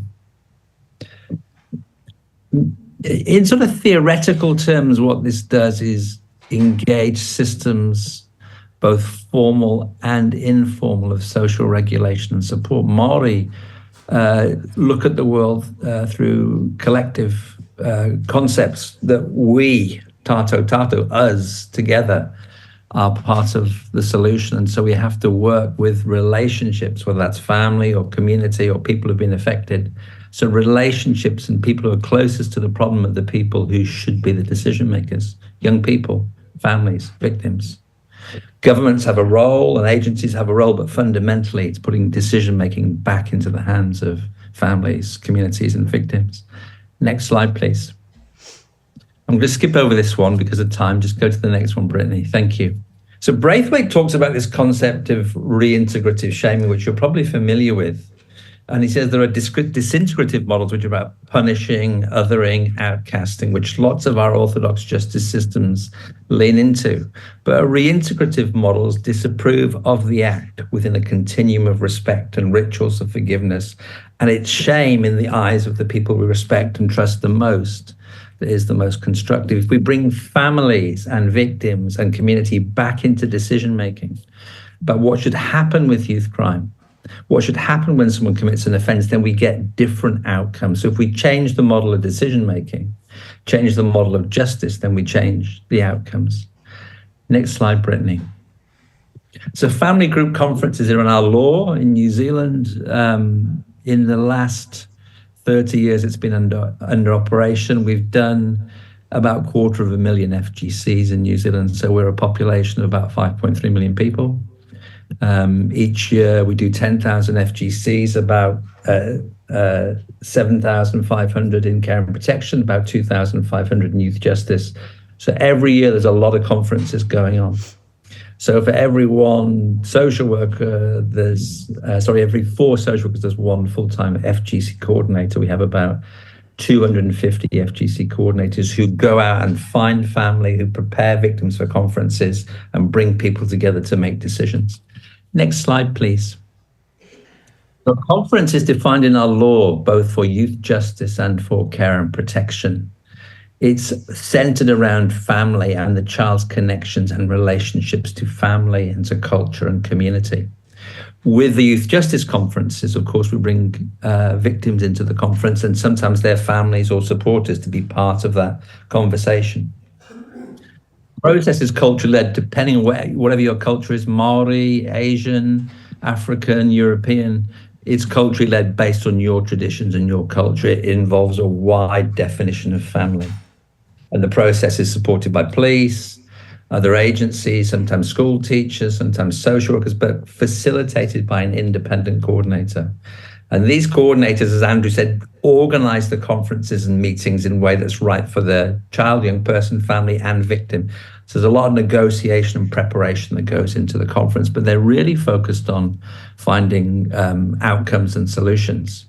One of the really interesting things happening in New Zealand is intention to charge FGCs. So what we're doing now is if a young person has committed an offence and they may go to court, we'll have an FGC first to decide if there's a diversionary plan or if the young person should go to court.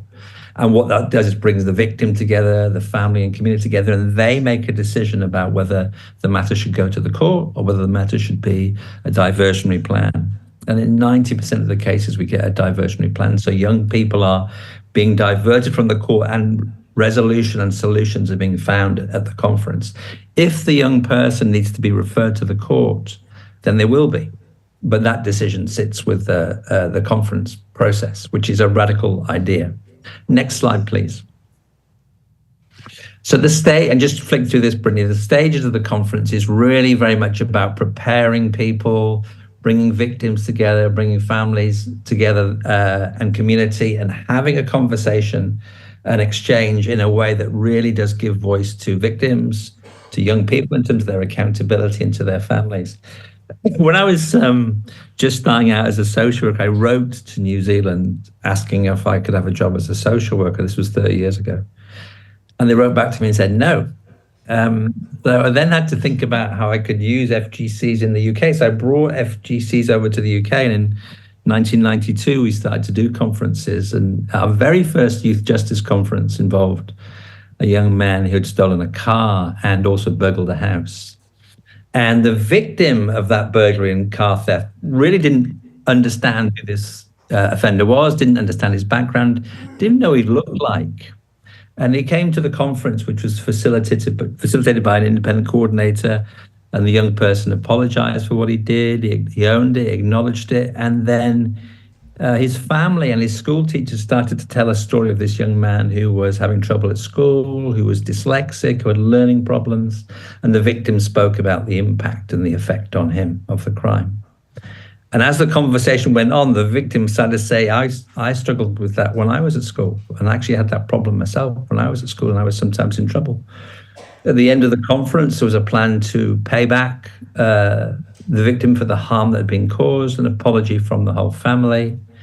And the victim ended up driving the young man and his mum home in the very car that he'd stolen, because that was the nature of the conference and the healing that took place when victims are heard and offenders acknowledge what they've done and give more than apology, but actually show that remorse and that regret. Healing can happen. And that's a model of reintegrative shaming. Of course, conferences build plans. We had a conference once where in the UK where a number of boys had smashed up a cricket pavilion. I don't know if you know this, but in the UK, cricket's a big deal. It's important, and these boys had gone around one night, got drunk, smashed up this cricket pavilion, set fire to it. And so there was a wider community conference where a number of victims arrived and a number of young people with their families, and that was facilitated as a whole conference. And again, apologies and compensation and understanding and recognition and acknowledgement.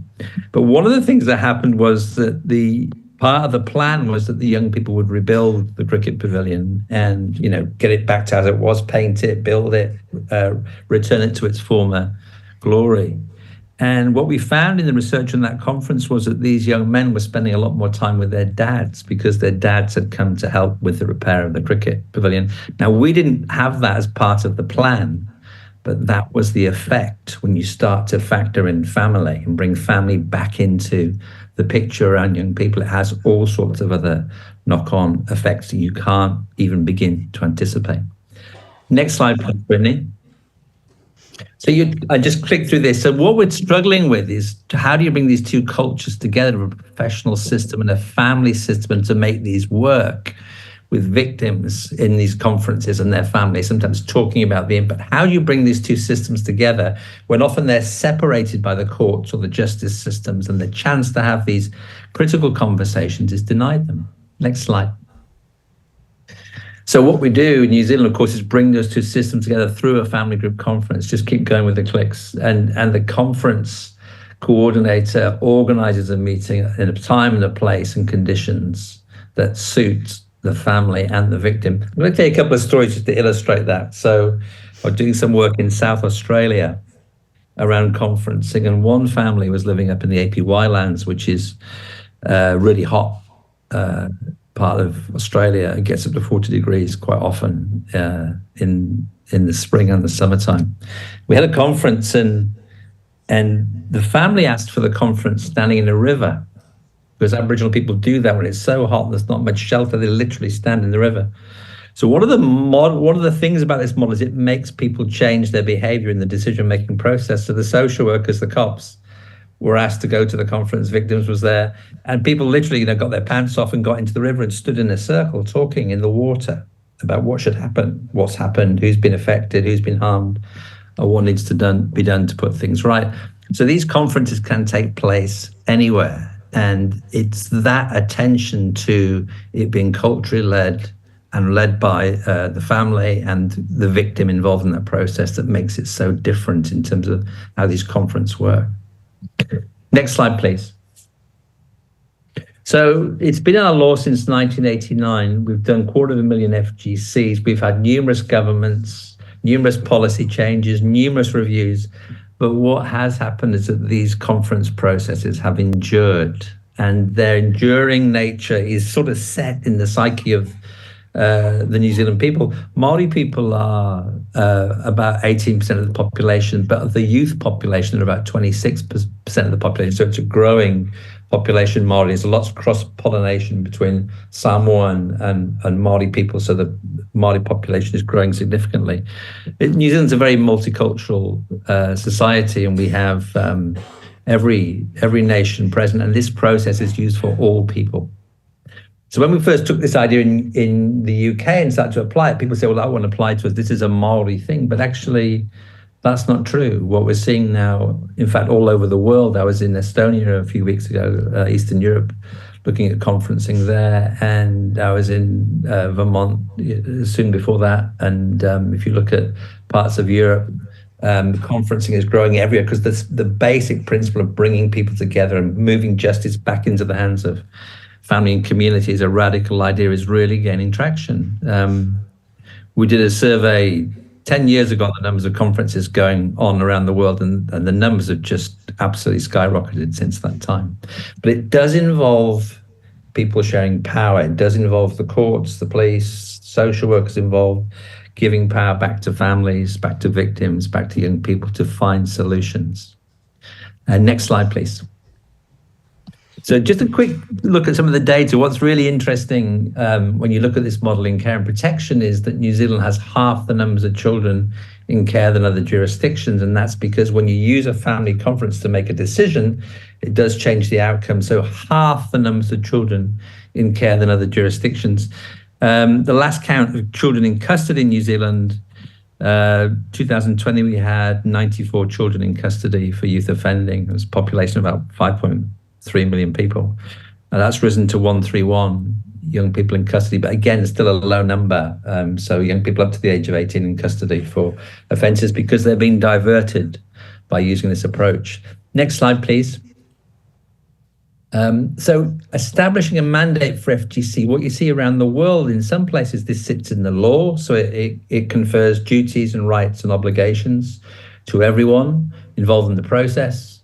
It can be developed as a policy position, so people can develop it and are developing it around the world as a policy mechanism, or indeed can be developed as a good practice model. But the legislative mandate is the strongest one. And what you see in the policy mandate or the good practice mandate is it tends to ebb and flow depending on local leadership and local priorities. Whereas if it sits in the law, it profoundly affects the way everyone thinks and behaves around issues around justice and young people and victims. I just want to finish with a quick story about a conference that had a profound effect on me. It involved a Samoan boy who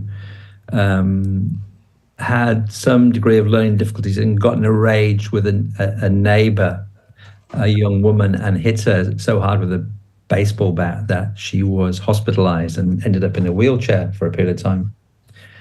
And we held a conference, a youth justice conference. Now, this young man had to serve a sentence for that crime, an extremely violent crime to a young woman. But we had a conference, and in Samoan culture, the whole family show up to make an apology for the harm they've caused. And what happened in this conference was the whole family, Samoan family, including the young person, got down on their knees, which is their culture.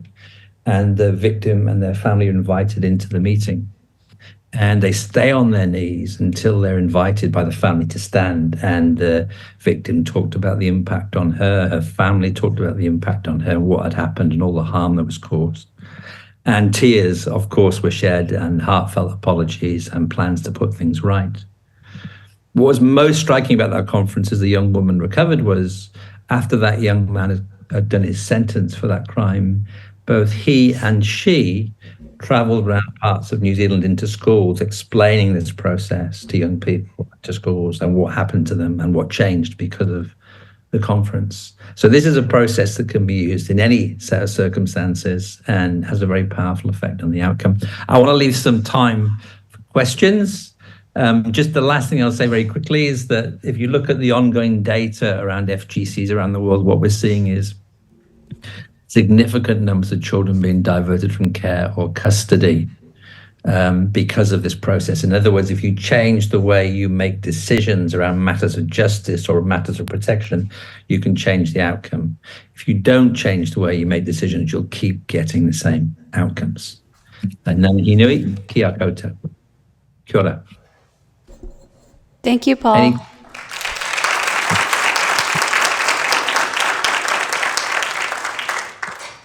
So I realize you can't probably see the room, but there are people here, and so I'm going to invite them to ask a question. So you let me know if you can't hear them, but are there any questions for Paul?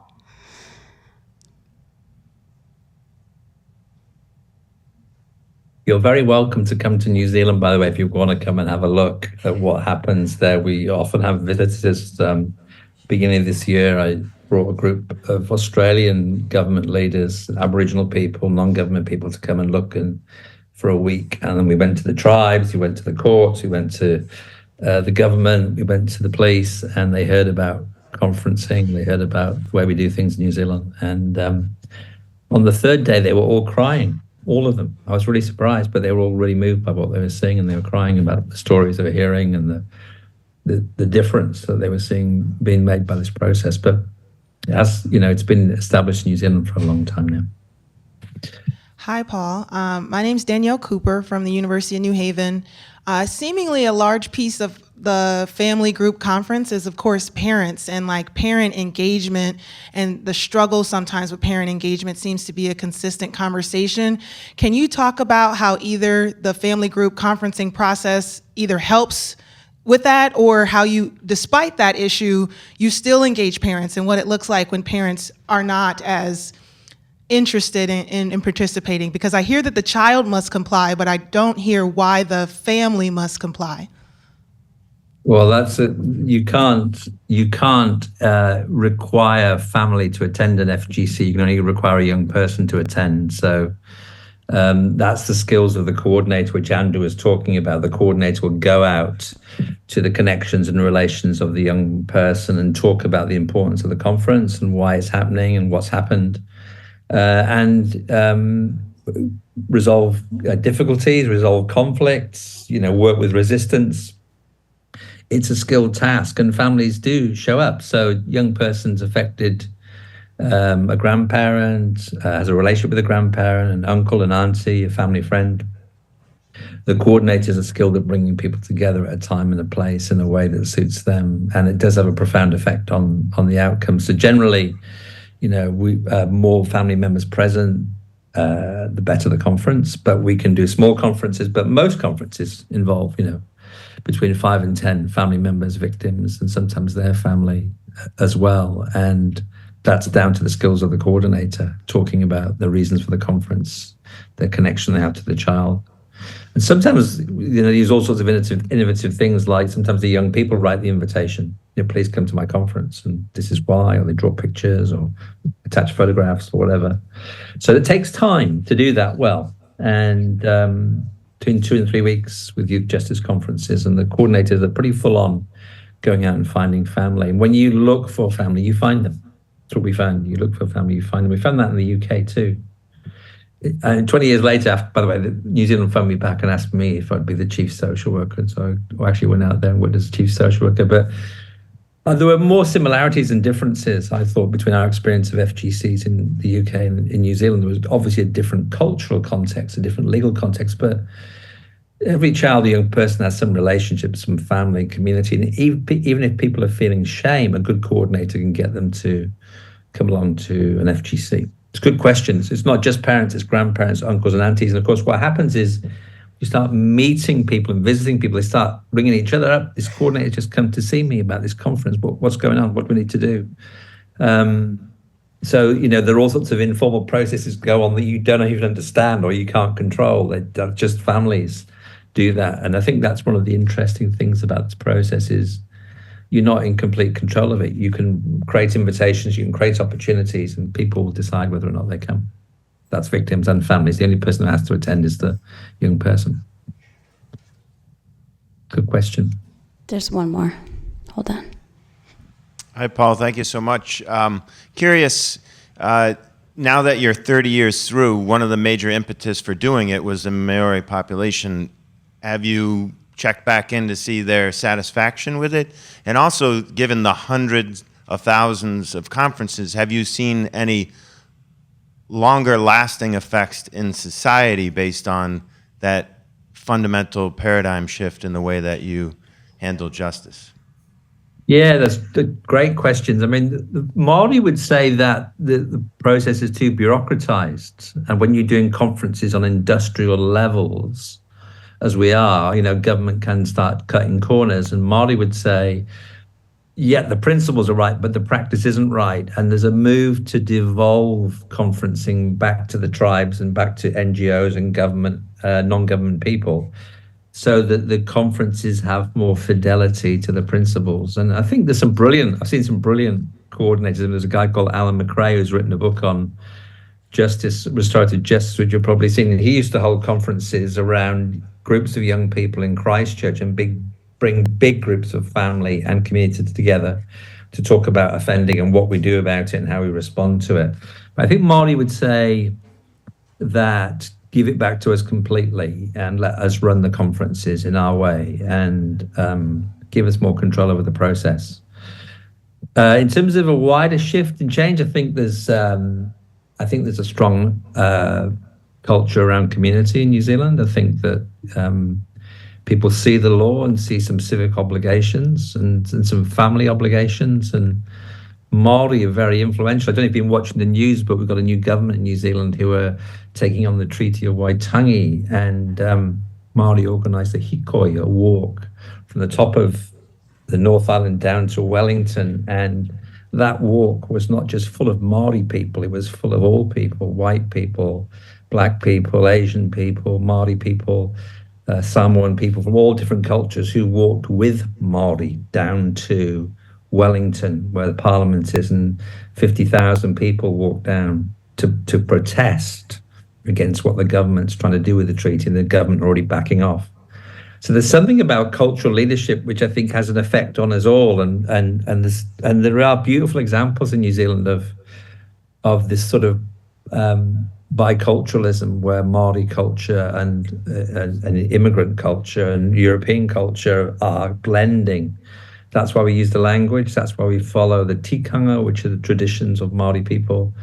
And those are all set in context of responsibility and community. So Māori talk a lot about responsibility, and I think New Zealanders talk about that too. And I don't think that's unusual to New Zealand. I think that is happening all over the world. But we know that governments can't fix the problem on their own. We know that. We know that, custodial sentences do not really work for young people. They're not getting good outcomes.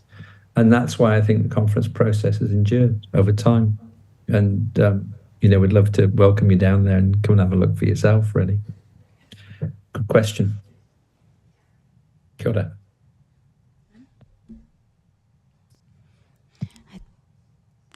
Yeah, I think that's all for now, Paul. I know we anticipate following up with those who are interested. Like I said, this is part of the ongoing work at the International Justice Exchange. We will continue the conversations as we do to share in reciprocity of practice, understanding and learning of those abroad and here in Connecticut specifically, and that's led by IMRP. So. Feel free to reach out if you're interested. We, again, will be continuing this work and moving it forward. Thanks for having me. You're just at the end of your conference now, isn't it? Say again? You almost finished your conference. Did I what? Sorry. Is your conference almost finished? Well, thanks for coming, Paul. I think it's good night now to you. Take care. Atua. My name is Michelangelo Palmieri. I am the Senior Project Manager for Training and Technical Assistance at Tau Youth Justice Institute, and we were just given a few minutes today to just launch a website around restorative practices in the state of Connecticut. And first, I wanted to introduce my colleague, Eva Ott-Hill, who works with me, is going to be working with me on this project. And my colleague, Donna Frommer, who was going to be here. She's unable to be here today. But I just want to express on her behalf gratitude to many of the partners in this room today who helped build this site. A lot of individuals who are part of this conference were at the table through the development over the last year, and just want to really express my gratitude to that. I'm looking at my phone because I have my notes on my phone, so just bear with me. And the other pieces, I came from the juvenile probation world, and it's kind of full circle for me today because some of the work that my former supervisor and mentor, Tasha, and I had started 10 years ago around restorative practice is being fully implemented. So to Patty, to John, to Ty, and the juvenile probation field, I'm like proud to see it. And hopefully we're gonna have opportunity to highlight that work in this website. So good job. And for those of you who aren't familiar with Tau Youth Justice Institute, we're really about making connections and informing solutions. And that's what this website is about. We want to be able to leverage the work that we're doing at the legislative and policy level to really help connect the work that we're doing around restorative practices in the state. And we're hoping that as the work evolves in Connecticut, this website will evolve with it. And it's going to be a resource for the various systems, community education, and the other systems that we work with to find practitioners throughout the state. So the website starts with, we just have our main page here. We're just going to give you some information, some general information about restorative practices, what our purpose is, our team members, what the standards are for the work that we've established. We have a little video here, and then some of our social media content. We're also going to go to, if you scroll back up, Eva, to the Access RJ drop-down. And if you click on Find a Provider, there are many providers here today that have created a profile. And this is open to all of our practitioners and providers. You are able to go in, create your own profile. If you could click on one of the profiles, Eva, just view profile with Dr. Duckworth. It's still in work. He just let me know we're still working on it. But our providers can really narrow down the type of work that they're doing with restorative practices and restorative justice. They can identify the different areas that they're doing it in, whether it's school, whether it's in justice, the justice settings, and they have their contact information. If you can go up to the training piece, Eva, we also have a section in here where our providers can post their trainings. Our system partners can post the trainings and workshops that they're doing. And it's all in chronological order of the dates, and it provides a direct link to QR codes to sign up for those trainings, and also reach out and contact the various providers that have profiles. So again, I have a lot of old friends here, a lot of current friends, and hopefully a lot of new friends that we're going to be looking to make those connections with you to get your information on here. Eva, if you could go to testimonials on the access. We have a quick section here of testimonials where we want to be able to have all of these providers, the people that go to their workshops, to be able to provide testimonials about the work that you're doing and what it's meant to them as an individual and as a community. If you can see in the drop downs here, go back to find a provider. I'm sorry, Eva. Find a provider. So this is for our system, so our education system, our community partners. If you're looking for a provider, you can do a drop down. You could target the type of work that you're looking to do, the type of trainings you're looking to have facilitated, and it'll bring you to providers that provide those types of trainings. You could get the city, you could look it up by name. Can you go to resources, Eva? So we have a getting started section here. Getting started is your how-to guide. So those of you who aren't signed up and want to, we have a how-to guide that you can click on and it shows you where to go. Up at the top of the page, you see the register link. You'll have to register your account with us, and we have a team that will then we do a little bit of verification process. It's a 48 to 72 hour window that we will then verify your information, and then you get another email indicating that your profile is live, and you can go in and edit your profile and update trainings on the website. And the resources page, Eva, we have research and publications here. This is where we want to be able to talk about the national research, the international research, and resources that are there. But we also want to get and start to build that state of Connecticut research and resource information. So that'll be housed in these sections. And again, that's not something that we as Tau Youth Justice Institute will own. That's something that all of the practitioners throughout the state will own. We're going to be actively meeting with our partners to kind of bolster this section and make sure that it's up with the times and the work that we're doing nationally, internationally, and within the state. Resources drop down again, Eva. And then specific initiatives. If you're looking for specific initiatives in Connecticut, New Haven Public Schools, Bridgeport, I already talked to them. We're going to get you on here to highlight some of the work that you're doing. We have the work that CHDI is doing with the School-Based Diversion Initiative. And this is where we really want to highlight the work that's being done throughout the state in our schools. We also have drop downs in that section for our in-community. So some of our community partners that can provide the work that they're doing with our JRBs and in our justice system. That's where I'm going to be tapping back into my partners from juvenile probation to really highlight the work that we're doing in probation and residential services here. Again, this is going to be a site that we want to evolve with the work that we're doing in Connecticut so that we are constantly at the cutting edge of providing the information to our state partners, but also making sure that we're all in the know and we're all up to date on what's going on. About us is just a little drop down where we just talked about where this project came from.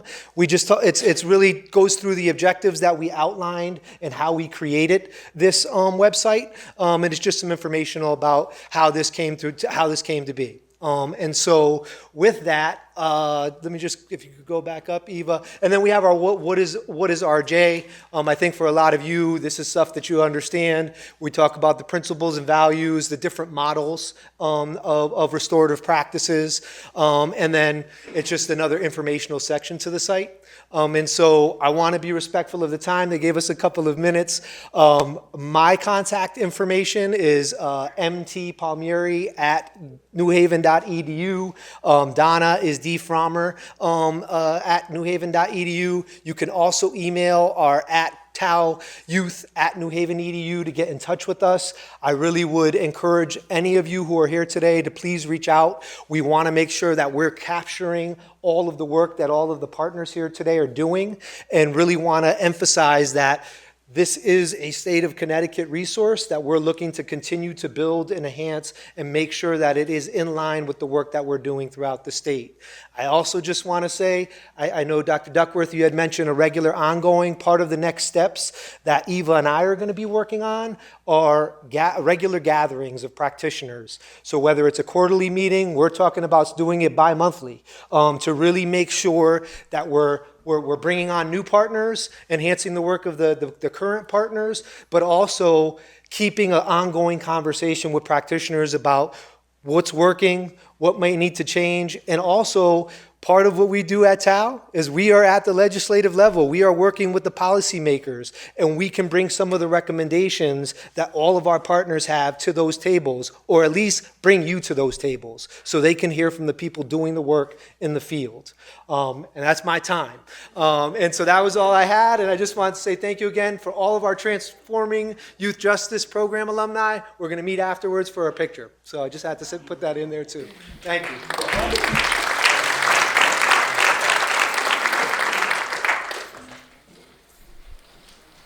Afternoon again, everyone. Can I just get some acknowledgement of a round of applause for everything that's happened today so far? Thank you. We've had just an amazing group of people, and I can't tell you how much I appreciate it. It has exceeded my expectations. So this is our last panel of the day.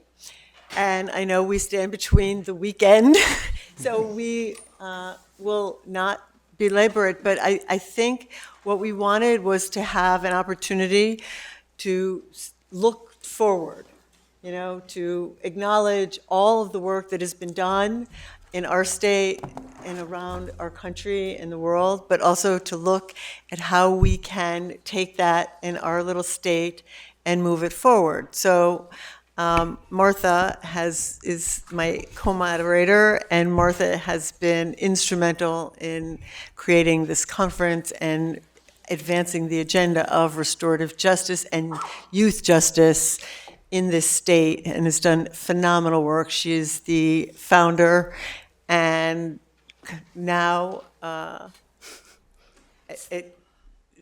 Children's at Large at the Center for Children's Advocacy. So I'm going to turn it over to Martha. Thank you, Judge Aaron. Before we start this panel, I do want to take a minute to thank Judge Aaron and Charlie Pillsbury, because so far it's been an excellent day.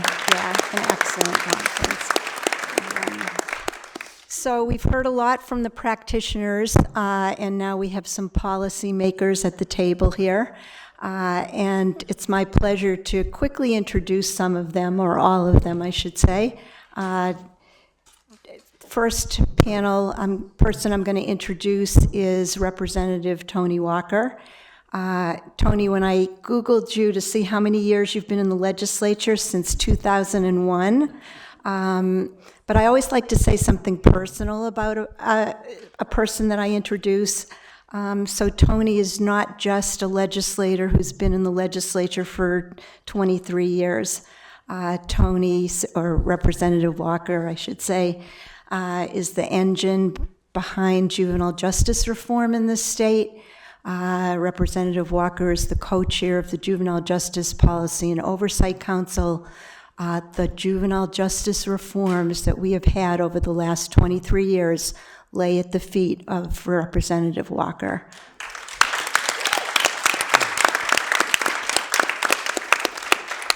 So the next person I'm going to introduce is Thea Montanez. I have known Thea for a number of years. Thea now is I don't know your exact title, Thea, counsel to the, not counsel, but assistant to the governor. And she was CEO for the mayor of Hartford for a number of years before that. And so what I say about Thea is I don't know a person that doesn't care more about the kids and advocate for the kids than Thea does. I think it's in her DNA, and I think it's in your soul, Thea, and I thank you for that. Can I just add a very quick thing about Thea? I didn't meet Thea until yesterday on a Zoom meeting, personally. But in December of 2021, she's going to get emotional and I'm going to get emotional. I read an editorial in the Hartford Courant by someone that I didn't know, and her name was Thea Montanez, that described she was at the time the chief operating officer for the city of Hartford, and she describes the brokenness of the juvenile justice system personally and professionally, and then goes on to talk about what's needed. And I literally copied that article and have highlighted it and have held onto it for all of these years. So it is really a particular honor for me to also be able to meet Thea. So the next person I'm going to introduce is Vin Duva, and Vin is a supervisory assistant state's attorney and worked a lot in New Haven. So what I do when I introduce people is I always Google them. I talk to people about them first, and so Vin, the word on the street is you're fair, you listen, and you're respectful. And when I Googled you, I also found out that you were a town council person for the town of Monroe. And you won some awards there, so congratulations. And Joe, I don't know you personally. Joe DeLong is the executive director and the CEO of the Connecticut Conference of Municipalities. He's had that position for over 10 years. Previous to that, he was in West Virginia and ran the state criminal justice system in that state. And so, of course, I know about you, Joe, from Googling you. And, you know, what I can say is that if you Google what Joe has done and what he stands for, just even the last week, you had a big conference on educational inequities. And previous to that, you've really led the charge with the Connecticut Conference of Municipalities to respond to the Dalio 119K report. And so I think you've really put your mouth where your thoughts are. So thank you for that. So with that introduction, I'd like to first... We've added Kelsey. Oh, I'm sorry. But Kelsey was already introduced, but we've added Kelsey to the... Yeah, Senator Winfield could not be here today. He's sick. He's not feeling well, so we asked Kelsey to stand in, and she has already been introduced. So we appreciate, Kelsey, you sitting at the table with us. So my first question to all the panelists is, you were picked because you support restorative justice, right? Can you tell us quickly how you got to that journey and why you are really here to try to advance RJ? Do you want to start, Representative Walker? Sure. Thank you. Is it on? Yeah. Okay, thanks.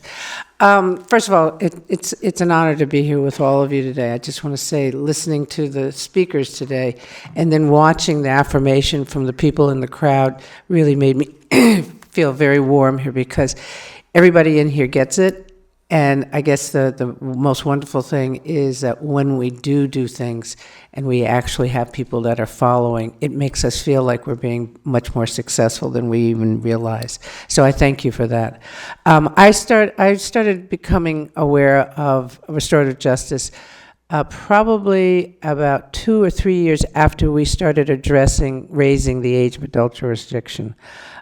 We were trying to come up with some ideas on how do we engage the families and the children in the schools, and it was through the training and the support that we got from a various group of organizations that said we would like to try this with our youth service bureaus and our juvenile review boards that we were putting into place during that time.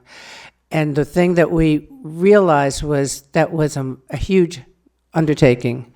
And some of the things that we learned through that process was things that I heard today, was the need for making sure that we don't have fidelity necessarily, but we have a group understanding of what the expectations are for programs like this, and making sure that everybody that participates understands what the objectives are very clearly and how to implement.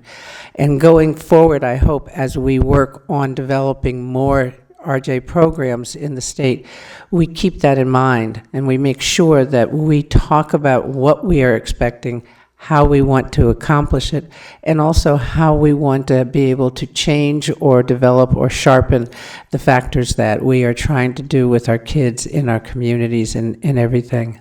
When I listened to the thing, I thought about the most important thing that I saw of RJ that we are missing now, which our society is desperately missing, is the need for a community. And this program desperately reinforces the importance of the community. We've gone away from that, and I don't know, everybody blames everything on COVID. I'll blame it on COVID, I don't know. But it just, we forget that our heartbeat is our community, and it reflects who we are. And the more we invest in the purity and the support and the public safety of it, the better off we are as human beings. So, thank you. Thea, do you want to go next? Thanks. Sure. Good afternoon, everybody. So I became a believer in restorative justice because of my passion for juvenile justice reform. And my passion for juvenile justice reform is because of my family's experience in the criminal justice system. So I'm going to try not to get really weepy because I'm having a surreal moment. I wrote an op-ed in 2021, and in it, I talk about my work at the time at the City of Hartford, but I also talked about the experience of my cousin, who was first arrested when he was 12, and who served a total of 33 years, and he's in the room today because he was recently released in April.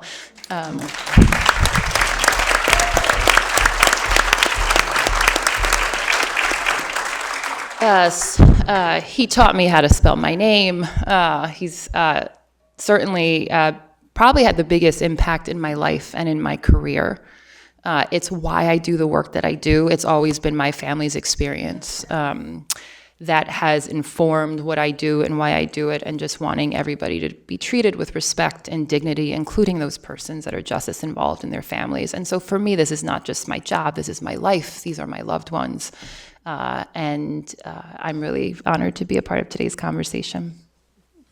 Okay, thank you. Kelsey, was there anything else you wanted to add from this morning? No, I think it was covered. The only thing that I'd add is that I began my work in the schools, and that was really an intentional choice from being exhausted as a public defender representing young people who clearly had had such bad experiences in our education system. So I think that that's a large part of why my work began in the schools. I made my way back to the criminal legal system. But I do want to add that the pushing out of our young people from educational institutions, it's so clear the connection towards them ending up in the system for long stints of time. And I didn't say that on the first panel, so I would add that. Thank you. Vin, if you go next. As was said, I've been a state's attorney in juvenile court in New Haven for almost 20 years. Next year will be 20 years. So I've seen a lot. I've seen the way we used to do things, and I see the way we do things today. I am naturally a skeptic. That's just my personality, and the job doesn't help me to become any less of a skeptic. But when Judge Aaron approached me, I think over the summer, with the idea for this, I said, I will give it a try. And her purpose, she said to me, was to bring people together to get a taste of this, for lack of a better word, see what it's about, get familiar with it, and then see how we can implement it. So I like many of the things that I've learned. So I did some of my own research over the last few months. I like many of the things that I've learned. Can't say I'm 100% bought in, but I think that there are things that would be useful. And I'm willing to, we got to hear a bunch of great stuff today and people's experiences. And that's it. Last but not least, Joe. Yeah, so you heard a little bit about my history having run incarceration centers in another state, but in addition to that, I spent a great deal of my adult life as a coach in one sport or another and working with young people in one way or another. And the one thing that I've learned all along that path, both through the incarceration centers, the jails and the prisons, as well as just with young athletes and communities, is we as a society are very quick to tag a problem kid or a problem young person who is simply a kid with problems. And there is a very big difference between those two things. And I saw firsthand how the incarceration centers, in many ways, made adults who made mistakes, wrote bad checks, made bad choices, and churned them back out as more hardened criminals. Almost became training centers for them to be released back into society with less opportunities. If it works that way with an adult, imagine how it works with the developing mind of a child. And I know that Representative Walker talked about the community and the lack of community presence in some of these people's lives. It really also started with a lot of these young people, not just the community, the family. I can tell you as a coach that if you're trying to work with a young person in an environment and when they go home, there's no support, there's no partner there, there's no resources there, it becomes far more difficult to put that person on a path. And so community, that's why community is so important, because in many ways, community is the only family. And so if we don't engage community, then a lot of times these young people with problems have no support structure. And so that's why I think that I lean into this work more and understand and value the importance of it. So the name of this panel is Blueprint for the Future, right? So I'm going to get very specific to my fellow panelists because they do have some power in decision making. And so I'm going to start with you, Thea, because you are the co-chair. I see that look on your face. Because you're the most powerful. No, I see, you're the co-chair of the diversion subcommittee of the JJPOC.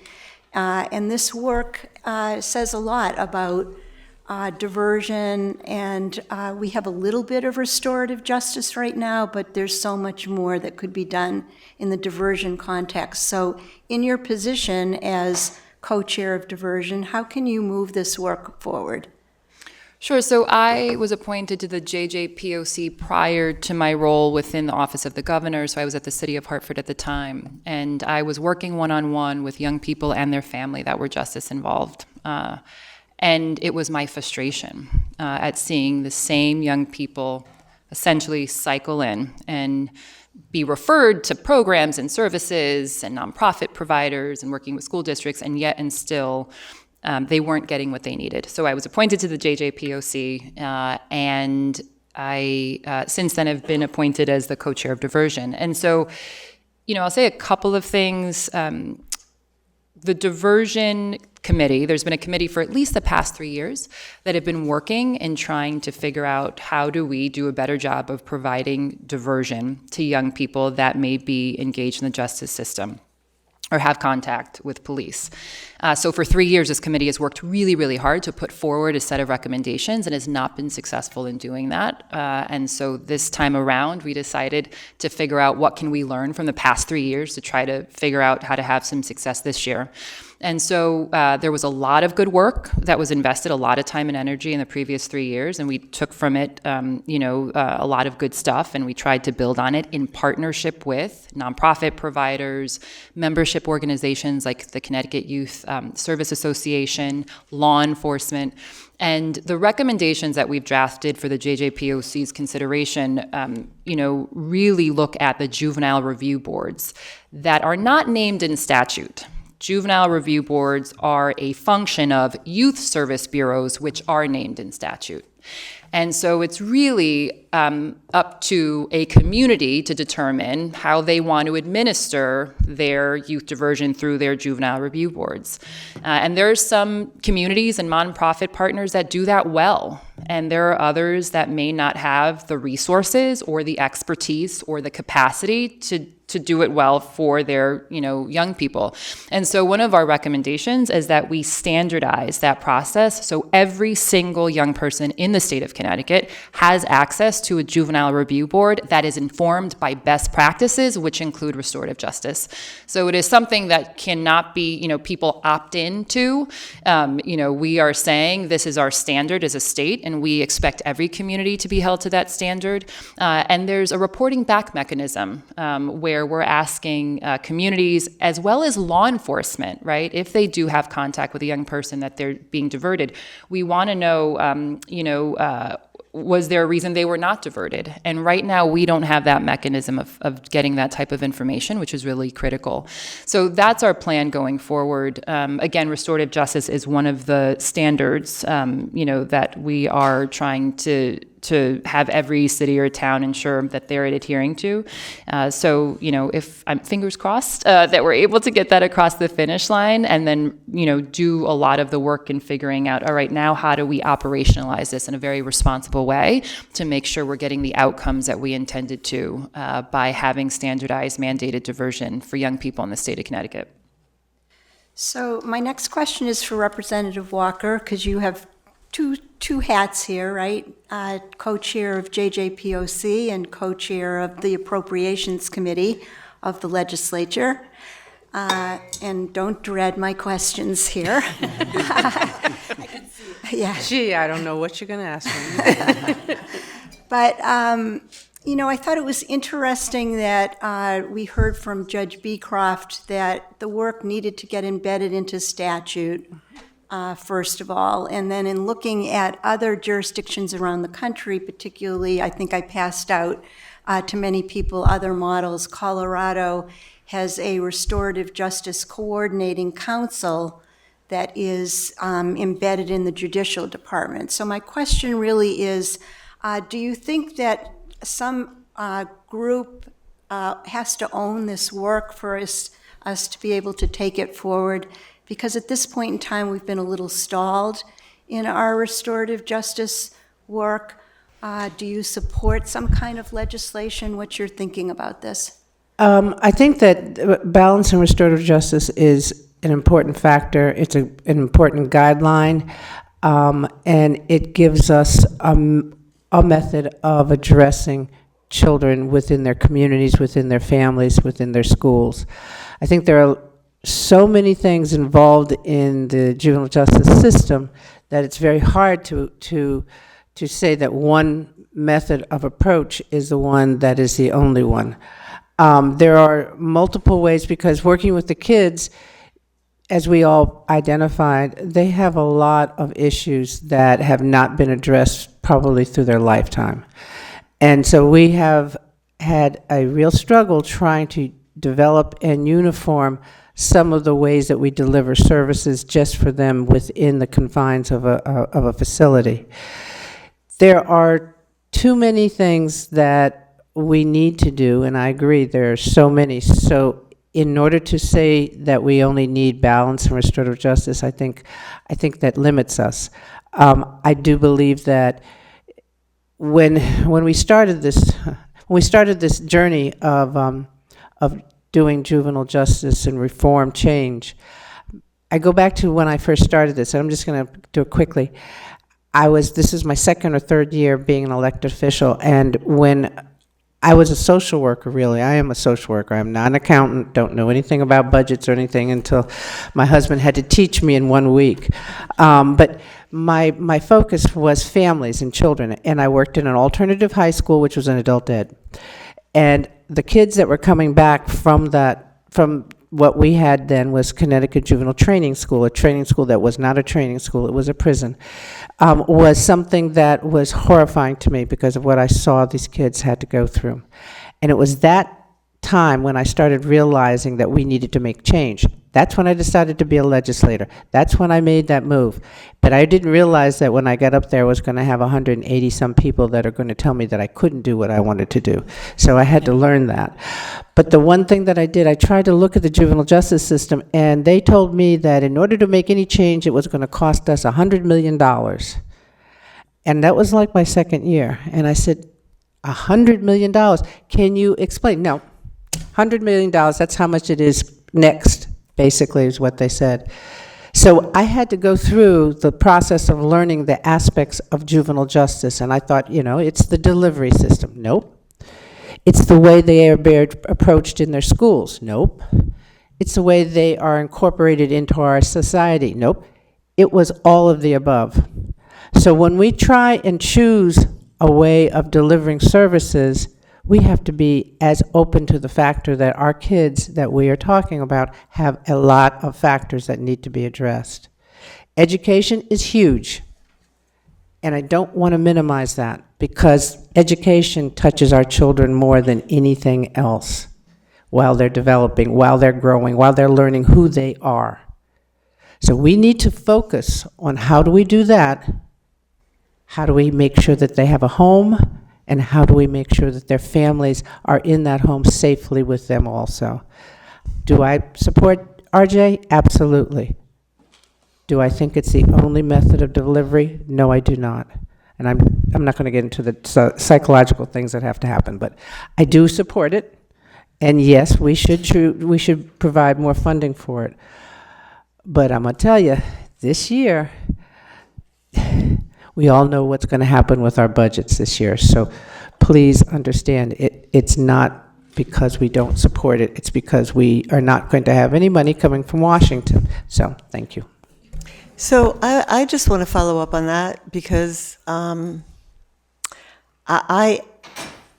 came to this actually because I, as a juvenile court judge, have experienced firsthand what Representative Walker is really describing, which is,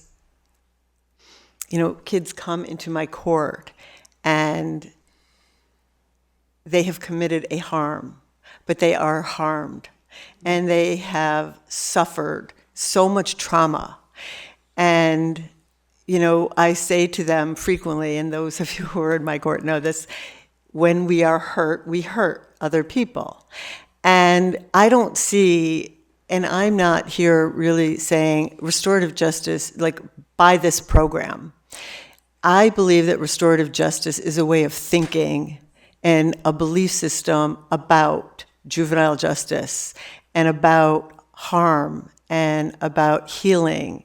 And the reason that I am so committed to this symposium and to transforming our system here in Connecticut is because I do see the recycling that Justice Baycroft was talking about of children, of families who are just sort of recycled into the system without meaningful intervention. And as I said in my opening, everybody that I work with, prosecutors, defense attorneys alike, have the same goal and the same agenda. And we all want to make a difference. And yet, it's like having blindfolds and handcuffs. So for me, one of the things that I'm looking to all of you for is how can we build bridges between our communities and our schools and our legal system, because what's happening, what I see is that, and I realize that schools are in an untenable position and they, have to make their schools safe. but at the same time, kids get into fights or they do something and they get either kicked out or suspended from school or then expelled, or then they're on home, asked to be in front of a computer for 10 hours a week, and that's their education. And they become further and further behind. I mean, we set up a library in our courtroom. Further and further behind, they don't have the skills, and that makes them more ashamed. They don't want to go back. So it's just this cycle. So one of the reasons, I don't care about the labels we put on it, but how do we build bridges and systems that coordinate between our schools, communities, and our legal system? And one of the things that I am interested in hearing is this notion about no charging. And that they trained 300 police officers in New Zealand to be in the community, and they can't charge unless the public safety demands otherwise. And they went from 14,000 to 2,000 youth coming into their system to begin with. So I'm curious, is there a way that we can just sort of rethink how we handle youth and their behaviors before they even see the inside of our legal system? And how do we build those bridges? So I'm interested in your experience with that, Kelsey, or anybody else's thoughts about that. So I can say, and I think folks have mentioned sort of like the silos that we're in creating opportunities for collaboration. So I think one thing that I've seen work in some of the public schools in New York City where they've had high rates of incidents or there are rates where NYPD was being forced to report to the schools, collaboration with community-based practitioners and providers. So if you have a community-based provider that's in your community, opening an opportunity where they have office hours in the school. So I agree. I think I spent years working in the schools. Educators are overwhelmed. So I get the idea if I've got a kid that's super disruptive, I've got all these other kids to teach, I just want them out of here. So when you can partner with a community-based provider who is probably getting funding from somewhere, and I think that there is a lot of obstacles, I can say as someone who's worked to help to get community providers into schools, get incredible messengers who have to have background checks and all the obstacles, the bureaucratic obstacles, but it's meaningful when young people have another place in the school to go to that doesn't rely on us to add to our educators' plate more things. And these are community-based providers that are working with these young people on the outside anyway, but now they're able to get access to them in the schools. And it is a partnership. So I know we have a site at the center where we're in, and I believe this was part of a federal grant around gun violence that put us in the schools, but we're in there for office hours, like 12 hours a week. So we spread it across 3 days. The young people know when our staff are going to be there. And it is a place for a teacher, a principal, a dean to send a young person. They're also being connected to a community-based provider that's going to work with them outside of the school. So you may get connected to us in school,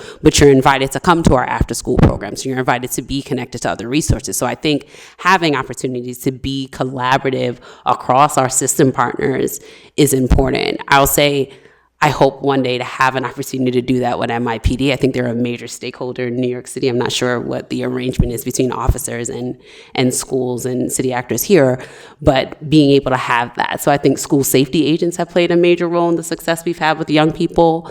They're civilian employees of the NYPD, so they can interact with the young people a bit differently. So in one of our schools, we've got the school safety agents who are coaching the basketball team. They're the head of cheerleading. What does that look like for public safety when young people have relationships with law enforcement? It look a lot different than what it usually looks like in their communities. So I think creating those opportunities for collaboration and cross-pollination give an opportunity to break out of the silos and address some of these much larger issues that no one institution alone can do.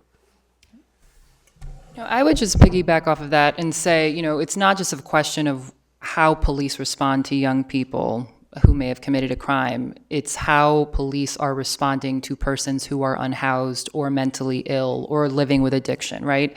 So in the city of Hartford, when I was there, right during COVID, when COVID first, began, we started looking at data and 911 calls and the types of calls that were coming in.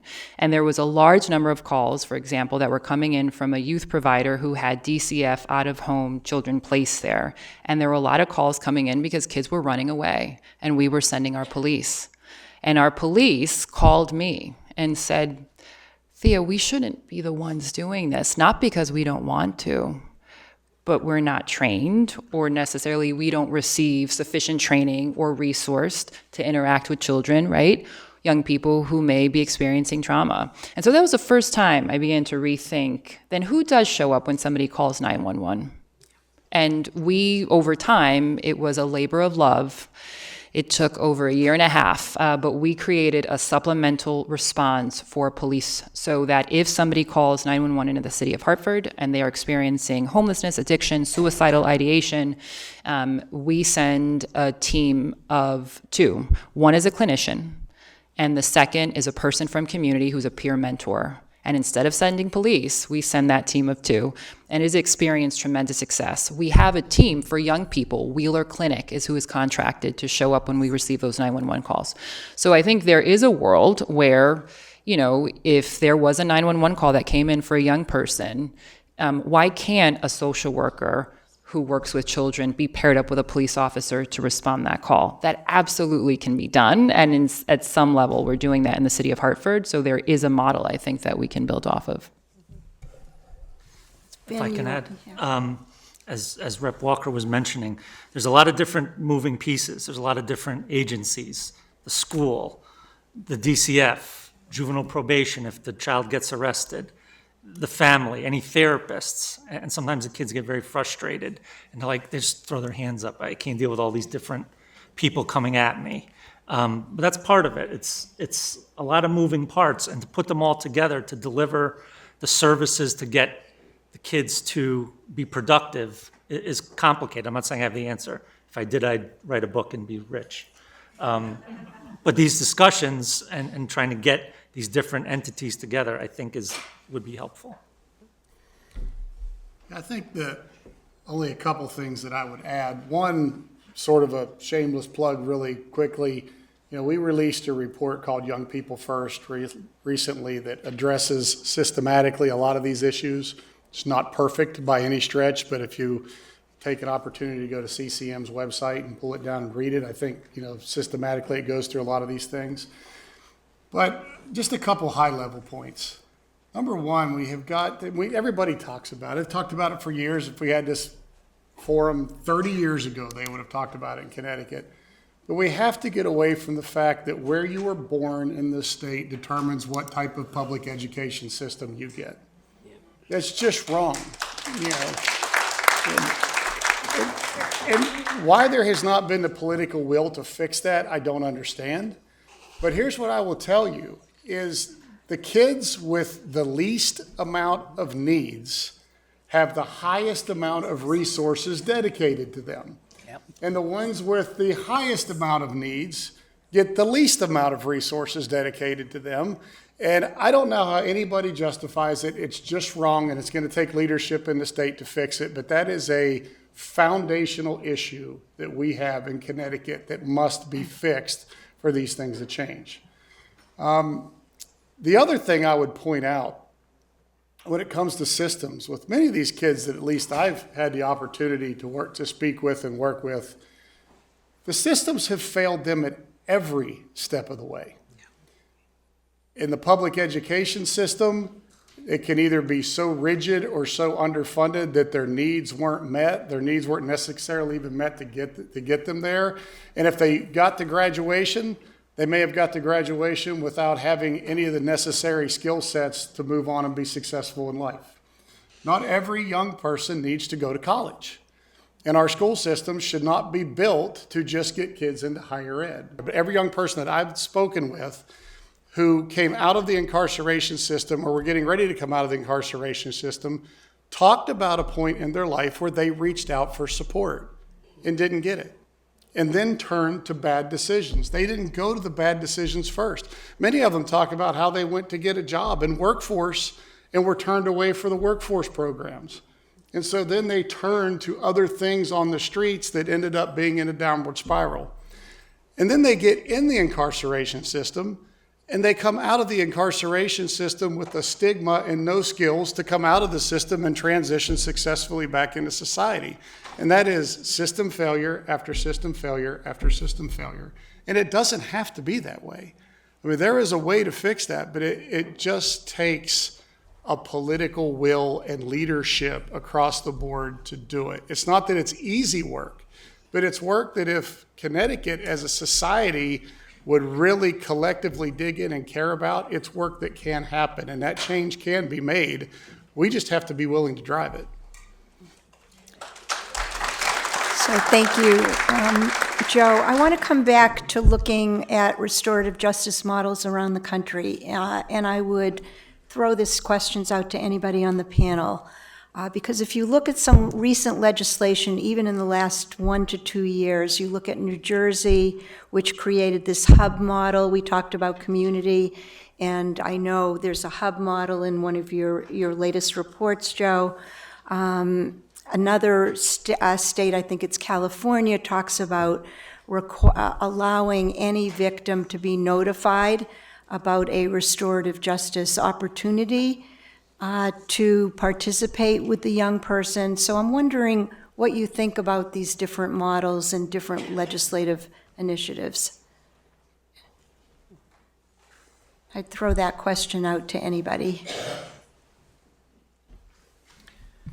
I'll start off by saying there's certainly a lot of good models to build off of. I'll say what I haven't seen, and again, this is informed by my personal experiences. There is the need, for somebody who has harmed somebody, in this case, a young person who's committed a crime, right, to reconcile or, apologize to the victim. But there's multiple victims when these things happen, including that young person's family. And I think there's also a need within the family unit for there to be some sort of reconciliation. And I think one of the things that personally was probably the most healing in my life happened with my cousin. At the time, he was at Cheshire Correctional Institution, and he is one of the founder and mentors of the True Unit there, which is where they have offenders that are serving life sentences, serving as mentors to younger men. And I will never forget, my mom and I went, and we were there with other family of the mentors. And, he spoke along with others, and he apologized to us. And it was the first time that had ever happened. And it was really life-changing, I think, for my mother and I, and I'm sure for him. But it really allowed us to heal. And I think, what I would add to these existing models is I don't see the family component. And in everything we do, I'm preaching to the choir, there needs to be a family engagement element to it, including restorative justice. So, the idea of somehow being able to connect with family, and I'm thinking that I hadn't appreciated that juvenile review boards were not legal entities, that they really function as part of Youth Service Bureau. Was new information. But as you, in a sense, legalize juvenile review boards, is there also a way to do two things? One, incentivize people to serve on those boards, because I think after a while people just stop. You just have the coordinator and there's nobody else. If they got a stipend or something.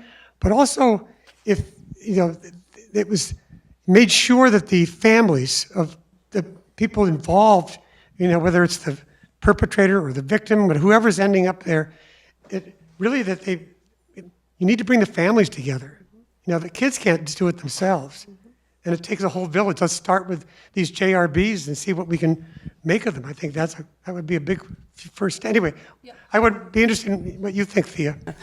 I think you're absolutely right. When we did start it and we tried it with the reason why we created the JRBs was because the cities, and it was just for the cities, because there were so many kids that needed to be processed, and we were trying, the whole purpose was not to have them go to the courts. So this way was to help us reduce the number of kids that were going through the courts. And I just want to say, when we started this back in 2010, we had 13,000 kids going through the system. We just did and Tao has incredible stats right now that people should look at, because it really tells us about what we need. But we are now at less than 5,000 kids in 10 years. So we were doing something, but it wasn't doing all of it in the directions that we're talking about now, because we had a lot of kids in a system that was really broken. But we are getting better, we're trying, and maybe with this, but the JRBs were designed to try and help us handle the volume in our urban areas because we were seeing so many. And this was the only way we could do it, because the small YSBs they were small. Most of the towns, I think we have 131, about 131 YSBs. So they're blanketed all over the state of Connecticut, but we only have 4 JRBs, and now we have a few more than that. But yeah, it is a system, and it's a process. And again, we're trying as many different ways. Connecticut is a very, very hard state to work with sometimes, because we are the land of steady habits. We are so the land of steady habits that to make change, we needed data. And to get data, we had to have all the state's agencies agree to share the data. That took us 6 years to get that done, just to have them share the data. So we're struggling, but I know we're going in the right direction. It's just that those steady habits need to go away. They need to go somewhere else. So I'm actually going to direct this at Ms. Montanez as well as Ms. Sayers, because I think, also listening to Mr. DeLong talk about, people who may not be beyond the 12 through K, right? I think or the K through 12, I'm sorry. I think one of the jewels that we have that we don't utilize, right, is the very people that we're representing. Because we have these juveniles who are impacted by the criminal justice system. And Ms. Sayers and I actually had this conversation earlier, because we then also have the professional juvenile lifers that are currently serving time in the prison system, right?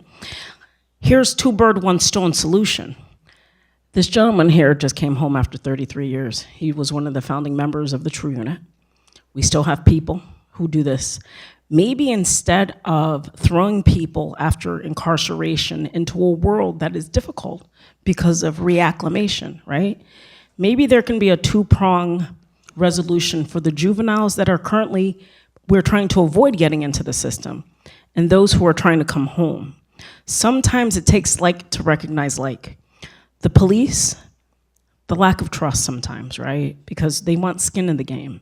Maybe what we need to step back from the 6 years of how long it takes us to get somewhere of bad habits, maybe, or strong habits, is maybe of redefining what public safety looks like for who, but also trying to get to a place where before we send these kids up the river to prison, because that number doesn't go away and that impact never goes away, just FYI, and also trying to give back that returning grace and normalization to those who are coming home long before they walk out the door.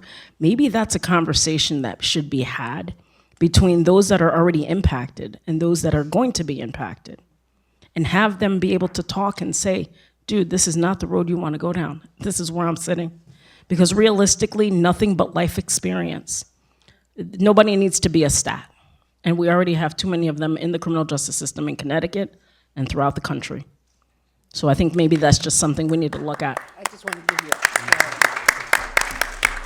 Yeah, I'll respond to that, and I appreciate what, everything that you just said. I don't think the government's going to save us. Community is going to save us, right? And community is however you define it. But I'll say a couple of things. I mean, my work with the Lifers group, including my cousin, was really transformative, because what I learned from that group of men that were there for serious violent offenses, that were serving life sentences, were more than just offenders, right? Brian Stevenson, the civil rights attorney, says, we are more than the worst things we've ever done. And those men were taking money off of their books of commissary and collecting the money and donating it to a women's shelter in Cheshire, right? It was that kind of work that they were doing. And so we all have something to give, even people that need help, right?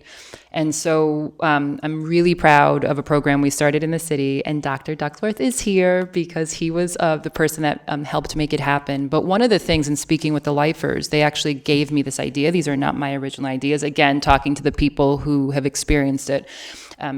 What I discovered through the lifers group, especially when they came home, is they wanted to help, but it wasn't intuitive on how to do that. And oftentimes they were not eligible because of their criminal history, which is like mind-blowing, given that they wanted to work to make community safer. And so we said, you know what, we've got to build up a program where essentially we train people coming home from incarceration to be peer mentors to other persons that are in the justice system. So having a PO is not enough. Having a social worker is not enough. You need a person who you can call maybe at 2 a.m. when you're having a hard time making a decision, or you just need, a shoulder to cry on. So we partnered with Capital Community College. Dr. Duckworth trained, I think, almost 50 or so Hartford residents who had criminal justice backgrounds to be peer mentors, and then we paired up those peer mentors with community partners in action, with repeat violent offenders, so that the folks at CPA who were social workers had access to this peer mentor. So it was this team of 2 that was working with that one person. And it was paying them for their time while they were being trained over multiple weeks. And it was providing some sort of compensation for them as they were doing that mentorship. So I think that's really, honestly, at the end of the day, what is going to give us, the results we want is when we empower more of our folks to have active roles in their own lives, because you can't outsource that to a social worker. I love social workers. But people need to have an active role in their own lives. And Dr. Duckworth, did you want to add anything? Not only did they get a stipend, they also got a certification at the end of it, and that's critical. No matter what job you go for, if you're formerly incarcerated, what are your documents? What gives you the credentials? Everybody in this panel, most of the people in this room, we all have credentials. But for people who are coming home, that just gives them such a high level of social capital that they otherwise couldn't have. So I just want to add that. And I just want to say that I agree almost, pretty much completely with Mr. DeLong. And, my older daughter, when she was going to college, she wrote an essay for Boston University School of Education saying that, and it was entitled The 8 Mile Distance, and that we lived 8 miles from Hartford. And we were in Glastonbury, and she said the difference between what she had educationally and with resources was, it was pretty much pitiful that, 8 miles away. But she became a teacher, and she teaches 8th grade English in the Boston school system. And she has always lived, that essay. But what I was going to say was that, so I think there are teachers out there who would, really want to work with you. And you have to find those particular teachers. But I was also going to say that I have spent most of my legal career in family court in Connecticut. And parents come out of there unable to even make an exchange of their children. And these children are, I think, at terrible risk. We're talking about kids who grow up with this kind of, animosity and hatred from the time they're, babies. I have 3 3-year-olds right now in that situation. And so I think that the family courts also have to be involved in something like this, because it starts down at that level, I think, for a lot of kids.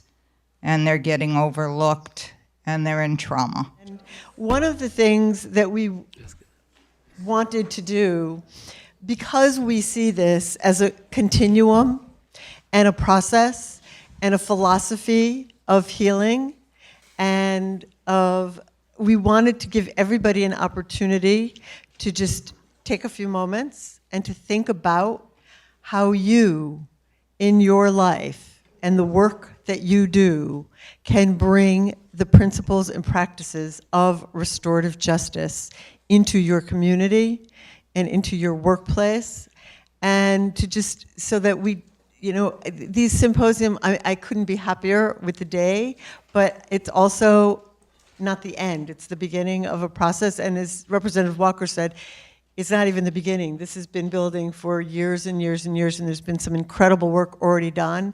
And I suppose we just want to continue that work and bring it to everybody's forefront and give everyone an opportunity to also be an ambassador for change and to help all of us and help our legislators sort of look at ways that we can improve the quality of serving our most vulnerable and at-risk youth. So just, if you have a card, take a moment and just write a sentence or two about what you can do. Okay, it's a thank you time, not only for these panelists here, but for everybody who participated in this symposium.